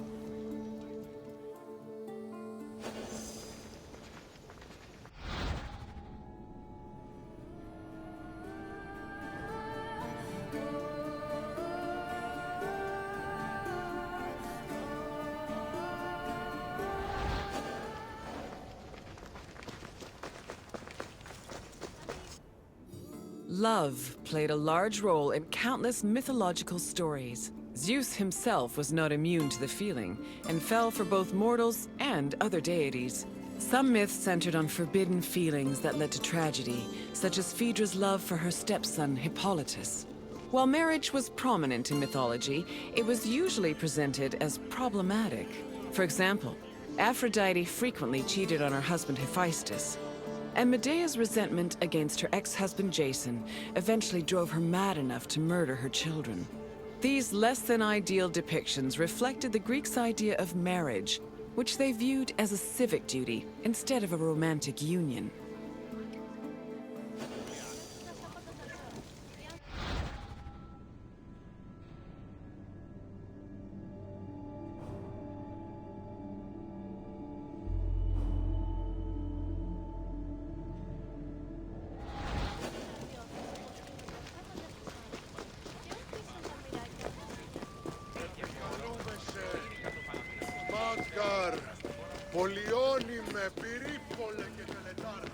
The goddess Aphrodite was one of the mightiest Olympians and was typically associated with love, beauty, and sex. She was worshipped all across the ancient Mediterranean by men and women, both young and old. Her origins differ depending on the version of the story. The poet Hesiod says that she was born from the severed genitals of Uranos, while Homer's version of the myth names her as the daughter of Zeus and Dione. Aphrodite appeared regularly in mythological stories and had many mortal lovers. Her favorite was Adonis, a beautiful boy who died tragically in a hunting accident. Aphrodite was devastated by his death, so she created a cult called the Adonia to commemorate him.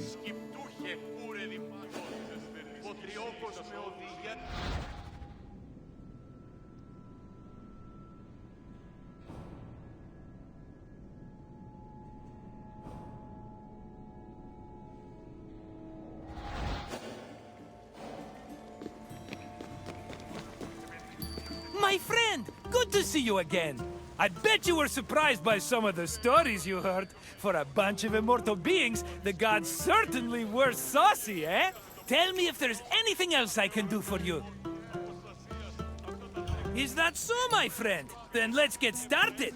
Which poet said that Aphrodite was the daughter of Zeus and Dione? Yes, it was Homer who said Aphrodite was a child of Zeus. On to the next question. Medea was married to which legendary hero? Yes, Medea was married to Iason, but after he left her for someone else, she resented him so much she murdered their children. But let's not talk about such depressing things. Instead, you can answer this last question. What was the name of Corinth's Acropolis? Correct! The Acro-Corinth has been home to many sanctuaries, as well as the famous Temple of Aphrodite. You passed the test! Congratulations, my intelligent friend! Normally, I don't let people go until they buy a souvenir, but for you, my friend, I'll make an exception!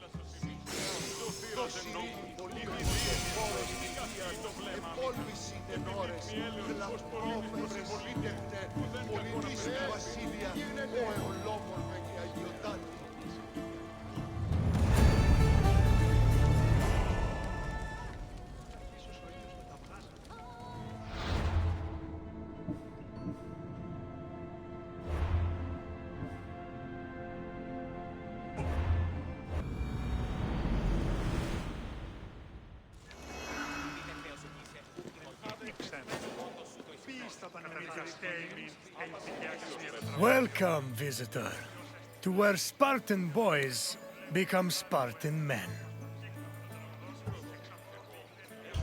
I can't help but be reminded of the boy I used to be. I wonder what that boy would think if he saw me today. Would he be proud? Intimidated? Or would he pity the tired old man standing in front of him? But such thoughts are meaningless. Let us move on. The Argogi was Sparta's strict education system. The strenuous regimen took in the young boys, and then reshaped them until nothing was left but the strength, intelligence, and resolve of a perfect Spartan citizen. I will find you once your visit has ended, and we will talk further. Until then, visitor.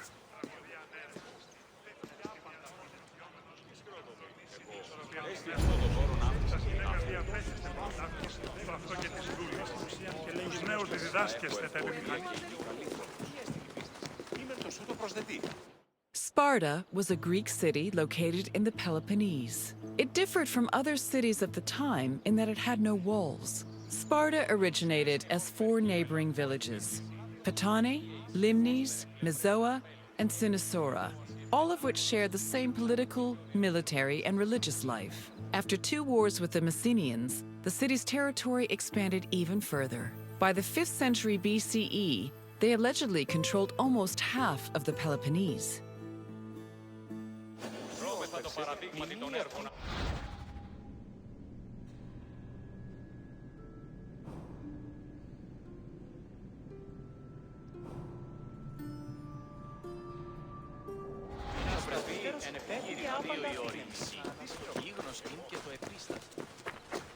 The Agoge was the military training and education program undergone by Sparta's male youth. Grooming men for war was one of the city's main priorities. Boys began their training at the young age of 7 and completed it when they were 30. It has been said that Spartan infants were inspected for weakness shortly after birth. If they were deemed too sickly, they were thrown into chasms. However, this information remains unproven. The healthy boys were considered suitable for training. When they came of age, they were removed from their families and were placed into service of the state. Their education included subjects like reading, writing, and even music, but was mostly focused on tough military exercises meant to turn the boys into efficient soldiers. The Agoge was divided into 3 cycles: one for boys aged 7 to 12, one for adolescents aged 12 to 20, and one for men aged 20 to 30. Each cycle included different exercises for refining the body and mind.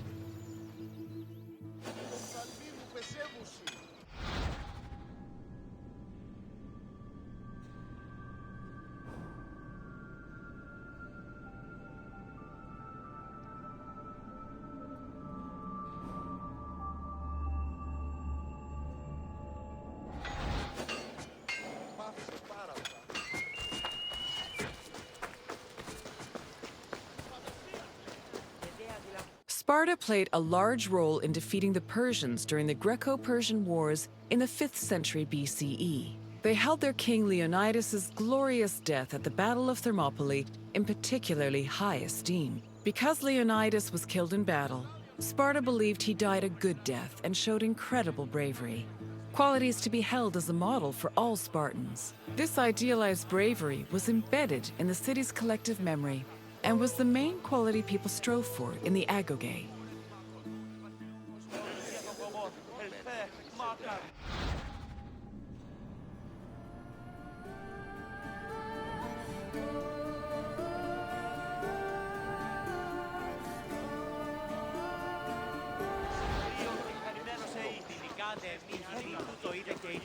Κάλιον του τον ιεστίος δείπνιον έδεσμα.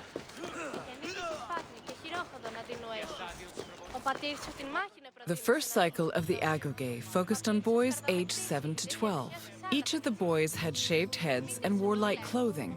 They walked everywhere barefoot, swam the Eurotas River all year long, slept on reeds, and participated in cult rituals for Artemis or Thea.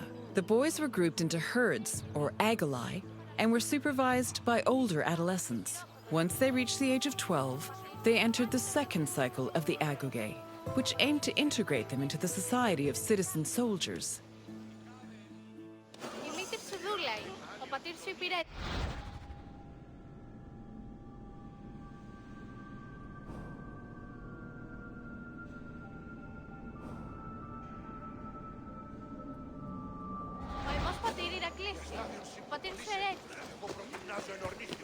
The Agoge's second cycle included boys aged 12 to 20.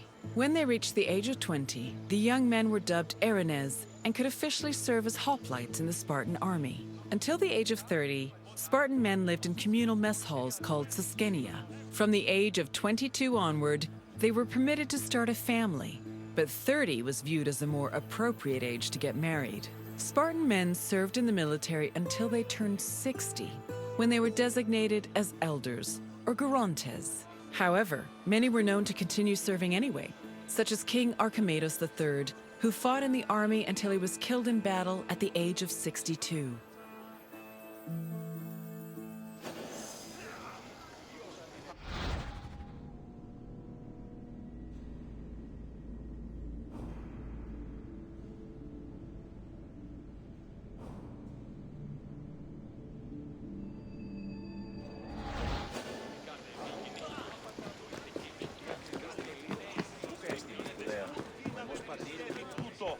All adult male Spartans participated in communal meals called syssitia. The attending Spartans contributed different kinds of food on a monthly basis, in addition to a small sum of money to pay for meat. Each man was entitled to one portion of a meal, with the exception of the kings, who received 2 portions. Syssitia attendance was mandatory for every Spartan fortunate enough to be part of the group.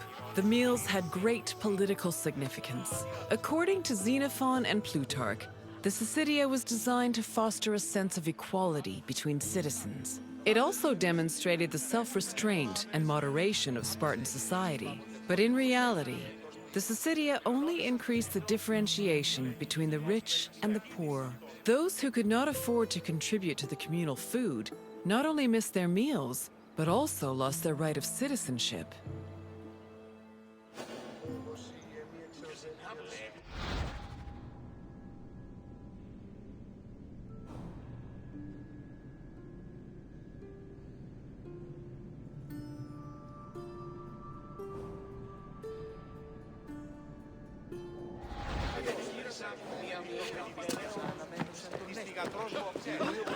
Your tour has ended.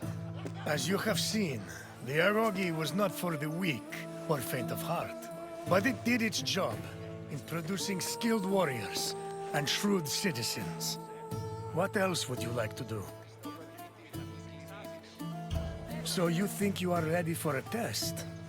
Very well. Let us see how you fare. First, a simple question. The Argolis was made up of how many cycles? Correct. The Argolis was divided into 3 cycles. One for boys aged 7 to 12, one for adolescents aged 12 to 20, and one for men aged 20 to 30. Next question. How many meal portions were kings entitled to at Syssitia? Yes, Spartan kings had the right to double portions. One final question. When were Spartans allowed to grow mustaches? Yes. Once a Spartan man was over 30, he was allowed to adorn his face with a glorious display of manhood. Impressive, visitor. You should be proud. Safe travels, visitor. Τέλος γάμος. Αλλά όμως εταίρο δύο αγαπά τον αλήθεια. Περί αγάπης σου τόπος. Διαλέγομαι έναν από το άλλο. Μάλλον ιδιωτικό.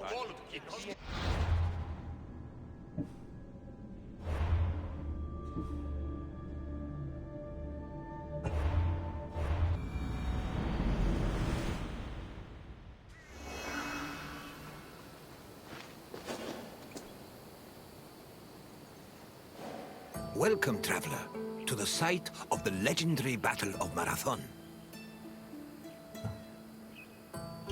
It's truly incredible that such a small place would have such tremendous significance. But then again, even the tiniest pebble can send ripples through the water.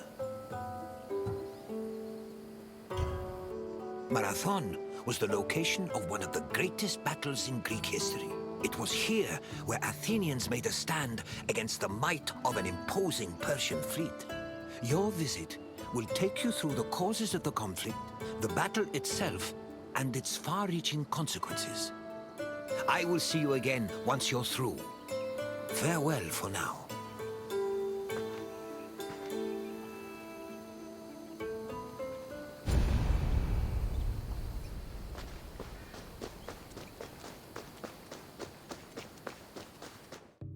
In 490 BCE, 600 Persian triremes landed on a beach 35 kilometers north of Athens.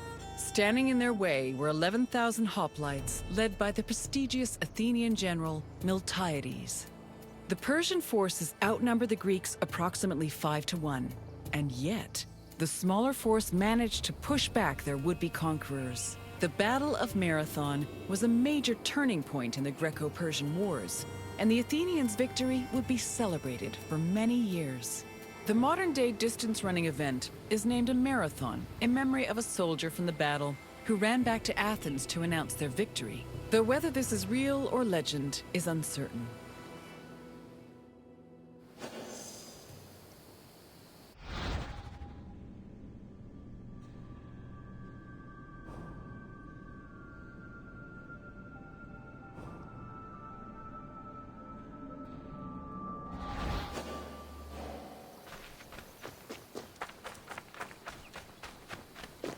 The Persians wanted to invade Greece in part due to its rich silver mines. In 545 BCE, they came closer to this goal after their victory over Croesus, the king of Lydia. The victory forced some Greek populations in Asia Minor to surrender and gave the Persians a solid foothold to carry out a large-scale invasion. In 494 BCE, the city of Miletus revolted against its Persian rulers. They were aided by Athens and the nearby city of Eretria, and even burned down an important Persian temple. The Persian king Darius was enraged by their sacrilege, and in 491 BCE, sent messengers to the Greek cities demanding their submission. Athens and Sparta killed the Persian messengers, goading Darius to invade. The Persians began their attacks, first capturing the city of Naxos and enslaving its inhabitants, then taking the city of Eretria. Filled with confidence from their string of victories, the Persians set their sights on Athens.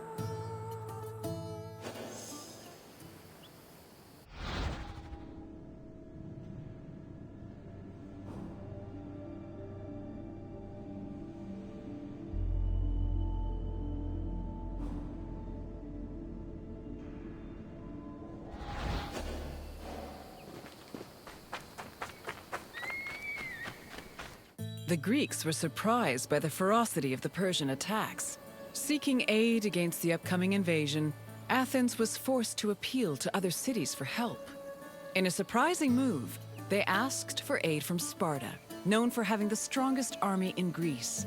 The Spartans agreed to the request, but they were unable to send reinforcements in time due to the religious feast of Apollo Karneos, which forbade them from leaving their city until the next full moon. The only extra help Athens managed to acquire was from the small Boeotian city of Plataea, which sent an additional 1,000 hoplites. This was the first time in Greek history that their entire civilization was under attack from an external invader. Despite sharing the same language and same religion, Greek city-states had often warred amongst themselves. The Persian invasion was the first time they realized the necessity of collective action to ensure their survival.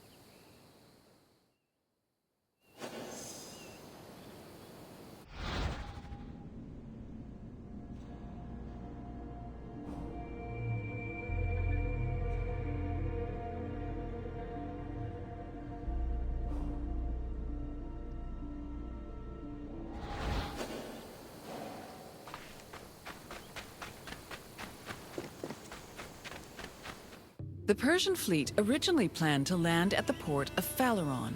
However, the exiled Athenian tyrant Hippias, who sided with the Persians, advised them to land at Marathon instead, where it would be easier to deploy cavalry. The Athenians were unaware of the Persian battle plans and left Marathon undefended. This allowed the Persians to quietly set up camp on the beach, while Athens scrambled to mount a defense.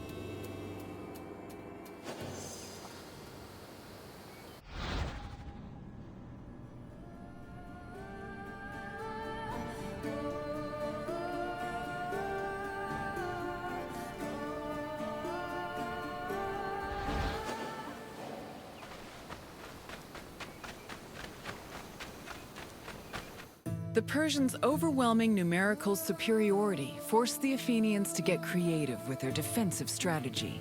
The city sent 10,000 hoplites, along with the extra 1,000 Plataean reinforcements, to a hill located above the Persian encampment. Once in position, Athenians had to decide whether to wait for the Persians to attack or to strike them first. Athens' strategists believed the former option was better, but the general Miltiades believed a first strike was more advantageous, as the Persians had their backs to the sea. In the end, Miltiades' opinion prevailed, and the Greeks made their move.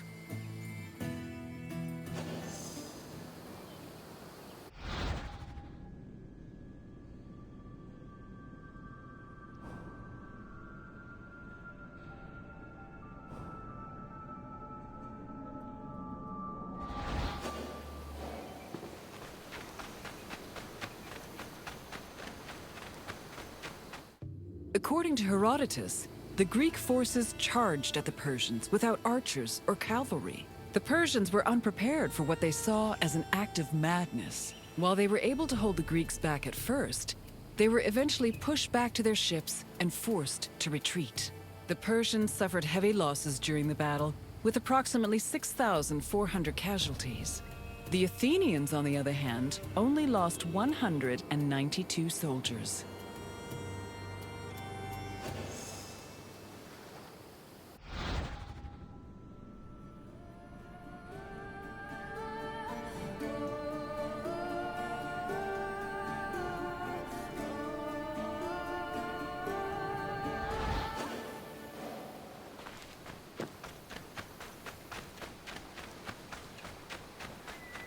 The victory at Marathon was considered miraculous. The Greeks attributed this miracle to the appearance of legendary heroes who they allegedly saw return from the dead to fight at their side in defense of the city. For example, several Athenians swore they saw the mythical king Theseus take up arms at Marathon, a scene which would later be depicted in Athens' Agora. Similarly, some hoplites attested that Heracles appeared at Marathon, clad in his lion's skin and wielding a club. The supposed appearance of these heroes helped elevate the Battle of Marathon to a legendary status among the Greek people.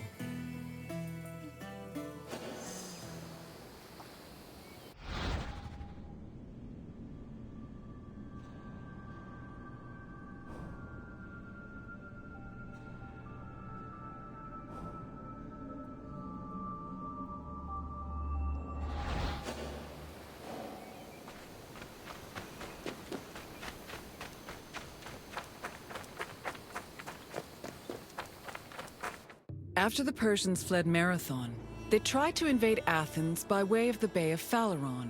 However, this gave the Athenians time to return to their city and mount a proper defense. Fearing further losses, the admiral of the Persian fleet called off their attack, and the Persians returned to their empire. Darius was furious at the campaign's failure and decided to seek vengeance in a retaliatory expedition from both land and sea. Meanwhile, Sparta begrudgingly congratulated Athens on their victory.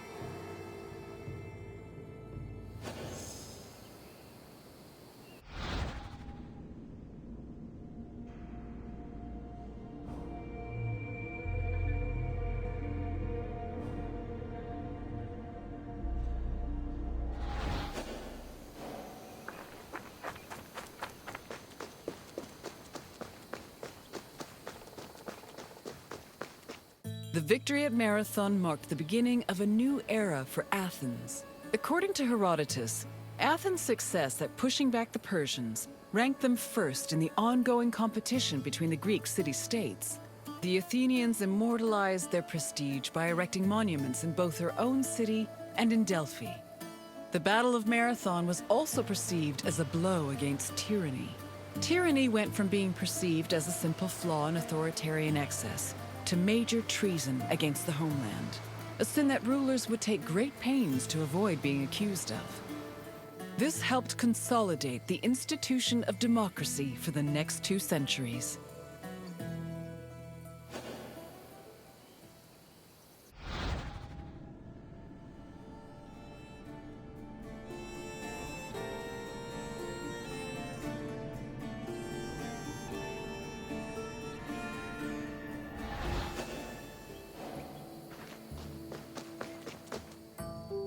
I hope you enjoyed this look into the famous Battle of Marathon.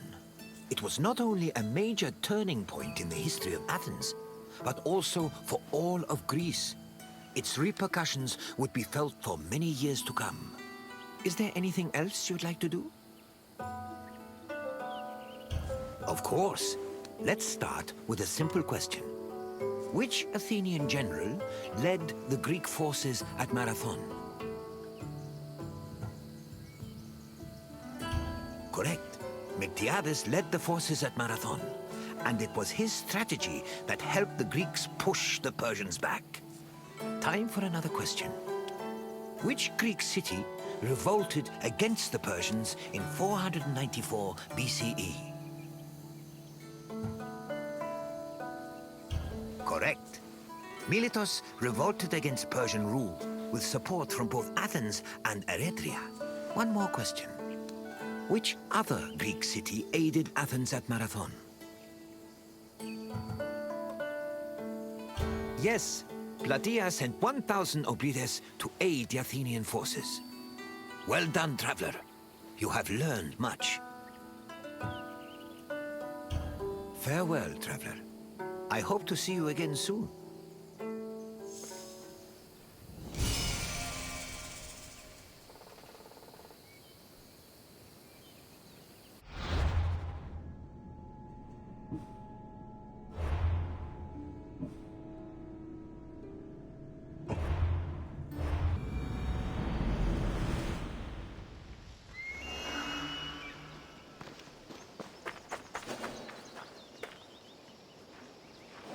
Welcome, visitor, to Thermopylae. Thermopylae stirs many feelings in my heart. Rage at the Persians' arrogance. Regret that I could not do more. But mostly, I feel proud. Proud of my city, and of my men, who fought to protect the very soul of the Spartan people. For those few fateful days, they were my brothers. I miss them all. Thermopylae was where a courageous group of Spartans stood amongst other Greek soldiers and held off the forces of King Xerxes, the Persian. When you're done, find me and we'll speak more.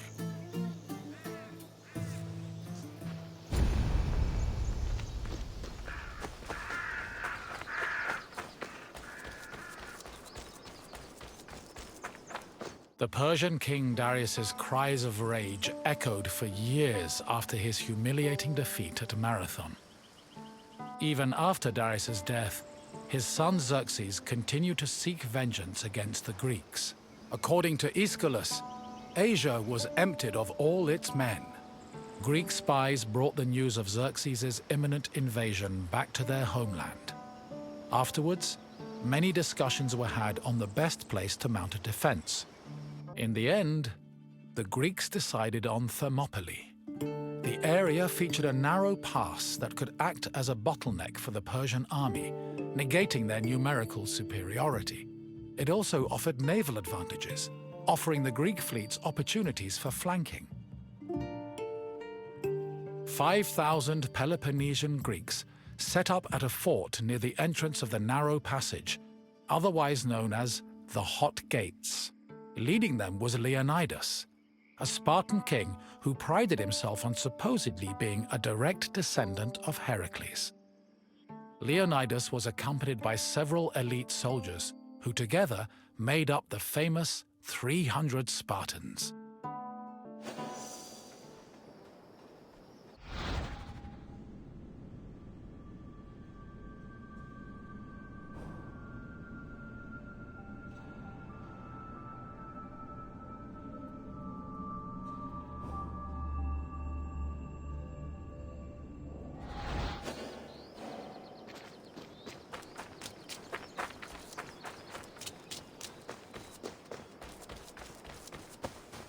The Persian army arrived in the summer of 480 BCE, preceded by a flood of rumors regarding their strength and numbers. It was claimed they consumed 6,000 tons of wheat every day.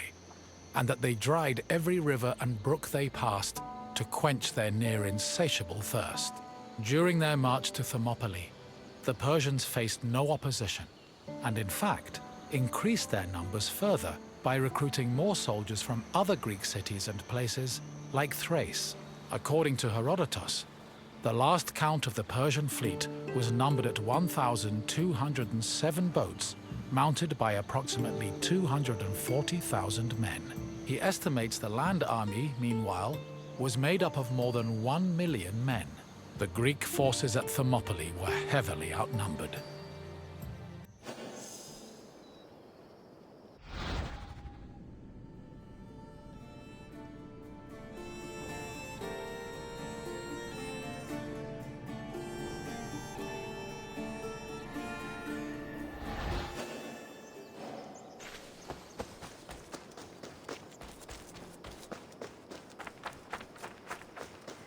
Xerxes believed that at the sight of his massive army, the Greeks at Thermopylae would flee in terror. Instead, they deliberated. The majority of the Peloponnesians wanted to engage the Persians on the Isthmus of Corinth. Leonidas, meanwhile, believed it was wiser to stay put in Thermopylae. While the Greek forces debated, a Persian horseman was sent to spy on the enemy. He returned to Xerxes with surprising news. Not only were the Greeks not fleeing, but the Spartans guarding the fort were exercising and combing their hair. A far cry from the fearful soldiers Xerxes expected. To increase the pressure on the Greeks, Xerxes waited 4 more days, then attacked on the 5th. The Persians faced heavy resistance and suffered many losses, and Herodotus says Xerxes leaped 3 times from his chair, seized with fear for his army. The following day proved to be just as difficult for the Persian forces, and the Greeks continued to stand their ground.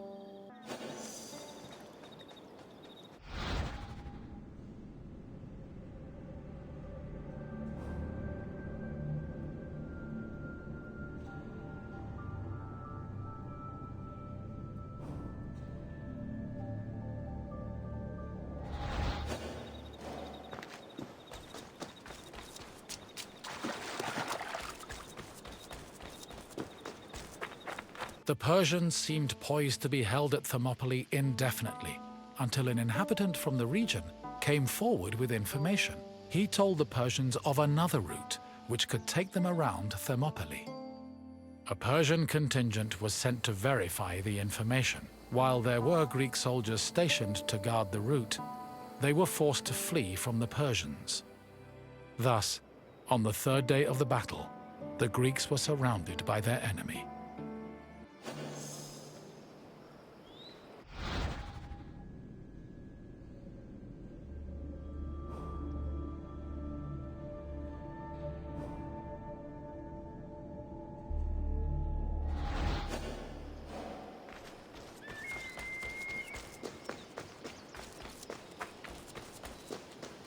With the Persians both in front of and behind them, the Greek forces at Thermopylae realized they had 2 choices: flee to live another day, or stand and fight till their last breath.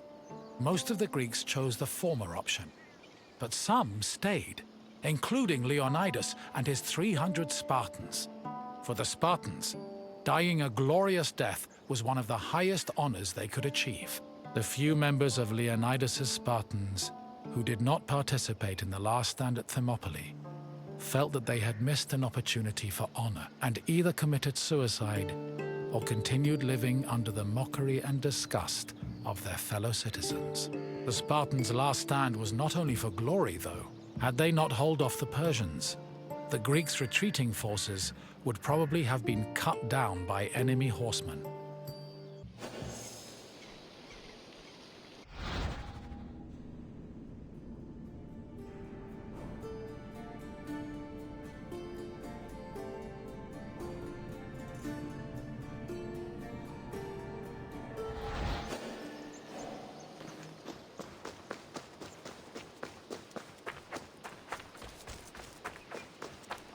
On the morning of the 3rd day, King Xerxes was assured of his victory. However, that victory did not come easy. King Leonidas himself fell in battle, and a furious fight broke out around his body. The Spartans fought to the last man, and when they had all been slain, Leonidas's body was brought before Xerxes. According to Herodotus, Persians usually honored the most courageous warriors, even if they were enemies. However, Xerxes was so consumed by rage at the Spartans' resistance that instead he cut off Leonidas's head and ordered it impaled on a stake. A statue of a lion was later erected on the hill of the Spartans' last stand in honor of Leonidas's bravery.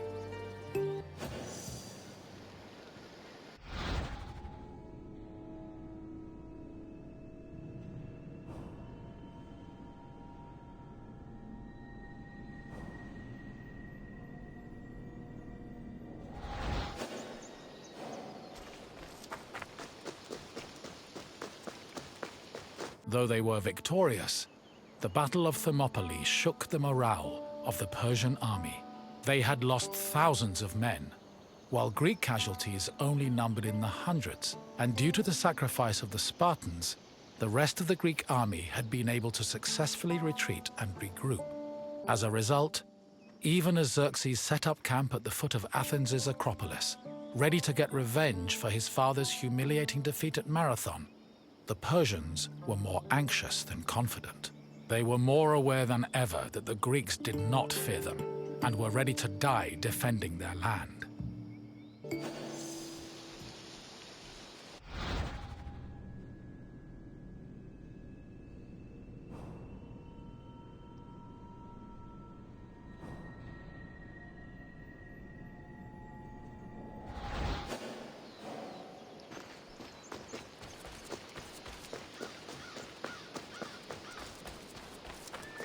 In the end, the Battle of Thermopylae was still a loss for the Greeks. However, the battle gave the Greeks a boost in morale that carried them all the way to their decisive victory over the Persians in the Battle of Plataea in 479 BCE. With the war against the Persians finally won, the Greeks were able to honor the sacrifice of Leonidas and his Spartans with memorials and poems, forever solidifying the glory of Sparta's military prowess. The newfound respect for Sparta was noteworthy, because before the war, the city was seen as no more than a bully who forced itself into the affairs of others. Thermopylae changed opinions of Sparta for the better, and gave them a legitimate claim to be one of Greece's most powerful and influential cities.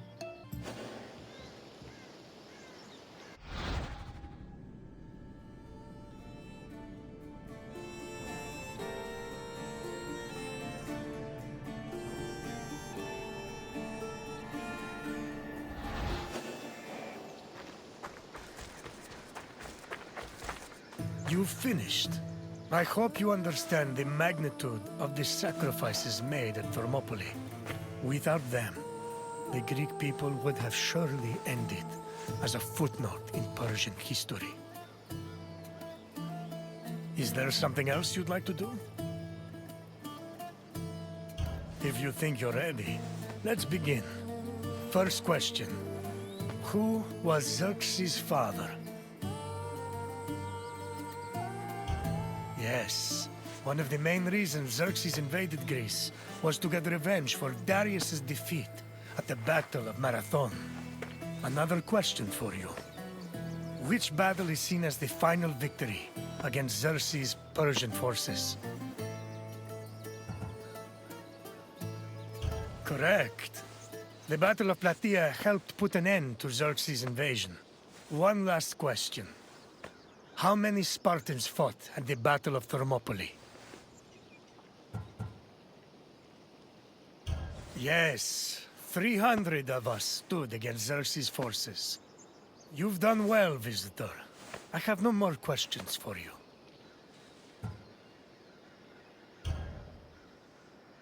Farewell, visitor.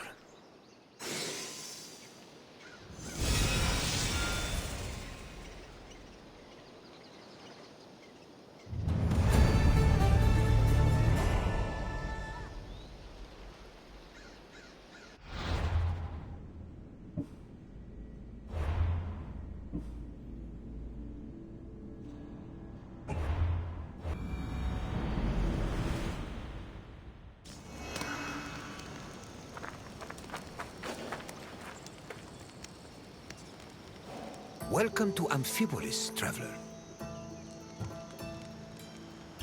The Battle of Amphipolis was surely an interesting one. One might even call it anticlimactic. But that does not mean it wasn't important in the greater scheme of the Peloponnesian War. The city of Amphipolis was the site of one of the more unique battles of the Peloponnesian War. Two generals, the Athenian Cleon and the Spartan Brasidas, fought for this land in an effort to control the resources it provided. In the end, though, neither got what they wanted. Look for me when you finish your visit, and we can speak of what you've learned.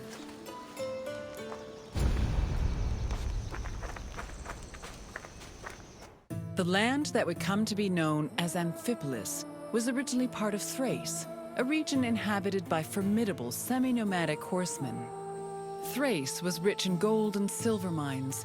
It was surrounded by lush forests, making it very attractive to outside parties like Greece and Persia. By 513 BCE, Persia had managed to conquer much of Thrace. But after their defeat in 479 BCE, Athens made a play for the land. They conquered the nearby island of Thasos in 465 BCE. But the military prowess of the Thracian riders kept them out of the country's interior. It was only in 436 BCE that Athens established a solid foothold in Thrace with the founding of Amphipolis, a city on the banks of the river Strymon.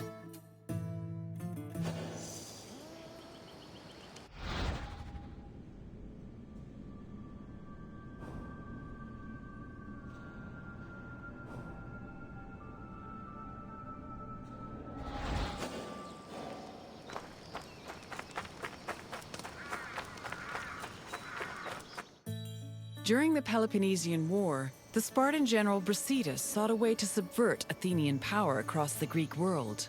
He set his sights on capturing the coast of Thrace, hoping to seize the resources the area provided. Brasidas knew that many of the Greeks living in Thrace hated the greed and brutality of their Athenian neighbors and decided to take advantage of the situation. He set off on an expedition to Amphipolis, accompanied by 1,000 hoplites and 700 helots, and arrived before the city in the winter of 424 BCE. At Amphipolis' ramparts, Brasidas announced that he preferred to take the city peacefully and promised to allow safe passage to any inhabitants who wished to leave, in addition to sparing those who wanted to cooperate. This proposal was well received by the city's residents, and he was able to capture Amphipolis without striking a single blow.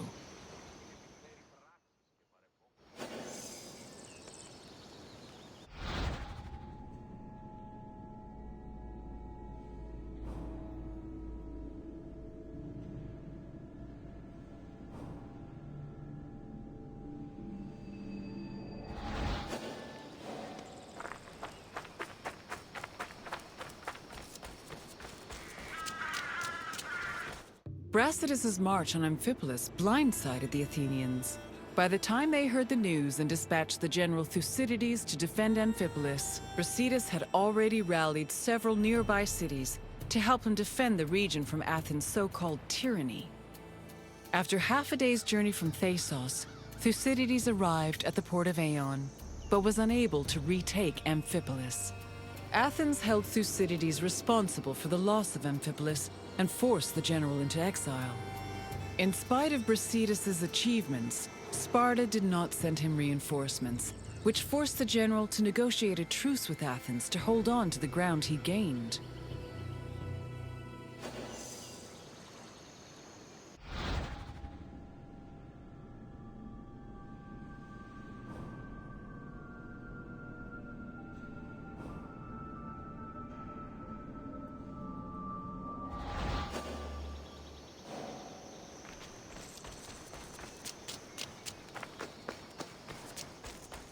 The matter of how to deal with Amphipolis divided Athens. The politician Nicias, as well as the city of Sparta, hoped that peace could be negotiated.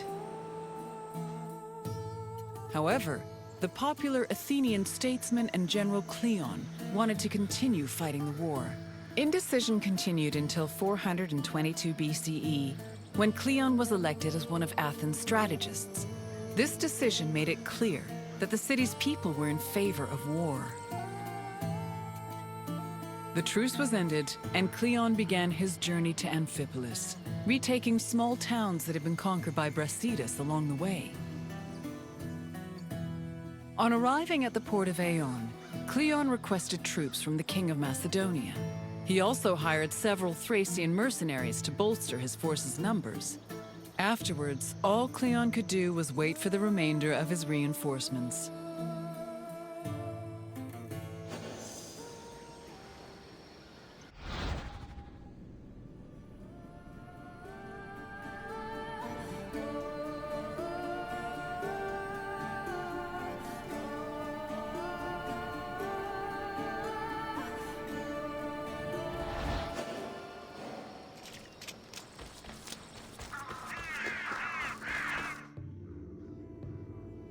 While they waited, the Athenian forces began to resent Cleon's hesitation to attack.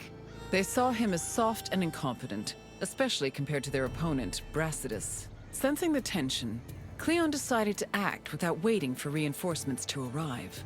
He set out from the port of Aeon to observe Amphipolis, setting up a camp on a nearby hill. To Cleon's surprise, Amphipolis appeared to be completely unprotected, with no guards stationed at the city's gates and ramparts. However, the city's lack of protection was only an illusion. Even so, upon seeing this, Cleon regretted that he did not bring wooden towers, which would have allowed him to easily recapture the city.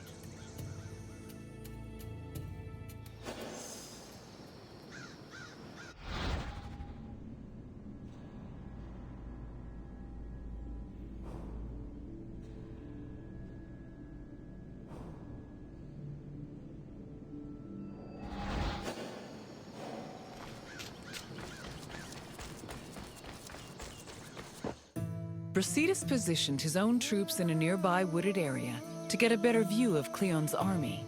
When the Athenians began moving to set up camp, Brasidas returned to Amphipolis. He believed his army was less well-trained than the Athenians and decided to rely instead on cunning tactics and Cleon's inexperience as a military leader. Brasidas organized a two-prong attack. He would personally lead a small raid, then one of his lieutenants would follow up with a second attack shortly after, disorienting the enemy. He had barely finished formulating his plan when he saw Cleon's army pack up and retreat back towards the coast. The cowardly display made Brasidas realize that perhaps victory would be easier than he thought.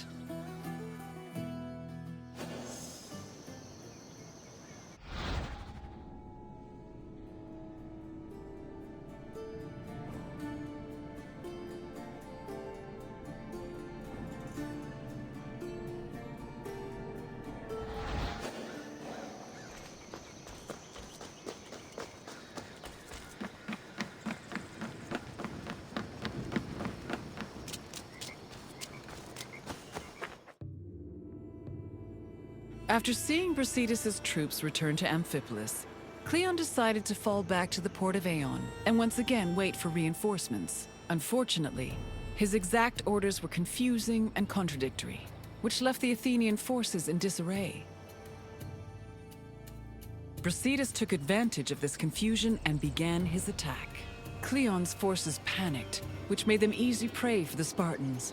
600 Athenians were killed, while the Spartans only lost 7 men. Cleon's remaining forces took refuge in Aeon, where the bodies of their comrades were eventually returned to them, though only after being stripped of their weapons.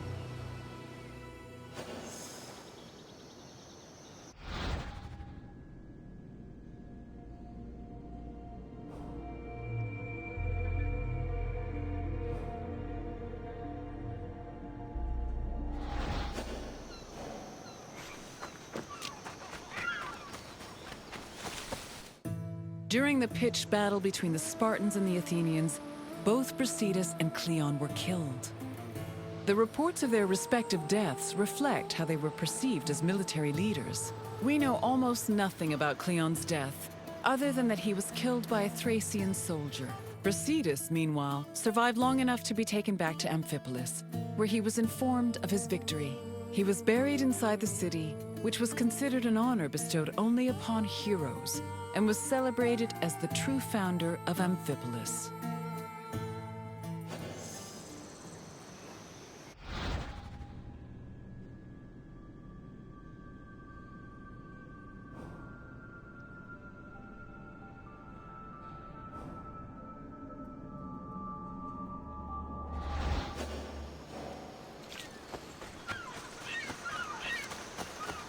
The Battle of Amphipolis temporarily put an end to the hostilities between Athens and Sparta. The Athenian forces returned to Piraeus, while Sparta called back the reinforcements they'd sent from Brasidas. The death of both Brasidas and Cleon encouraged the two cities to push for peace. The negotiations took time, but Sparta and Athens eventually agreed to return to the way things were before the Peloponnesian War. The resulting treaty became popularly known as the Peace of Nicias. Throughout the Greek world, it was mostly agreed that Sparta had lost the war, in spite of Brasidas' heroic efforts. The sentiment was rooted in the fact that Sparta had failed to end Athens' domination over Greece, something they had promised to do at the start of the war.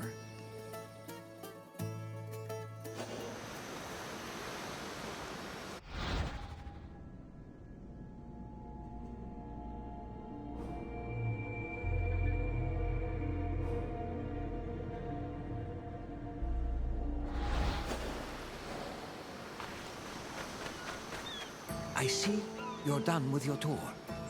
The Battle of Amphipolis may have briefly put an end to the Peloponnesian War, but the so-called Peace of Nicias was only temporary. It would not be long before Sparta and Athens came to blows once again.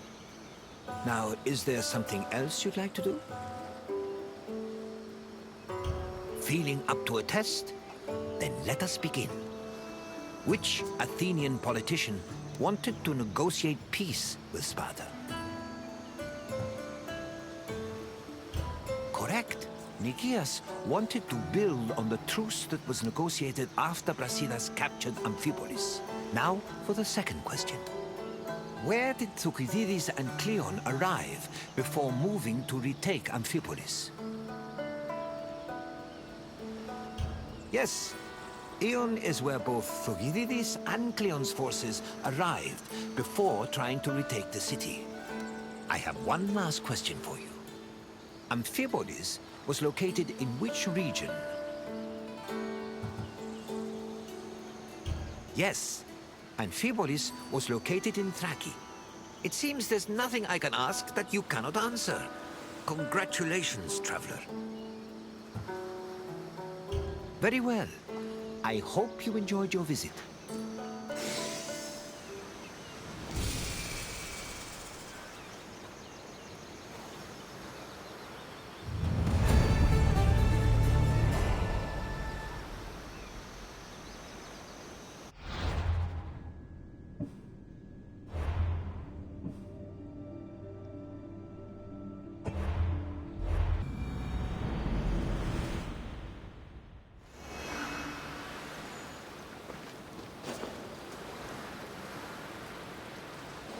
Welcome to Pylos, traveler. This area, along with the nearby island of Sphacteria, were important battlegrounds during the Peloponnesian War. I always find it a shame that such lovely-looking places were exposed to so much violence. It's difficult to take pleasure in relaxing on the sand, knowing how stained it is with blood. The Peloponnesian War was a great conflict between rivals Sparta and Athens. It lasted many years and cost a great number of lives on both sides. The battles of Pylos and Sphacteria occurred almost one after the other and culminated with one of the most surprising outcomes in the entire war. Ah, but I will not spoil it for you. You'll have to experience it on your own. I'll wait for you at the end of the tour.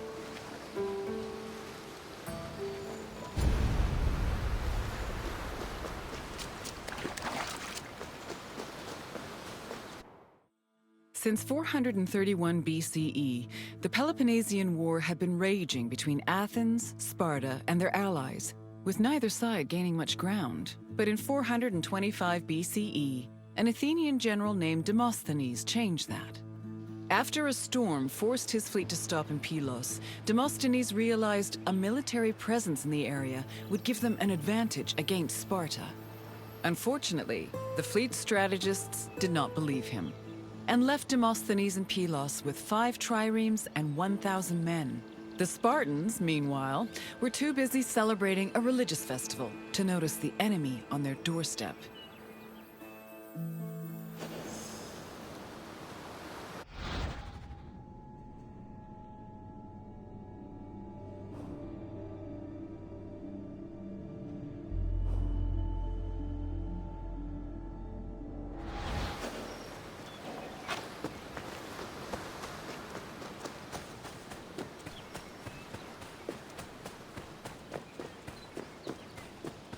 Once Sparta discovered the Athenian presence on Pylos, the Spartan king Agis mustered his troops and fleet. Sparta then descended on Demosthenes' outpost, attacking from both the sea and the mainland. The Athenian general had to mount a hasty defense. He pulled his boats back to the foot of the ramparts and fixed them in place with stakes, providing extra cover. Then, going against all the established rules of battle, he descended with his hoplites to fight on the rocky shore, where he believed the Spartans would disembark. His gamble paid off, and the Spartans did indeed attempt to land at this location, though Demosthenes' forces made them hesitate. One of the Spartan leaders, Brasidas, decided to make the first move by ramming the rocks with his boat, exclaiming, "It's only a few planks." He paid for his actions when his shield slipped into the sea after descending from his boat, leaving him open to many blows. The battle raged on into the night and continued to the next day, remaining locked in a stalemate. However, on the evening of the second day, Athenian reinforcements arrived.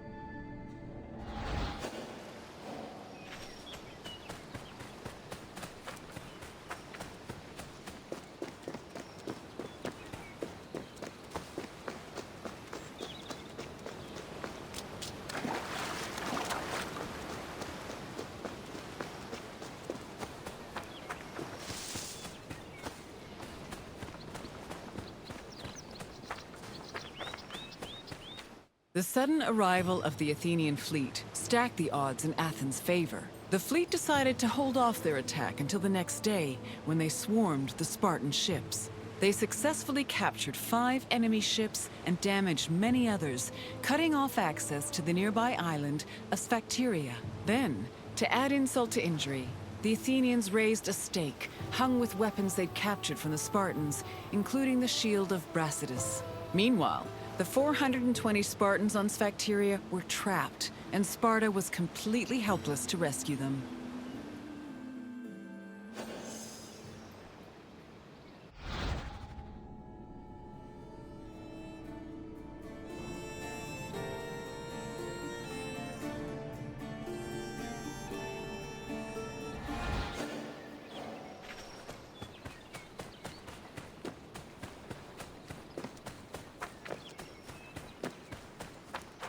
With 420 of their men trapped on Sphacteria, Sparta needed to reevaluate their position. The Spartans on the island were essentially the Athenians' hostages, and Sparta could not move to rescue or resupply them without putting their lives in danger.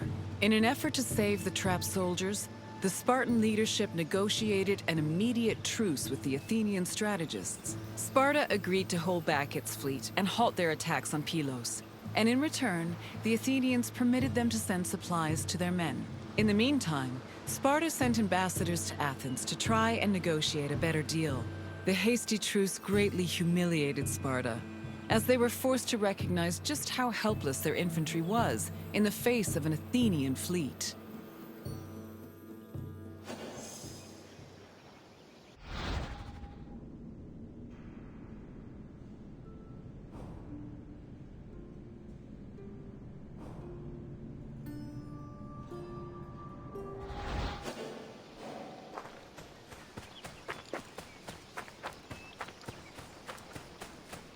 To bargain for the safety of their men, Sparta sent ambassadors to Athens to propose a cessation of hostilities. The ambassadors tried to emphasize that their situation was not a result of strategic incompetence or lack of strength, but rather plain bad luck.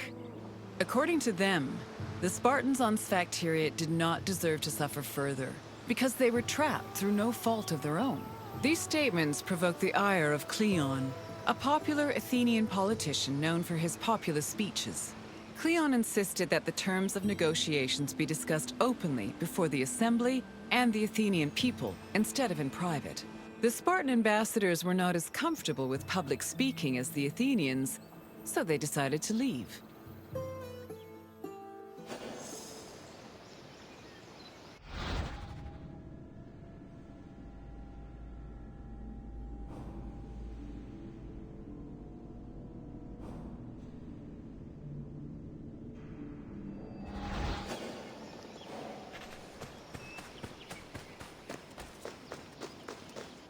Following the failed attempts of the Spartan ambassadors, hostilities resumed.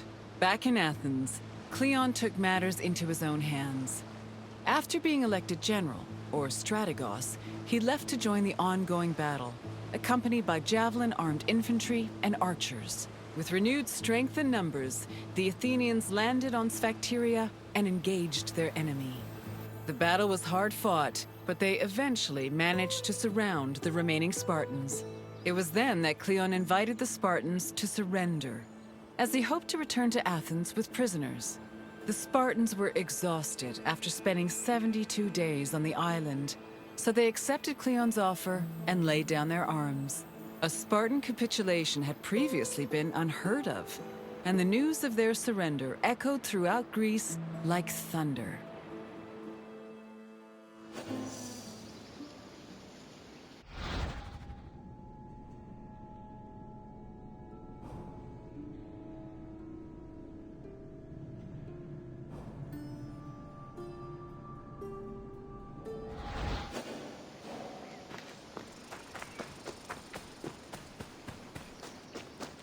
The Spartans' capitulation completely changed the course of the Peloponnesian War. Athens used their new prisoners of war as leverage and threatened to execute them if Sparta ever returned to pillage their lands. This gave the Athenians the freedom to conduct their own raids, which were aided further by their eventual seizing of the island of Kythera. Sparta tried to negotiate for peace, but were unsuccessful. Cleon, meanwhile, was emboldened by his victory and continued to gain popularity with the Athenian people. Popularity that translated to power.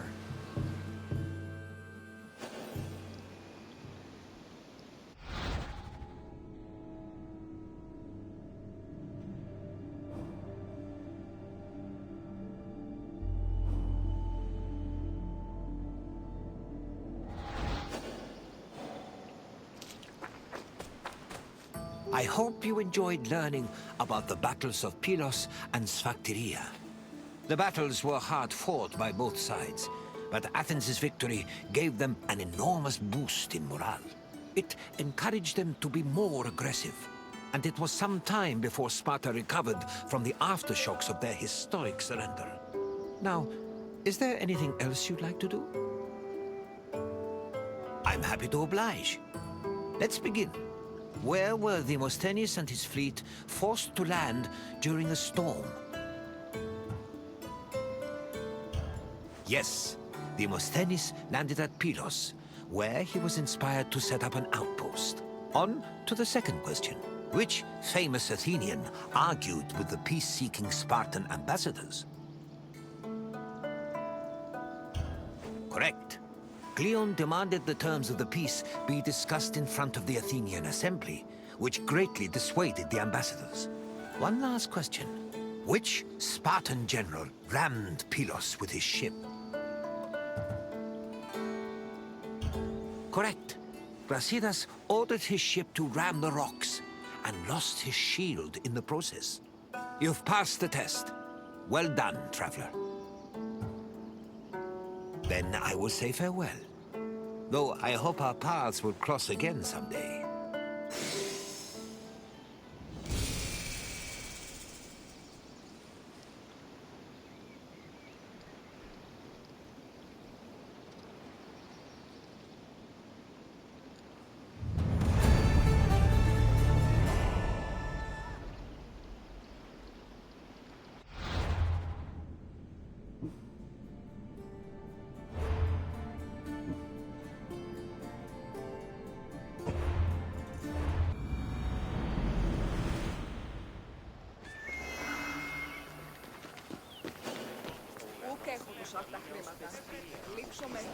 Greetings, wanderer, and welcome to the Acropolis, the shining jewel of Athens.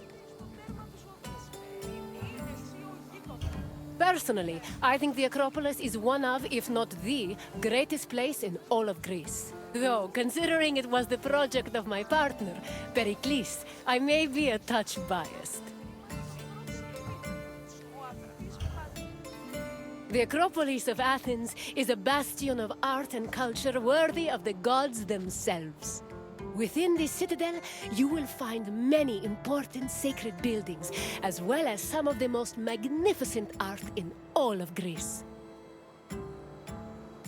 You are in for a very enlightening visit.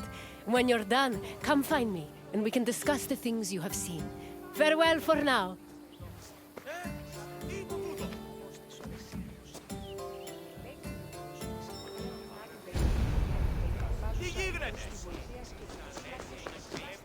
The Acropolis has gone through many changes in its long history.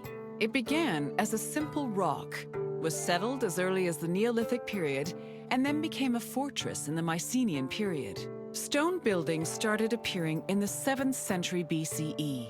But the famous structures whose ruins remain visible today date mainly from a period of construction in the 5th century BCE. The location of the Acropolis is closely tied with Athens' foundation myth. Supposedly, it was the site where Athena and Poseidon competed for the city's patronage.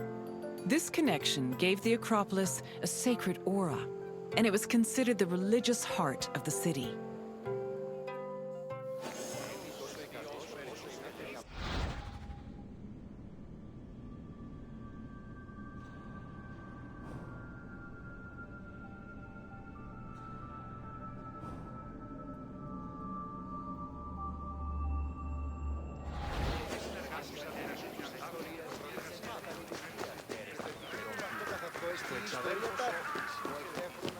The Temple of Athena Nike was built on the remains of old fortifications from the Mycenaean era. Worship at the temple can be traced back to the 6th century BCE, but the building itself was destroyed during the Greco-Persian Wars a century later. It was rebuilt during the Peloponnesian War. Given that the name Athena Nike roughly means Athena of victory, it was likely constructed in the hopes that Athens would win the war. Unusually, the temple depicts historical scenes of battles against the Persians instead of the more mythologically inclined art of other Greek buildings. The temple's priestess was chosen randomly among the Athenians and received a salary of 50 drachmae annually, along with skins and trophies from sacrificed animals.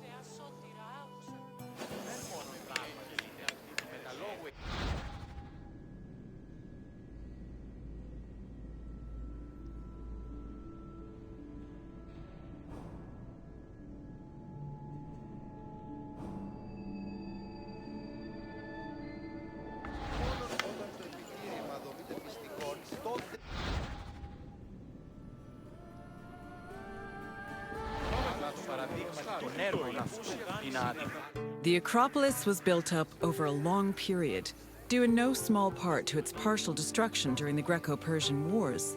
It was in the 5th century BCE, though, that the Acropolis received its most significant improvements. This period was an extremely prosperous time for Athens, both financially and culturally. With a booming economy bolstered by trade and the Laurion silver mines, Pericles, the leader of Athens, financed a huge project to rebuild the citadel. He enlisted the help of renowned artists, like the sculptor Phidias, as well as the architects Iktinos and Callicrates. Together, they erected buildings like the Parthenon and the Propylaea Gateway.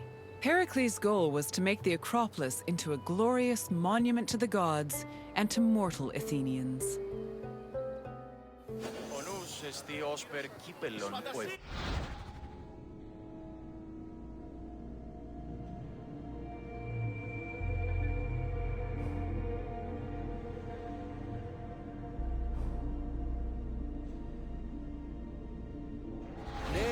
Άλλη αφήγηση της ιστορίας γύρνεται με τα λιλουκία.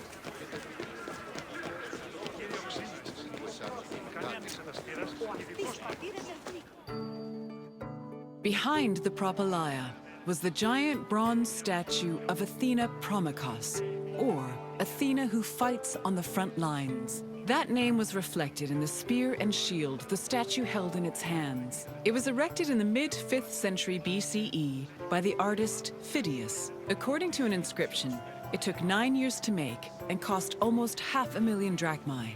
At approximately 10 meters tall, the statue was apparently so large that Pausanias claimed its helmet and spear tip could be seen from the sea near Cape Sunion, 60 kilometers away.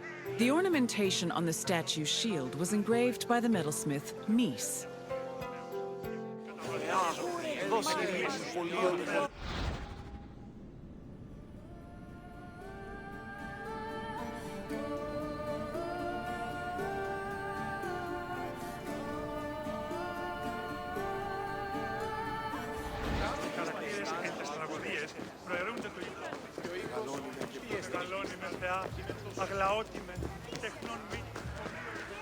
The Eraphoroi were young girls between the ages of 7 and 11 who were in charge of special rites.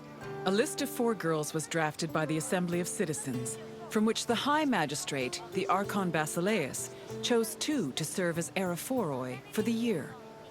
The girls lived in a house on the Acropolis. They were in charge of carrying sacred objects and weaving the peplos of Athena. The peplos was a sacred robe offered to Athena during Panathenaea, a festival held in her honor.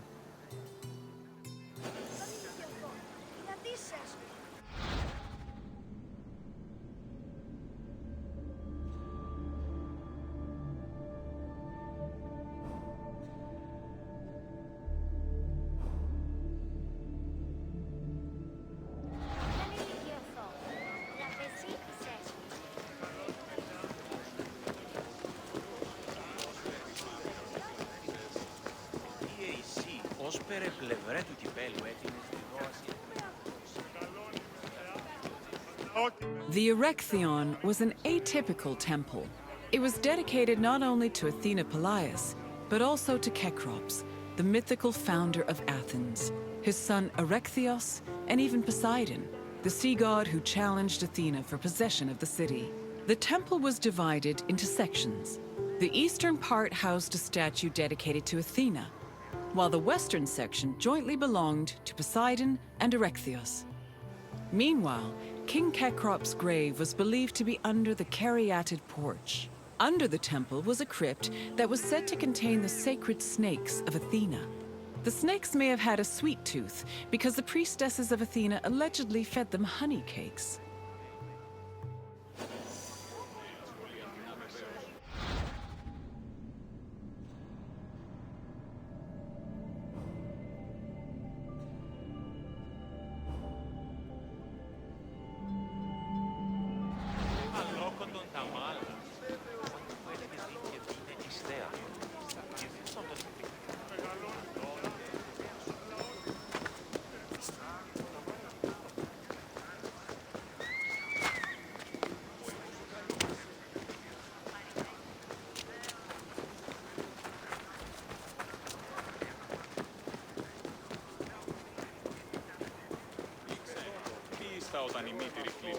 The Parthenon is one of the most well-known buildings in the world and an enduring symbol of ancient Greek civilization.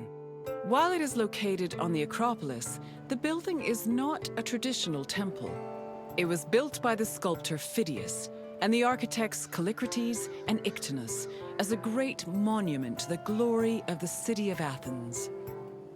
That glory is evident in its many carvings. One of the most carved monuments in Greek architecture, the Parthenon's decorations depict several mythological scenes. These include the birth of Athena, her fight against Poseidon for the patronage of Athens, the gods' battle with the giants, and the procession of the great Panathenaea.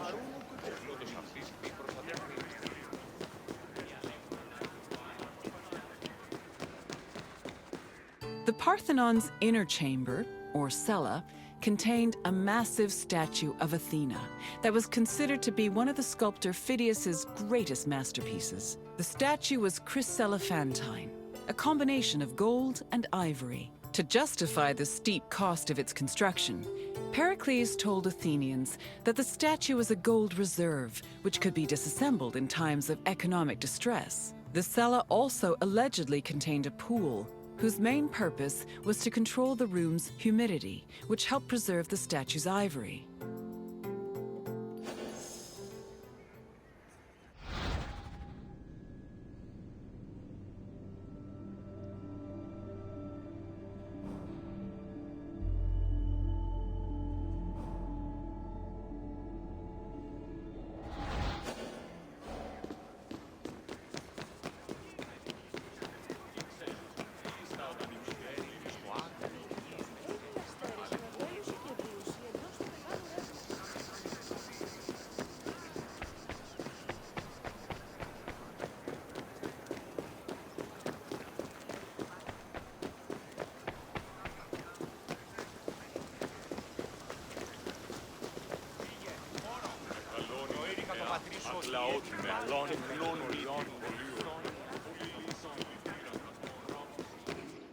Athens' treasury was located in the Parthenon, where it was believed to be protected by Athena herself. The treasury contained objects of great value, acquired from different conquests, as well as a mass of minted silver coins and various offerings to Athena. Pericles also decided to move the entirety of the Delian League's treasure to the Parthenon in 454 BCE. This was a great testament to Athens' power over the rest of Greece. The riches were divided into two parts, the Demosia, which belonged to the city, and the Hiera Cremata, which was dedicated to the goddess and only used for religious purposes.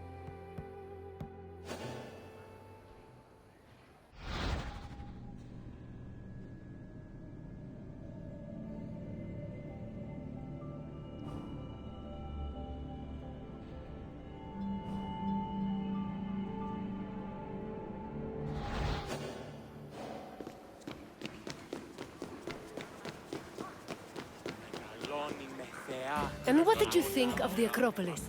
It truly is quite something, isn't it? A sacred sanctuary and an architectural marvel, all in one.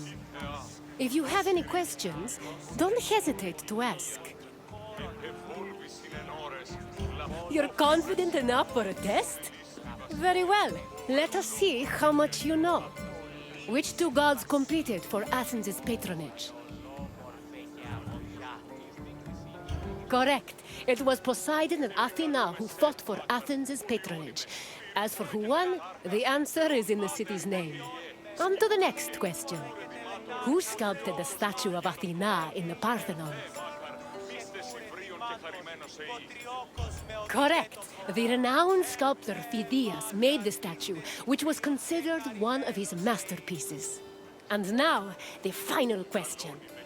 Which king's tomb was believed to be under the caryatid porch? That is correct. Cecrops was the mythological first king of Athens, and his tomb was said to be under the Erechtheion. It seems you know much about this place. Well done, wanderer. As you wish. Hopefully we will see each other again soon.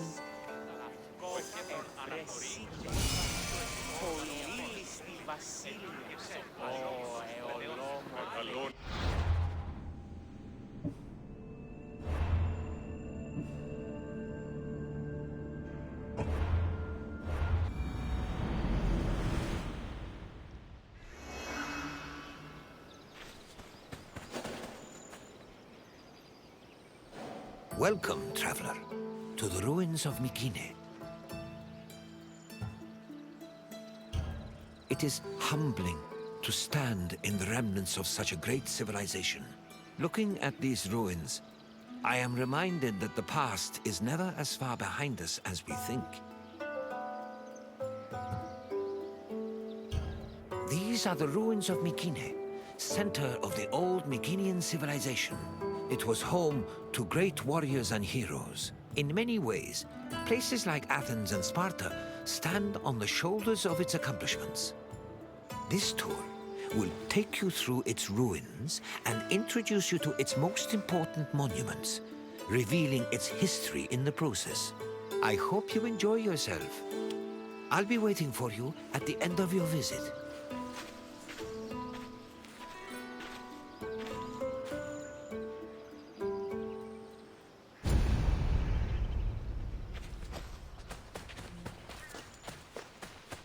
The Mycenaean civilization flourished in the Late Bronze Age between 1600 and 1200 BCE.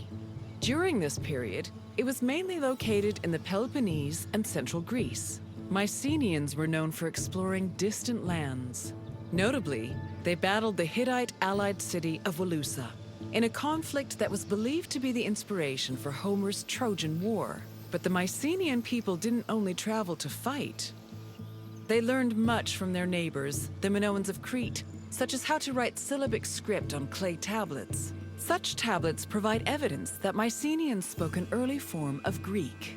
They also tell of how great Mycenaean kings ruled over their warriors from opulent palaces in places like Mycenae, Thebes, and Knossos.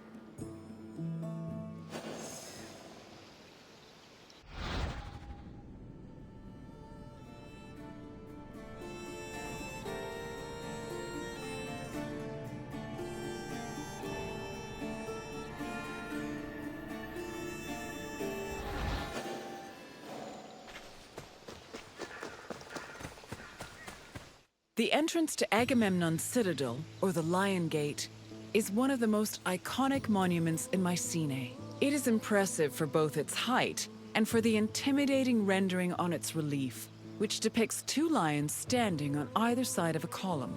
Unfortunately, the lions' heads, which were presumably made of a precious metal or higher quality stone, have been lost to time. The gate was most likely meant to greet a triumphant king returning home from successful military campaigns and to awe foreign visitors.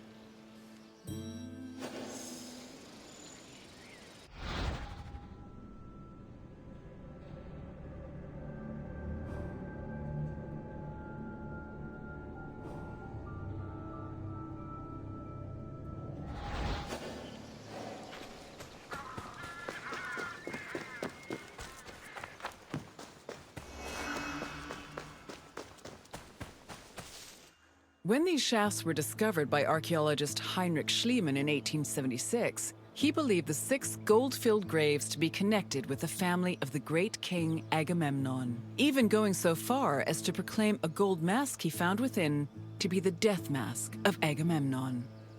However, this was refuted by later excavations, which showed that the 19 bodies buried in the shafts dated back to a few hundred years before Agamemnon was even born. In fact, at the time of the body's burial, the Lion Gate and the citadel walls had not even been built yet. It's estimated that the people in the graves were members of the first Mycenaean dynasty. The graves later became a place of worship for Mycenaean kings, who raised walls to protect them. These walls helped preserve several incredible artifacts, including women's jewelry, death masks, and masterfully crafted weapons.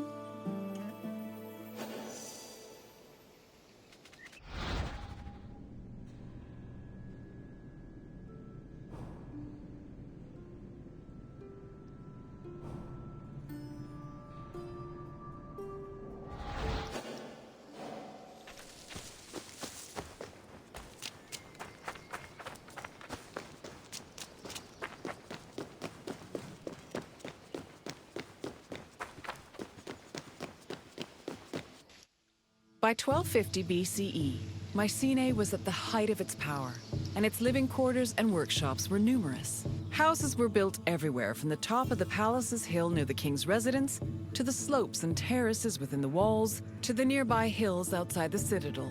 At one point, the citadel's walls even had to be enlarged to make room for more quarters.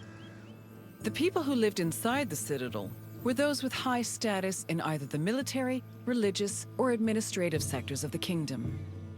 This is reflected by the ceramic and metal vessels inside the houses, as well as their painted plastered walls.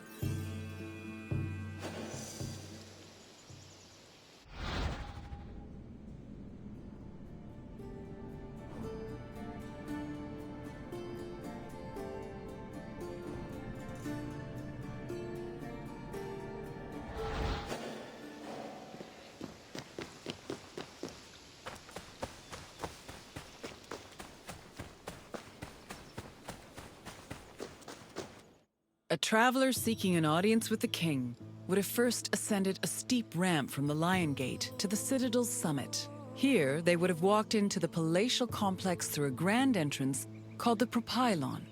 Once inside, their gaze would immediately be drawn to the palace's main hall, a monumental area known as the Megaron. The vividly decorated Megaron, which glittered with precious objects and colorful frescoes in its heyday, was where the king would have received the traveler. If the king was feeling generous, he would have shared with the visitor the palace's most marvelous feature, its commanding and majestic view, which stretched from the plain of Argolis to the gleaming Aegean Sea.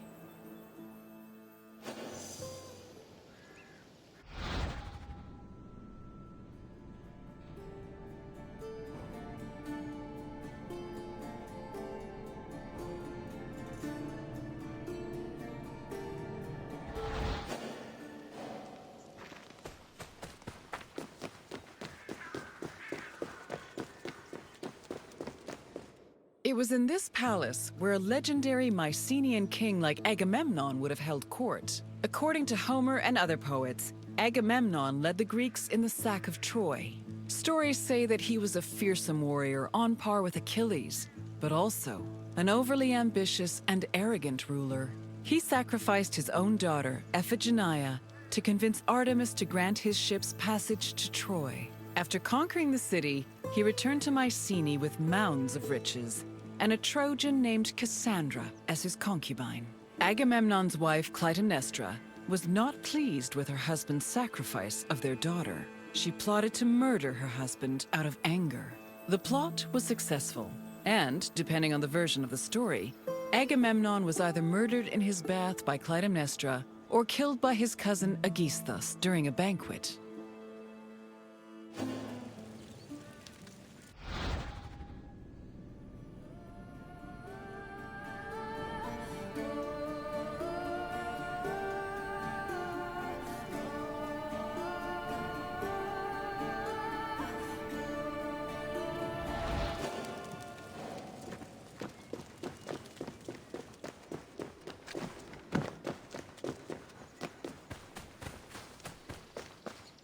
You've completed the tour. I trust it was an eye-opening experience. Though it did not last, Mykene was a sort of precursor to what would eventually become the Greek civilization we know today. It's important we remember them, if only to avoid repeating their mistakes. Now, what else would you like to do? Then let's begin. First, I have quite a simple question. Which ancient city may have been the inspiration for Homer's depiction of Troy? Yes, the Mycenaeans' conflict with the city of Wilusa allegedly inspired Homer's Trojan War. Now, for the second question. Agamemnon sacrificed his daughter Iphigenia to convince which god to allow him to proceed to Troy? Yes, Agamemnon sacrificed Iphigenia to reconcile with Artemis, who then allowed his ships to pass to Troy. Now, one last question. What was the name of Agamemnon's Trojan concubine? Correct. Following the sack of Troy, Agamemnon sailed home with the Trojan prophetess named Cassandra. You've studied the ruins well, traveler. Then, I suppose this is farewell. At least for now. Safe travels.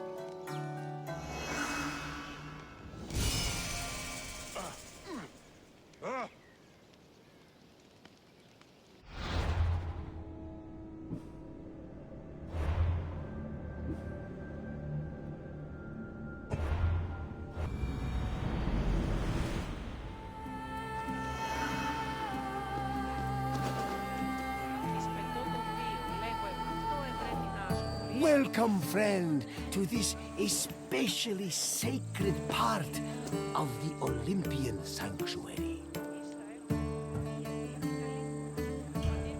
This place is practically vibrating with divine energy.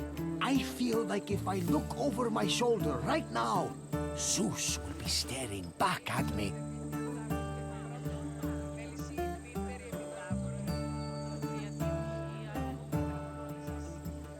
The sanctuary of Olympia was dedicated to Zeus, king of the gods. It had close connections to the divine, as you will see very soon.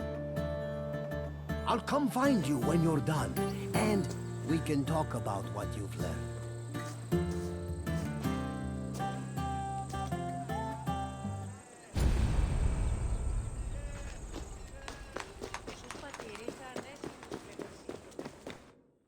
This workshop was built for the renowned sculptor Phidias after his work on the Acropolis of Athens. In 435 BCE, Phidias came to Olympia to begin working on the great chryselephantine statue of Zeus. He died 5 years later, shortly after completing his masterpiece. This grand statue would become one of the 7 wonders of the ancient world. Phidias's workshop was located right next to the Temple of Zeus. Its structure has been well preserved, mostly owing to its conversion to a church in the 5th century CE. Archaeologists have also discovered lots of ancient materials in the surrounding area, such as casting molds and sculpting tools. The most famous artifact, however, is a cup bearing an inscription that aggressively states, "I belong to Phidias."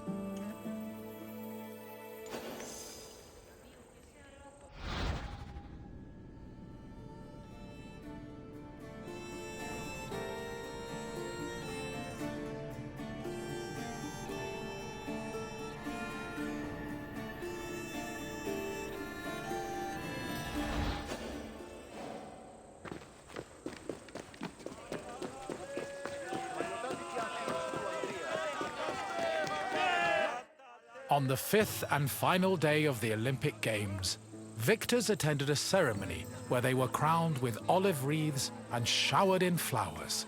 The crowns came from the sacred olive tree of Zeus, which was planted near the god's temple. A young boy trimmed the branches with a golden sickle before giving them to the Hellanodikai to turn into wreaths. After the crowning ceremony, it was time for great feasting and celebration.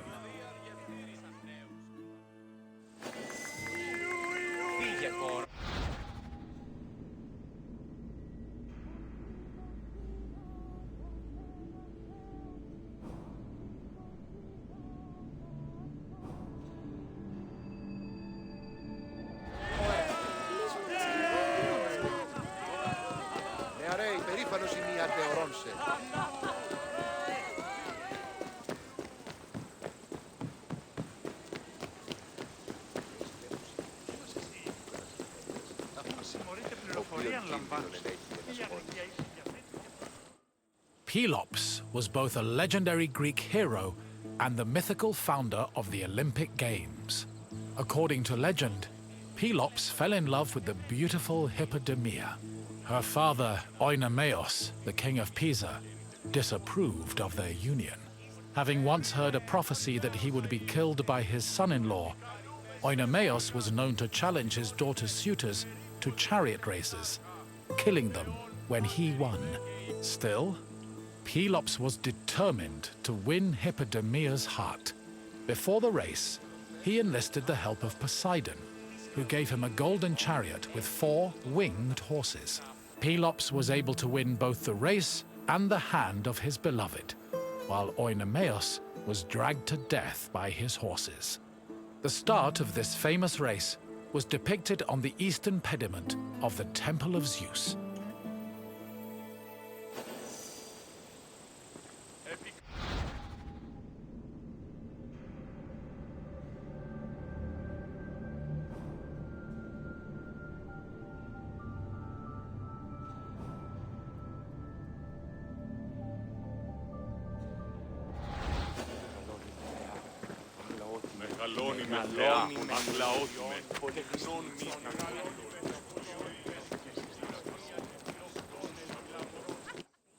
The Heraion was a temple dedicated to Hera. It is one of the oldest temples in the sanctuary, dating back to approximately 590 BCE. The structure included columns painted with images of women who won the Heraia, an athletic competition made up of running events. Every 4 years, 16 women were chosen to make a veil dedicated to Hera. These women also organized the competition, though they did not compete in it. The Heraia was unique for its focus on female athletes, in contrast to the male-exclusive Olympic Games.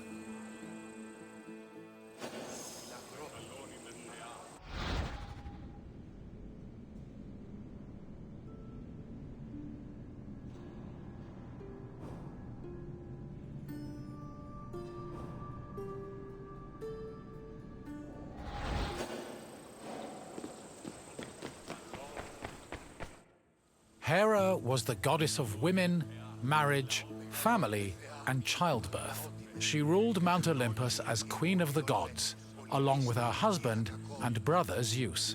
Many mythological stories paint her as being annoyed at Zeus's many lovers and illegitimate offspring. In Greek art, Hera is usually depicted as matronly and regal, often wearing a crown or sitting on a throne. She is also sometimes seen holding a pomegranate, a symbol of both fertility and death. Hera's cult was very popular across Greece, and Olympia even minted her image on its coinage.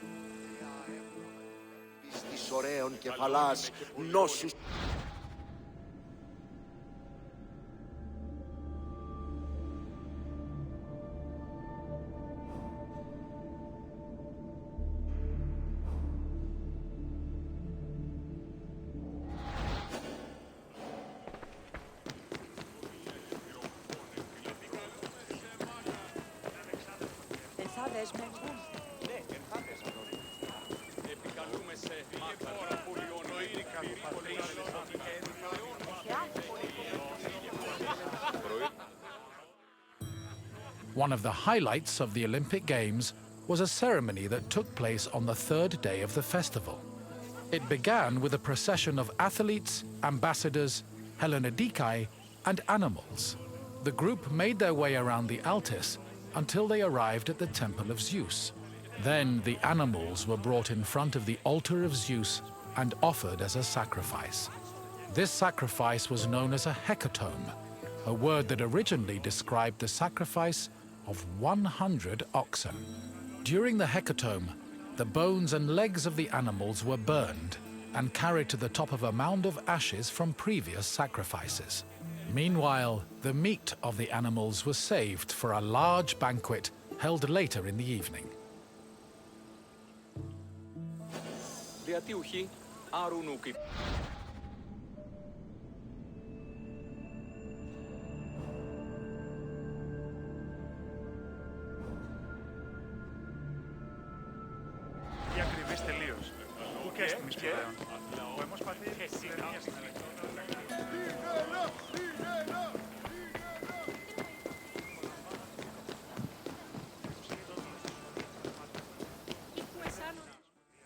The Olympic Games were dedicated to Zeus, and all the ceremonies and events were hosted in his honor. It is no surprise that the largest temple in the sanctuary was the Temple of Zeus. While most temples were restricted to priests, the Temple of Zeus welcomed all who visited Olympia. This openness was most likely meant to show off the gold and ivory statue of Zeus that stood within the temple's walls. The building also featured art depicting both versions of the Olympic festival's founding myth. The eastern pediment showed a scene from the legendary race between Pelops and Oinomaos. The temple's metapiece, meanwhile, showed the 12 labors of Heracles, the other mythical founder of the games.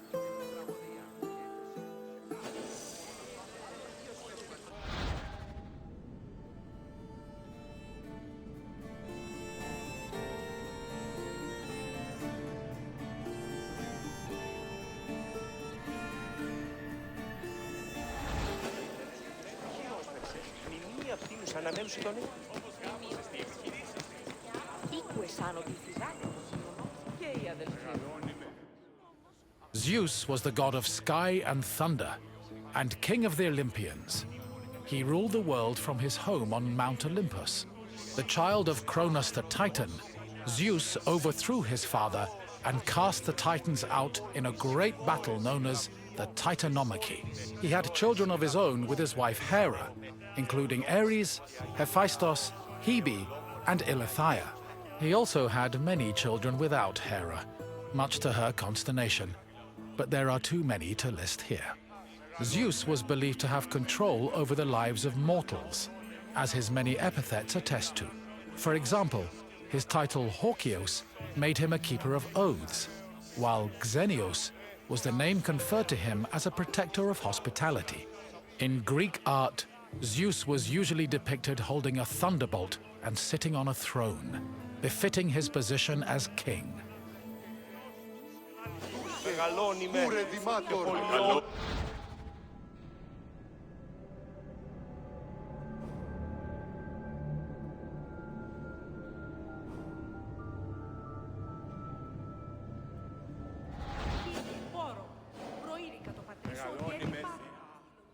The Temple of Zeus was home to the chryselephantine statue of Zeus, one of the 7 wonders of the ancient world.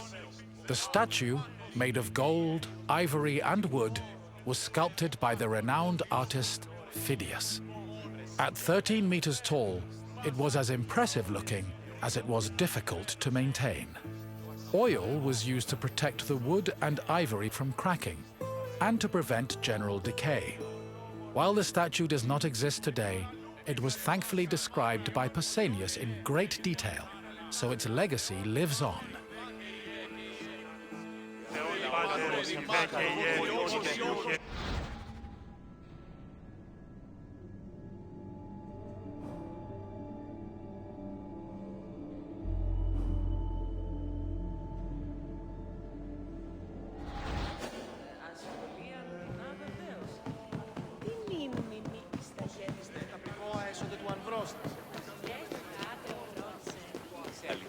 Hello again! I hope you enjoyed your visit and feel a little bit closer to the gods. Well, as close as a mortal can get. Is there anything else you'd like to do? Excellent! Let's see what you remember. Your first question is a simple one. Which goddess was Zeus's wife? Correct! Not only was Hera Zeus's wife, she was his sister as well. But let's move on to the next question. What kind of contest did Pelops win in his quest to marry Hippodamia? Yes, Pelops won a chariot race, thanks to Poseidon's help. And now, the final question. What was inscribed on the cup found near Phidias' workshop? Correct! Apparently, Phidias was very possessive of his things. Perhaps someone from the sanctuary kept stealing them. But I'm getting off track. Excellent work, friend! You honor the gods with your great wisdom. Farewell for now, my friend.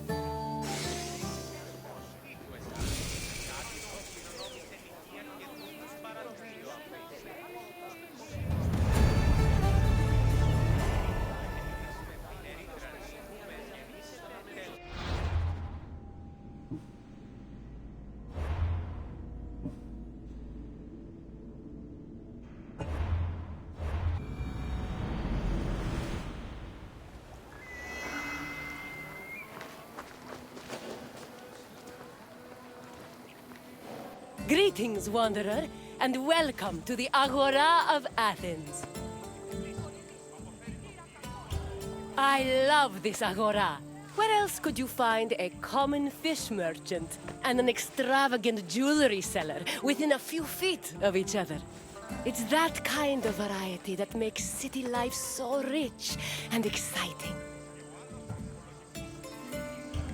The Agora is the beating heart of any Greek city.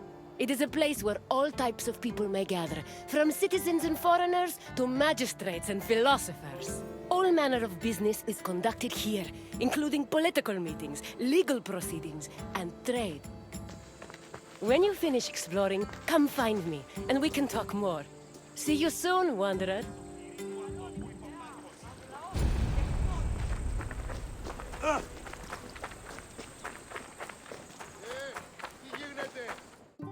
The Agora was the civic center of Athens, but it wasn't only frequented by politicians and city officials.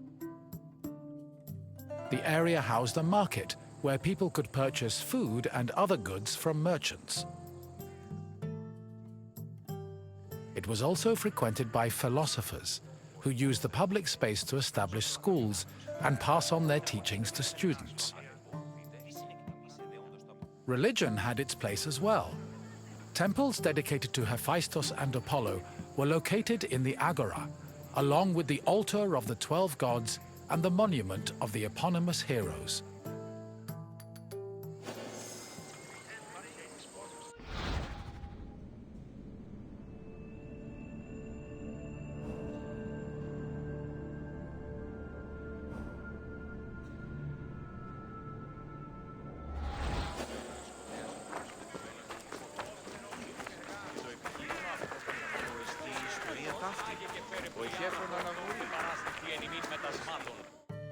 The painted stoa, or stoa poikile, derived its name from the panel paintings on its wall.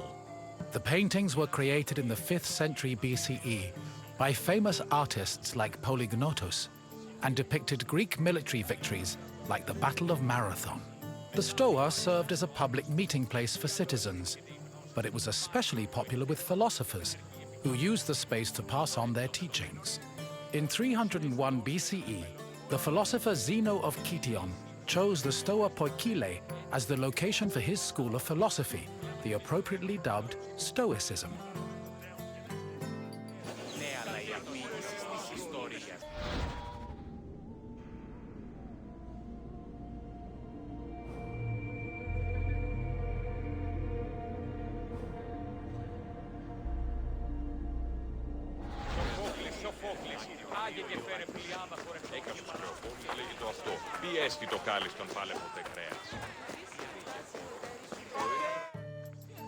Trade in the Agora was supervised by magistrates. There were 5 agoranomoi, who kept order in the market, controlled the quality of goods, and collected market dues. This provided revenue to the city and helped pay the magistrates and those in charge of maintaining order. The market benefited everyone. Customers bought what they needed, merchants made their living, and city officials received the money they needed to keep the wheels of democracy turning.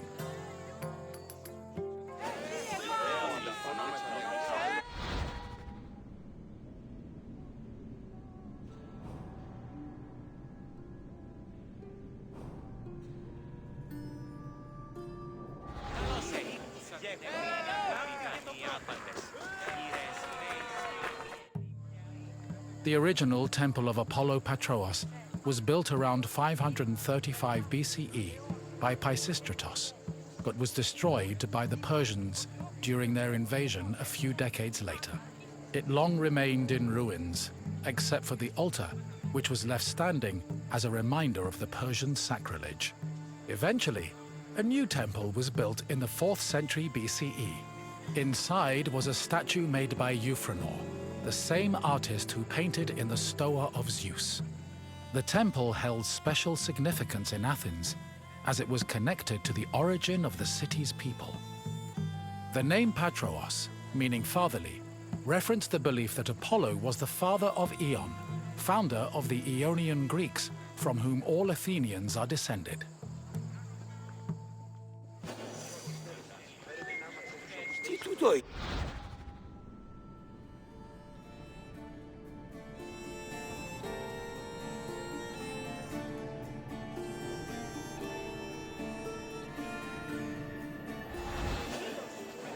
Κρατεά Αθηνά, επιταψιλεύ.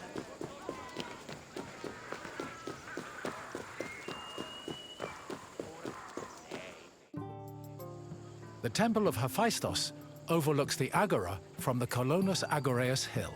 Today, it is one of the best preserved temples in Greece, owing to its conversion to a church in the Middle Ages. But while this transformation preserved the structure, it also damaged the surrounding sculptures. The temple was dedicated not only to Hephaistos, the god of metallurgy, but also to Athena Ergane, goddess of arts and crafts. Nearly every part of the Hephaistion was lavishly decorated with depictions of famous mythological events, like the labors of Theseus. The Theseus scenes gave the temple the nickname Thesion, a name that lives on today as a city district in Athens.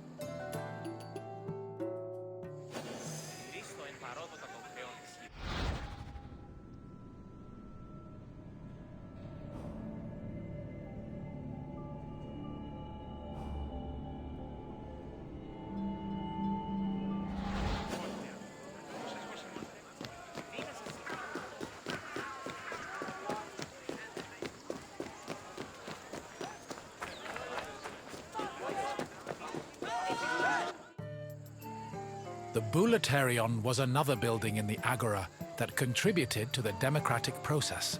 It housed the Athenian Council of Citizens, the Boulé. This council of 500 was composed of 50 members from each Greek tribe, all of whom served a one-year term. They were chosen by lot from among citizens over 30. Every month, one group of 50 was chosen to lead the Boulé's executive committee, the Prytaneis.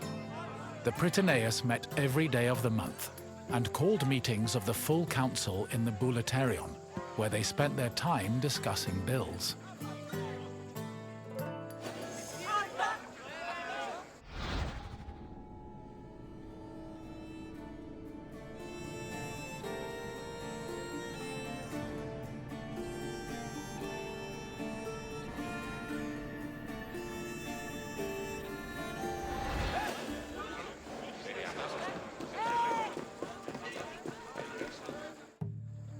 The Prytaneon was one of the most important buildings in the Agora, as it was the headquarters of the Prytaneis. The Prytaneis was the executive committee of the Boulé, who ran the city's daily operations. The Prytaneis dined in the Prytaneon, and 17 of them slept on site to ensure there were always officials available to deal with emergencies. The Prytaneon also housed the official weights and measures of the city. The Fire of Hestia, which provided sacred fire for all public sacrifices, was also located there.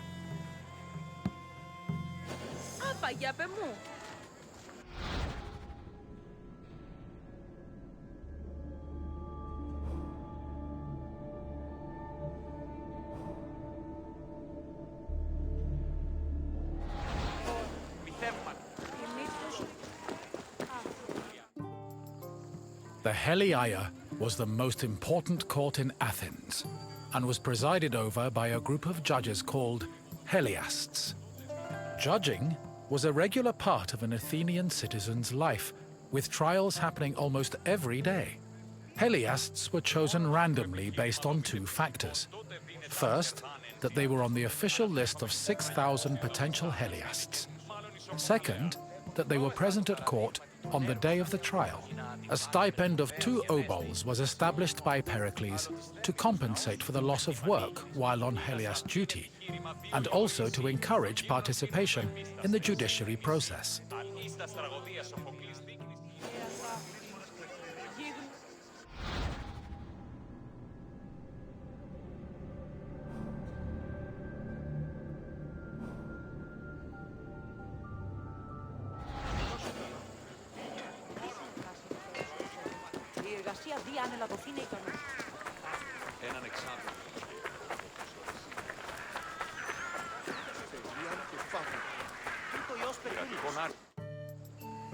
In the Agora, an Athenian could buy and sell many different products. The permanent retail market was divided into sections according to the category of merchandise. Merchants and craftsmen who worked in the market could be citizens, foreigners, or even freed slaves. They sold everything from food and clothes to jewelry and slaves. With so much variety, competition was fierce, and that competition helped regulate the market's prices.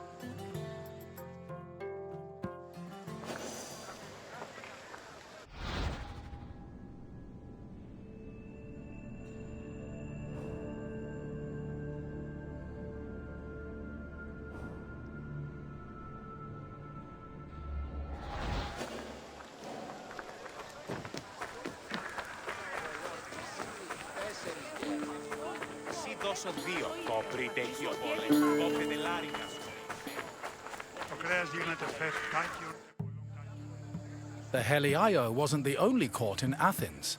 This other court was located next to the South Stoa. Historians believe it to be a court based on the discovery of a nearby box containing 7 bronze ballots. These ballots were used by jurors to give their verdicts. The reason trials were so common in Athens might have been related to their democratic regime, which promoted the individual's right to demand reparations for injustice. However, not all legal matters were settled in this fashion. If a claim was small enough, it was settled individually by a magistrate. Public trials were reserved for more serious offenses, such as murder, theft, and political crimes.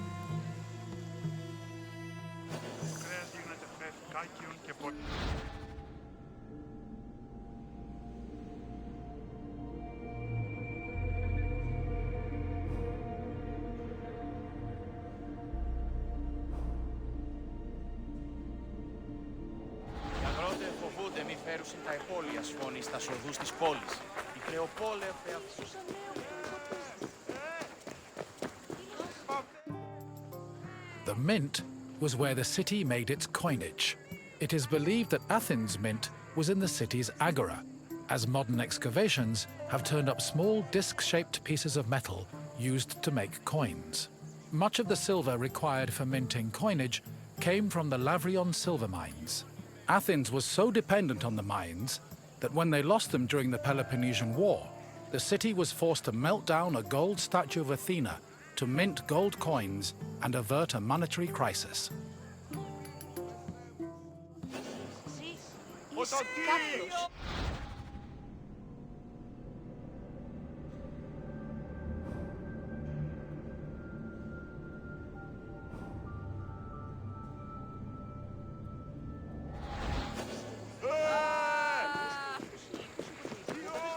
You have now experienced the Agora, following in the footsteps of countless Athenians before you.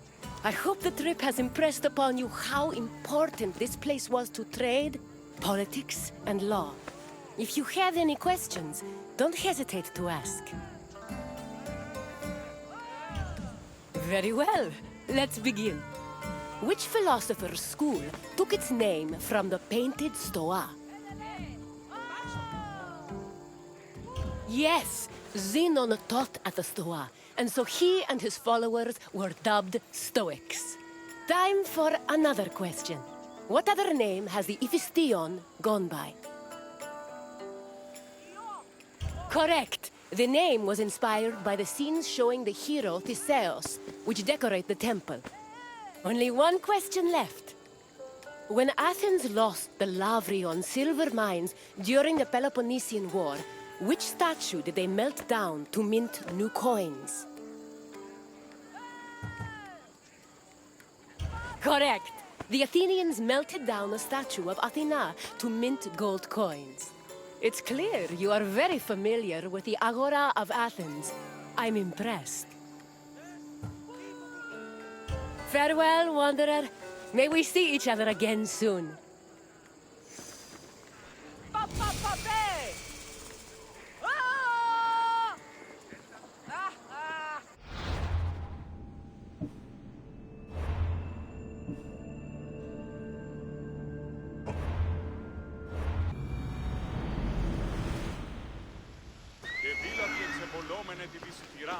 Αναζητήσατε σύντομη Λέων. Πώς γαρεξί και το Κέπερις είναι αυτικοί αποκλεισμοί.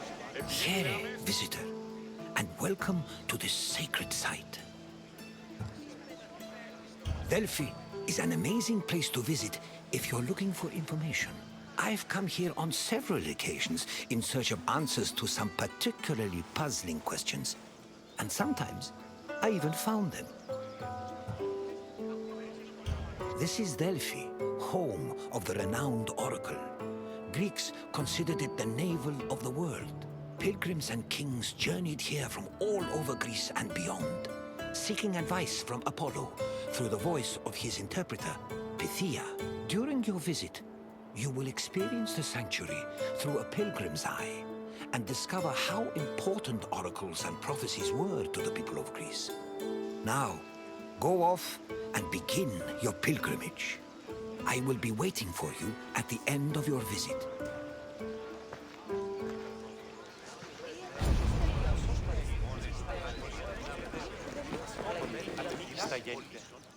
On their journey to the Temple of Apollo, pilgrims walked this sacred path up Mount Parnassus. The summer sun beat down hot on their backs. Along the way, they took in the magnificent monuments, treasuries, and statues that adorned the road. These landmarks were tokens of people's reverence for the oracle's benevolence. All were dedicated to Apollo, and most were offered by cities to commemorate military victories. The monuments represented not only their donors' piety, but also their power and wealth. The sanctity of Delphi has endured to the present day, and visitors still take this very same route.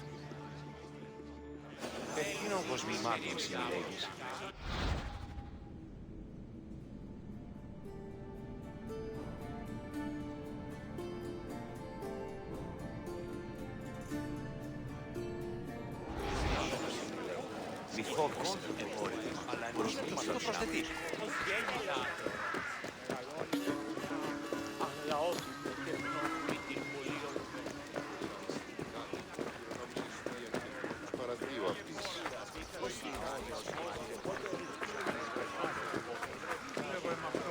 One of the most impressive dedications to Apollo came from the Cnidians, a Greek population that colonized the island of Lipari, north of Sicily. The story behind this dedication is notable. The Cnidians were at war with the Etruscans in the Tyrrhenian Sea. Seeking a good omen, the Cnidians consulted the oracle, and following her advice, they successfully captured 20 enemy ships. To thank Apollo, they offered the god the same number of statues as ships seized.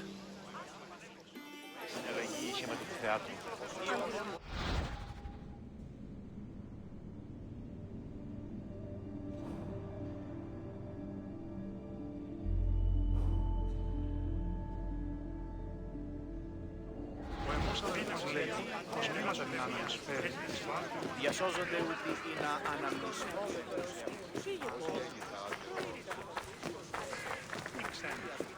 Πίστα τον έτσι. Είναι ο πρεσβύτερος, δέθηκε άπατα. Next to the Naxian Sphinx stood a simple structure to display offerings from the Athenians, most of which were spoils of war. In particular, these offerings, called ex-votos, were prows of sunken Persian ships. The Athenians built the portico after their naval victory over the Persians in 478 BCE.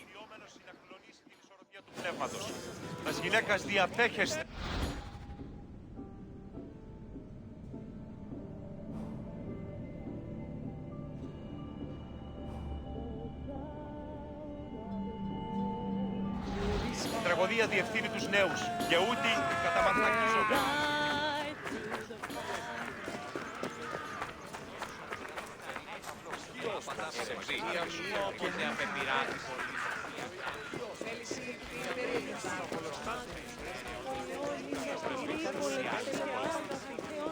Once arriving before the temple, pilgrims wishing to consult the oracle had to first pay a tax. This tax gave them the initial right to approach the altar of Apollo and make an animal sacrifice to the god.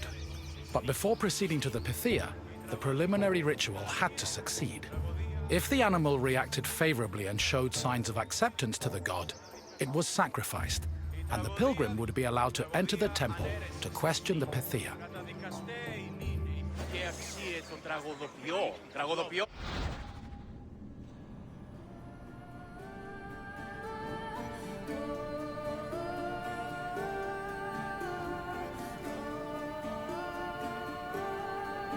Τραγωδία διαφθείρει τους νέους και ούτε καταμαλθακή.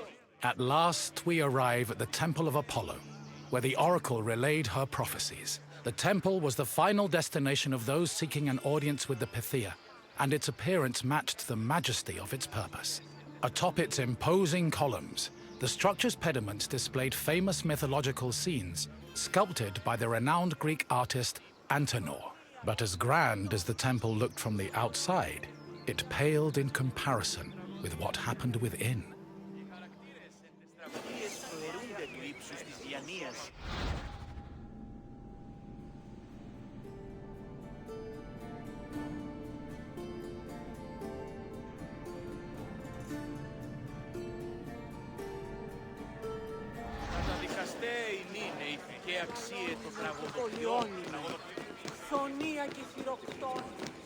Prophecies were given in the most restricted part of the temple, the Aditon, by a chaste woman known as the Pythia.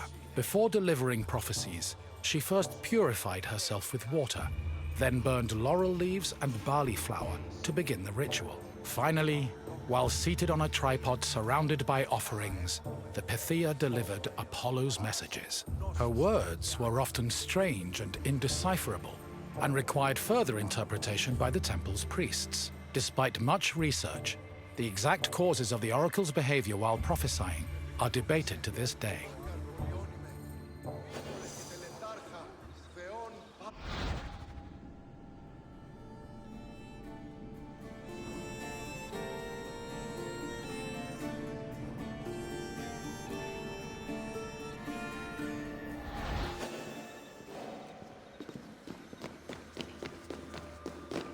Myths say that while searching for an oracle who could impart their words to mortals, Apollo established a sanctuary on Mount Parnassos. Apollo took over this site by slaying its sinister guardian, the snake-like Pytho.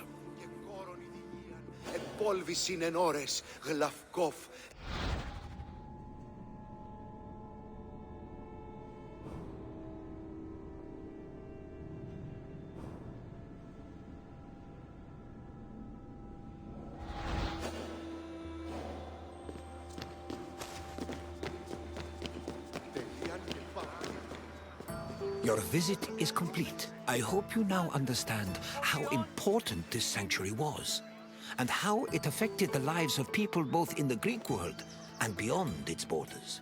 To be honest, I could speak about Delphi all day.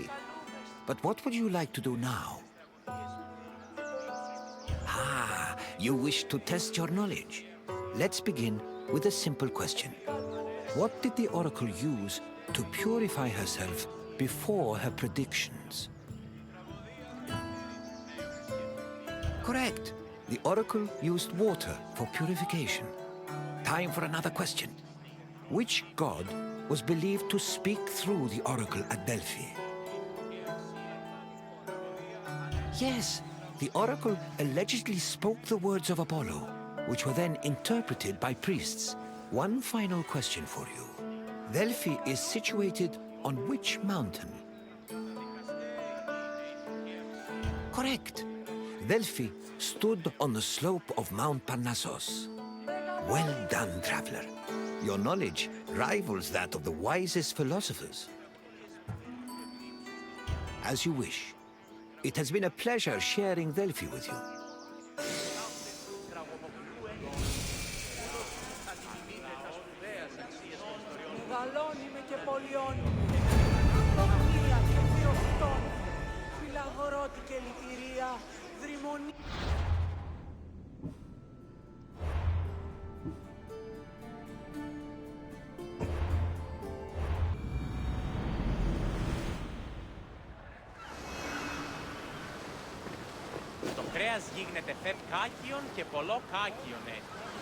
Greetings, wanderer, and welcome to the port of Piraeus. Piraeus is one of the busiest, most important ports in the Greek world. Money flows through here like a river that runs all the way to Athens. Acting as a port for Athens, Piraeus welcomed merchants, goods, and travelers from all over the world. It was a central part of Athens' economy, but it was also fortified enough to protect the city's considerable fleet. When you finish exploring the port, find me, and we will talk further.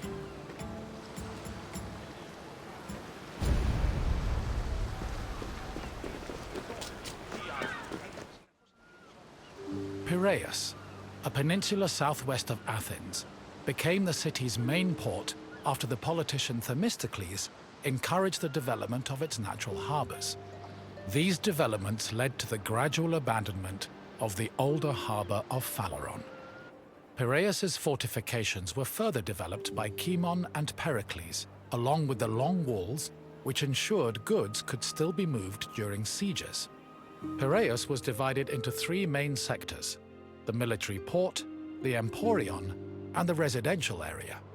By the 5th century BCE, it had become not only Athens' naval headquarters, but also the mercantile center of the Mediterranean.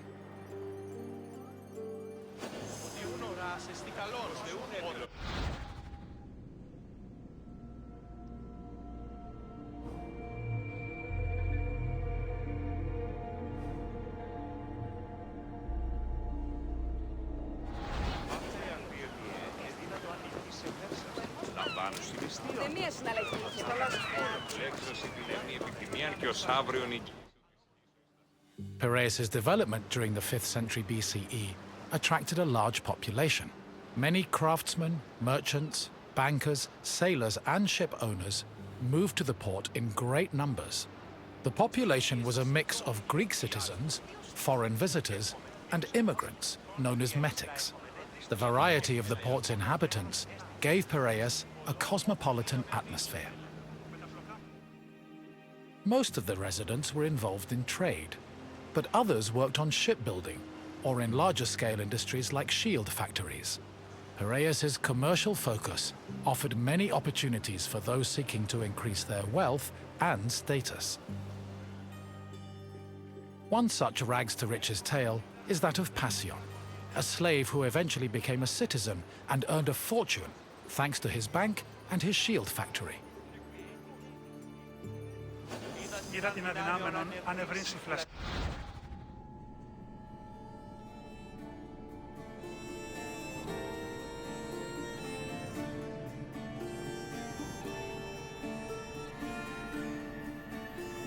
Αμφιβολία ανέχω.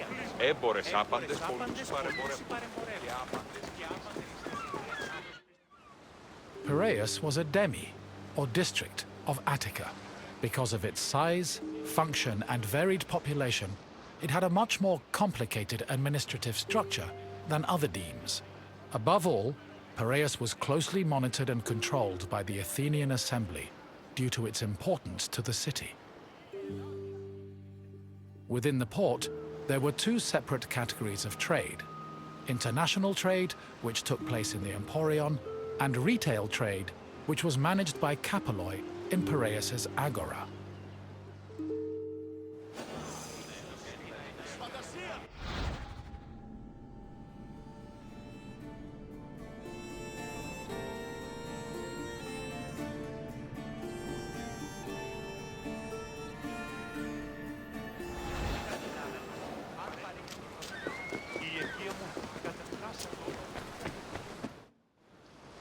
The Emporion was a commercial port dedicated to trading goods from overseas. All international transactions were required to be made within its limits and needed to be exclusively wholesale. Elected magistrates managed all business and laws in the port.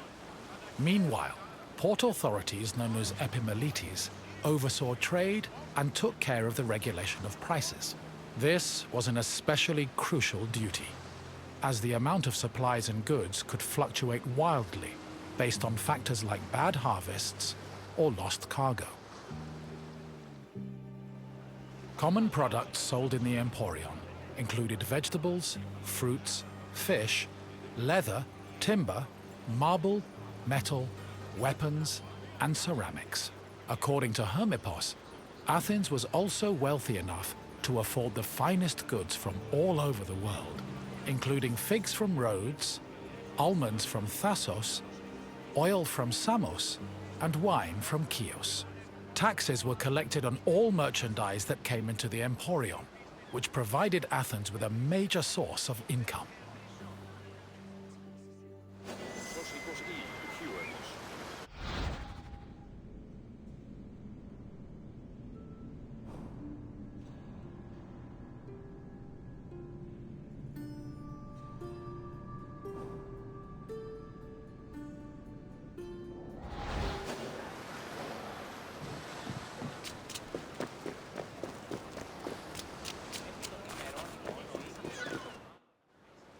After arriving in the Emporion, merchants set up samples of their goods in a display area called the Deigma.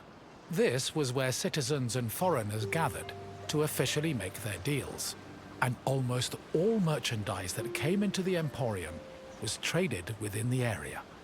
The Deigma was under constant supervision by magistrates, who negotiated price control with the importers. They would occasionally give special privileges to those who agreed to sell at lower prices. These privileges ranged from tax exemptions to specially reserved seating in the theatre.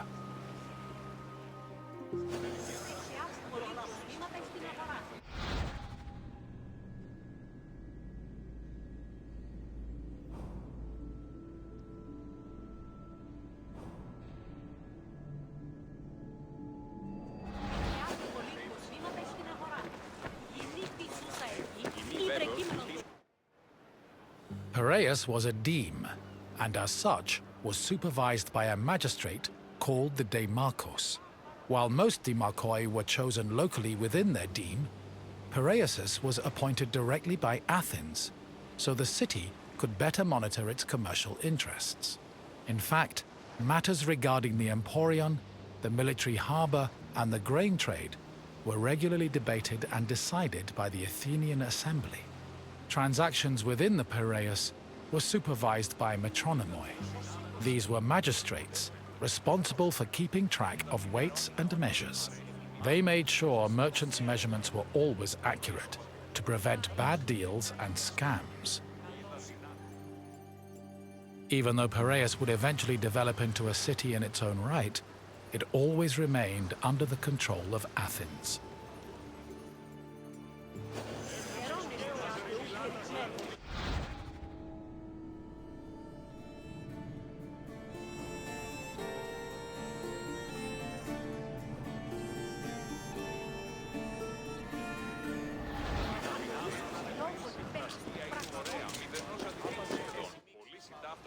A commercial tax of 2%, or a pentecost, was placed on all cargo entering and leaving Piraeus. The tax was collected by a group of 5 people called Pentekostologoi. According to Andosides, this position could be bought for the hefty sum of 30 talents, or 180,000 drachmae. However, most of these officials made a profit of up to 6 talents, making the job very lucrative. While merchants were responsible for setting the value of their goods, Pentekostologoi had the power to challenge the value, if they saw fit. Furthermore, merchants were required to register with these officials before they could transport, display, and sell their goods. Overall, this system provided Piraeus, and by extension Athens, with a tremendous amount of money.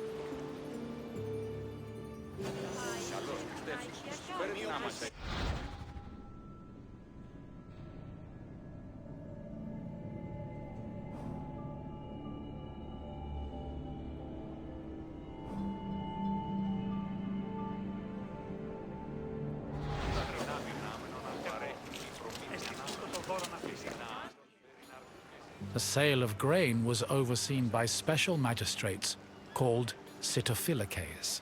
Since some Greek cities had a grain deficiency and relied heavily on imports, these officials were extremely important. Their duties encompassed all aspects of grain commerce, including price control and profit margins, to ensure Athens remained well-fed. This is no surprise. Grain was so important to Athens that 2/3 of all stocks were required to be transported and sold at the city's agora by law.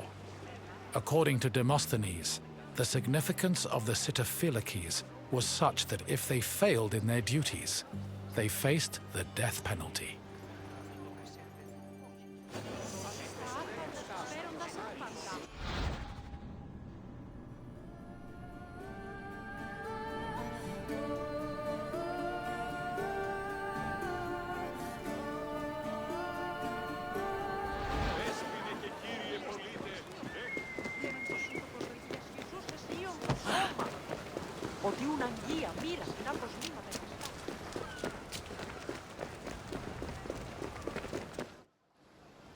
The Emporion operated on a foundation of credit and loans. Overseas commerce was handled by two types of tradespeople. Emporoi transported cargo in borrowed ships, while Naukleroi were ship owners who moved goods on their own vessels. Elsewhere in the Emporion were bankers and accountants who arranged loans and kept track of incoming and outgoing ships. Emporoi and Naukleroi financed their maritime voyages with these loans, which often had a high interest rate due to the dangers of sea travel. Emporoi used the loans to pay for both the cargo and the right to a ship, while Naukleroi only had to pay for their crew. Loans and interest were repaid upon a ship's return to port. However, in the event of a catastrophe such as a shipwreck, the merchant and ship owner were released from their obligations, and the losses were transferred to the lender.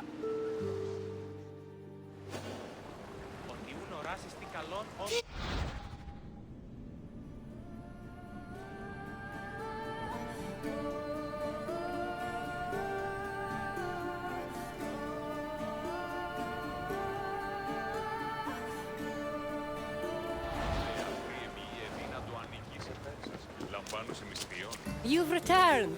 I hope you enjoyed your stroll through the port. Piraeus was important to Athens' commercial interests, but it eventually came into its own as a vibrant and bustling port. If you have any questions, don't hesitate to ask. If you say so, let us see what you've learned, Wanderer. First, a simple question. Which Athenian politician originally encouraged the development of Piraeus' natural harbors? Correct! Themistocles saw Piraeus' potential as a port and encouraged its development. On to the next question. What did the Sitophilakes supervise? Yes, Sitophilakes had the extremely important responsibility of handling all matters related to grain commerce. Only one question left. What was the name of the slave who took advantage of Piraeus' opportunities to earn themselves citizenship? Correct! Passion managed to earn a fortune and achieve citizenship thanks to both his bank and a successful shield business. Your knowledge of Piraeus is impressive. Well done, Wanderer. As you wish. Thank you for visiting.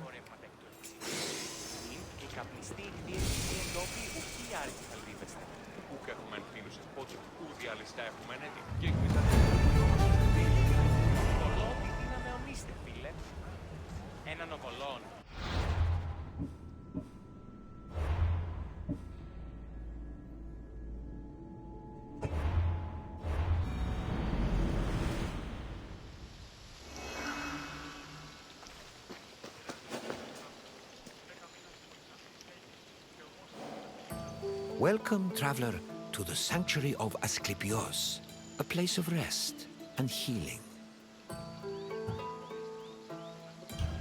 The sanctuary of Asclepios is an amazing place, even for those with only a passing interest in medicine. It was a fascinating location, combining the mystical, religious, and scientific. And if someone happened to pass out, they'd luckily be surrounded by skilled physicians. This is the sanctuary of Asclepios, the god of medicine. It was here that the sick and weary came, seeking cures for their ailments. Sometimes the medical practitioners provided the cures, and sometimes the healing came from the gods themselves. This tour will help explain the inner workings of the sanctuary, as well as the unique way the Greeks approached medicine. I hope you enjoy yourself. I'll be waiting for you at the end of your visit.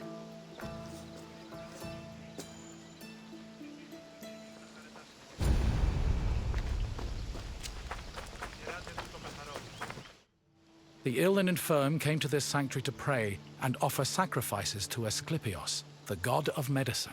According to myth, Asclepios was once a mortal physician who eventually became a god. He had many sanctuaries across Greece, but the most famous was in Epidaurus. When pilgrims passed through the entrance of the sanctuary, they could read this inscription: "When you enter the abode of the god which smells of incense, you must be pure, and thought is pure when you think with piety."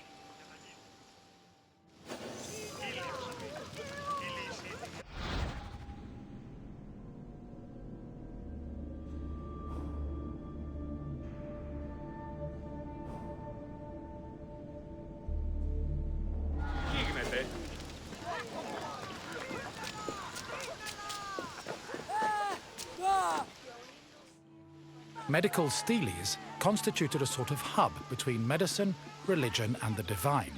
They were slabs with inscriptions that praised Asclepios' virtues and merit and described his methods of healing. The inscriptions relayed the dreams patients had within the Abaton, one of the most important buildings in the sanctuary. The steles outlined the patient's name, their disease, and how they were cured by Asclepios. They were probably written by the sanctuary's priests, or at least under the priest's supervision. Asclepios was a complex deity. In addition to being a god, he was also a trained physician and disciple of the centaur Chiron.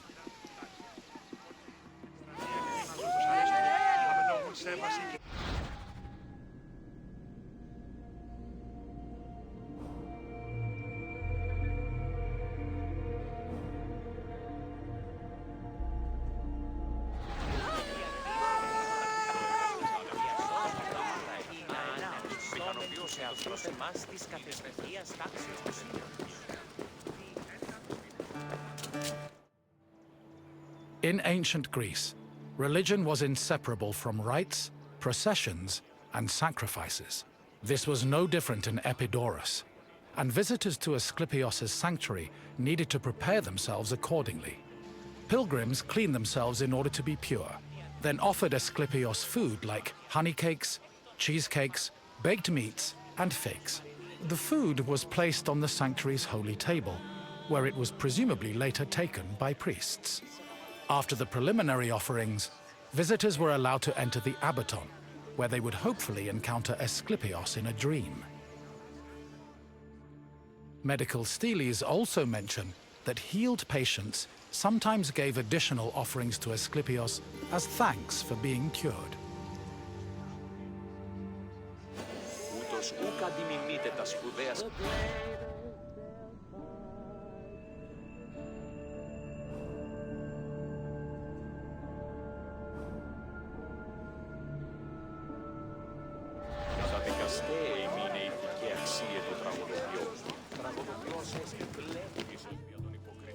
Asclepios was originally born a mortal, and was the product of an affair between the god Apollo and a mortal, Coronis.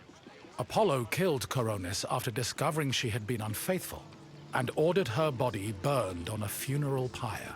However, he rescued his unborn child from Coronis' womb before the fire consumed her body.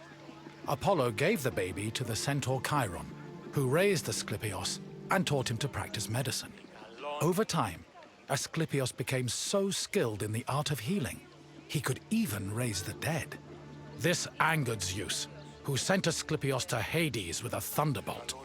Apollo retaliated by killing the Cyclopes, responsible for making Zeus's thunderbolts. Then, Zeus revived Asclepios, making him immortal and deifying him in the process. In sculptures, pottery, mosaics, and coins, Asclepios was portrayed holding a staff intertwined with a sacred snake. The staff is a symbol of medicine that still endures to this day.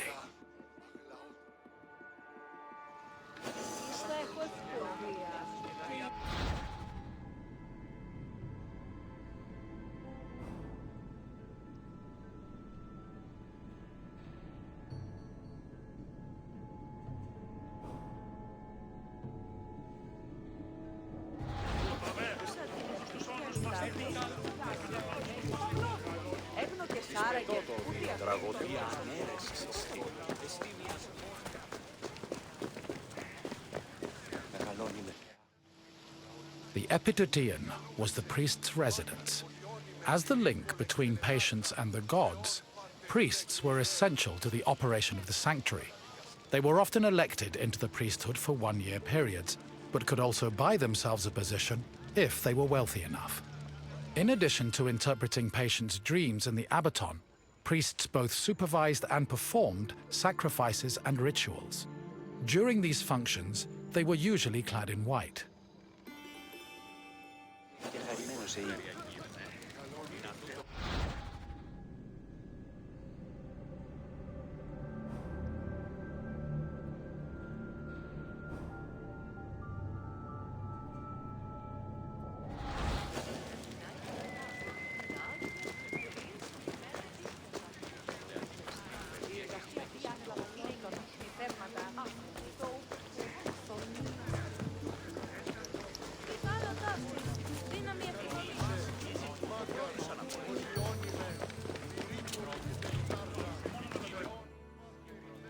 The Abaton was built in the northern boundary of the sanctuary, where it surrounded a sacred well whose water was believed to have therapeutic properties.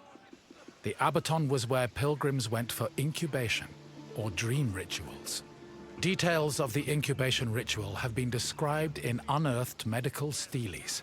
They were also noted in Aristophanes' play Plutos, which featured a more comedic view of the process.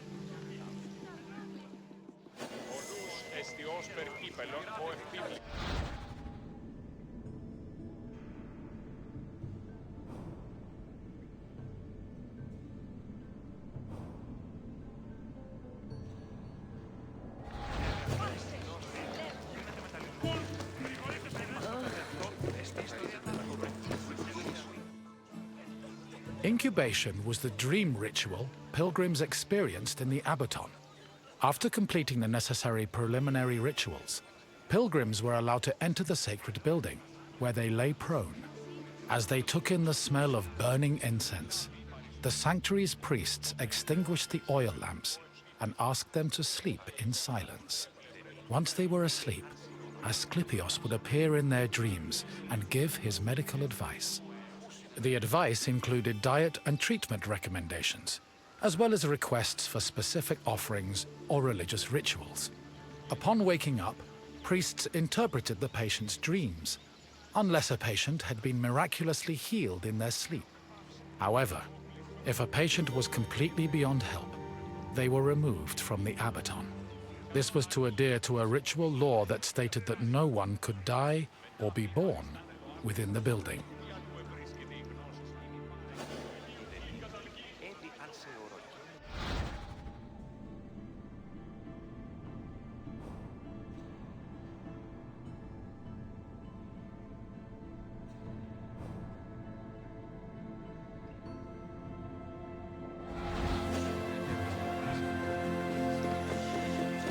I see you've completed the tour. I hope you enjoyed your time in the sanctuary. As you can see, gods and miracles were just as important to the healing process as medicine was. Now, what else would you like to do? Excellent. Here is your first question. Which mythical creatures made Zeus's thunderbolts? Correct. Zeus's thunderbolts were crafted by Cyclops. On to the second question. What was the name of the building where incubation occurred? Yes, pilgrims entered the Abaton to undergo a dream ritual in the hopes of curing their ailments. One final question for you. Who was Asclepios' father? Yes, Apollo was Asclepios' father, and his mother was a mortal named Coronis. You've proven you know the sanctuary inside and out. Well done. Very well. May your quest for knowledge be fruitful and fulfilling.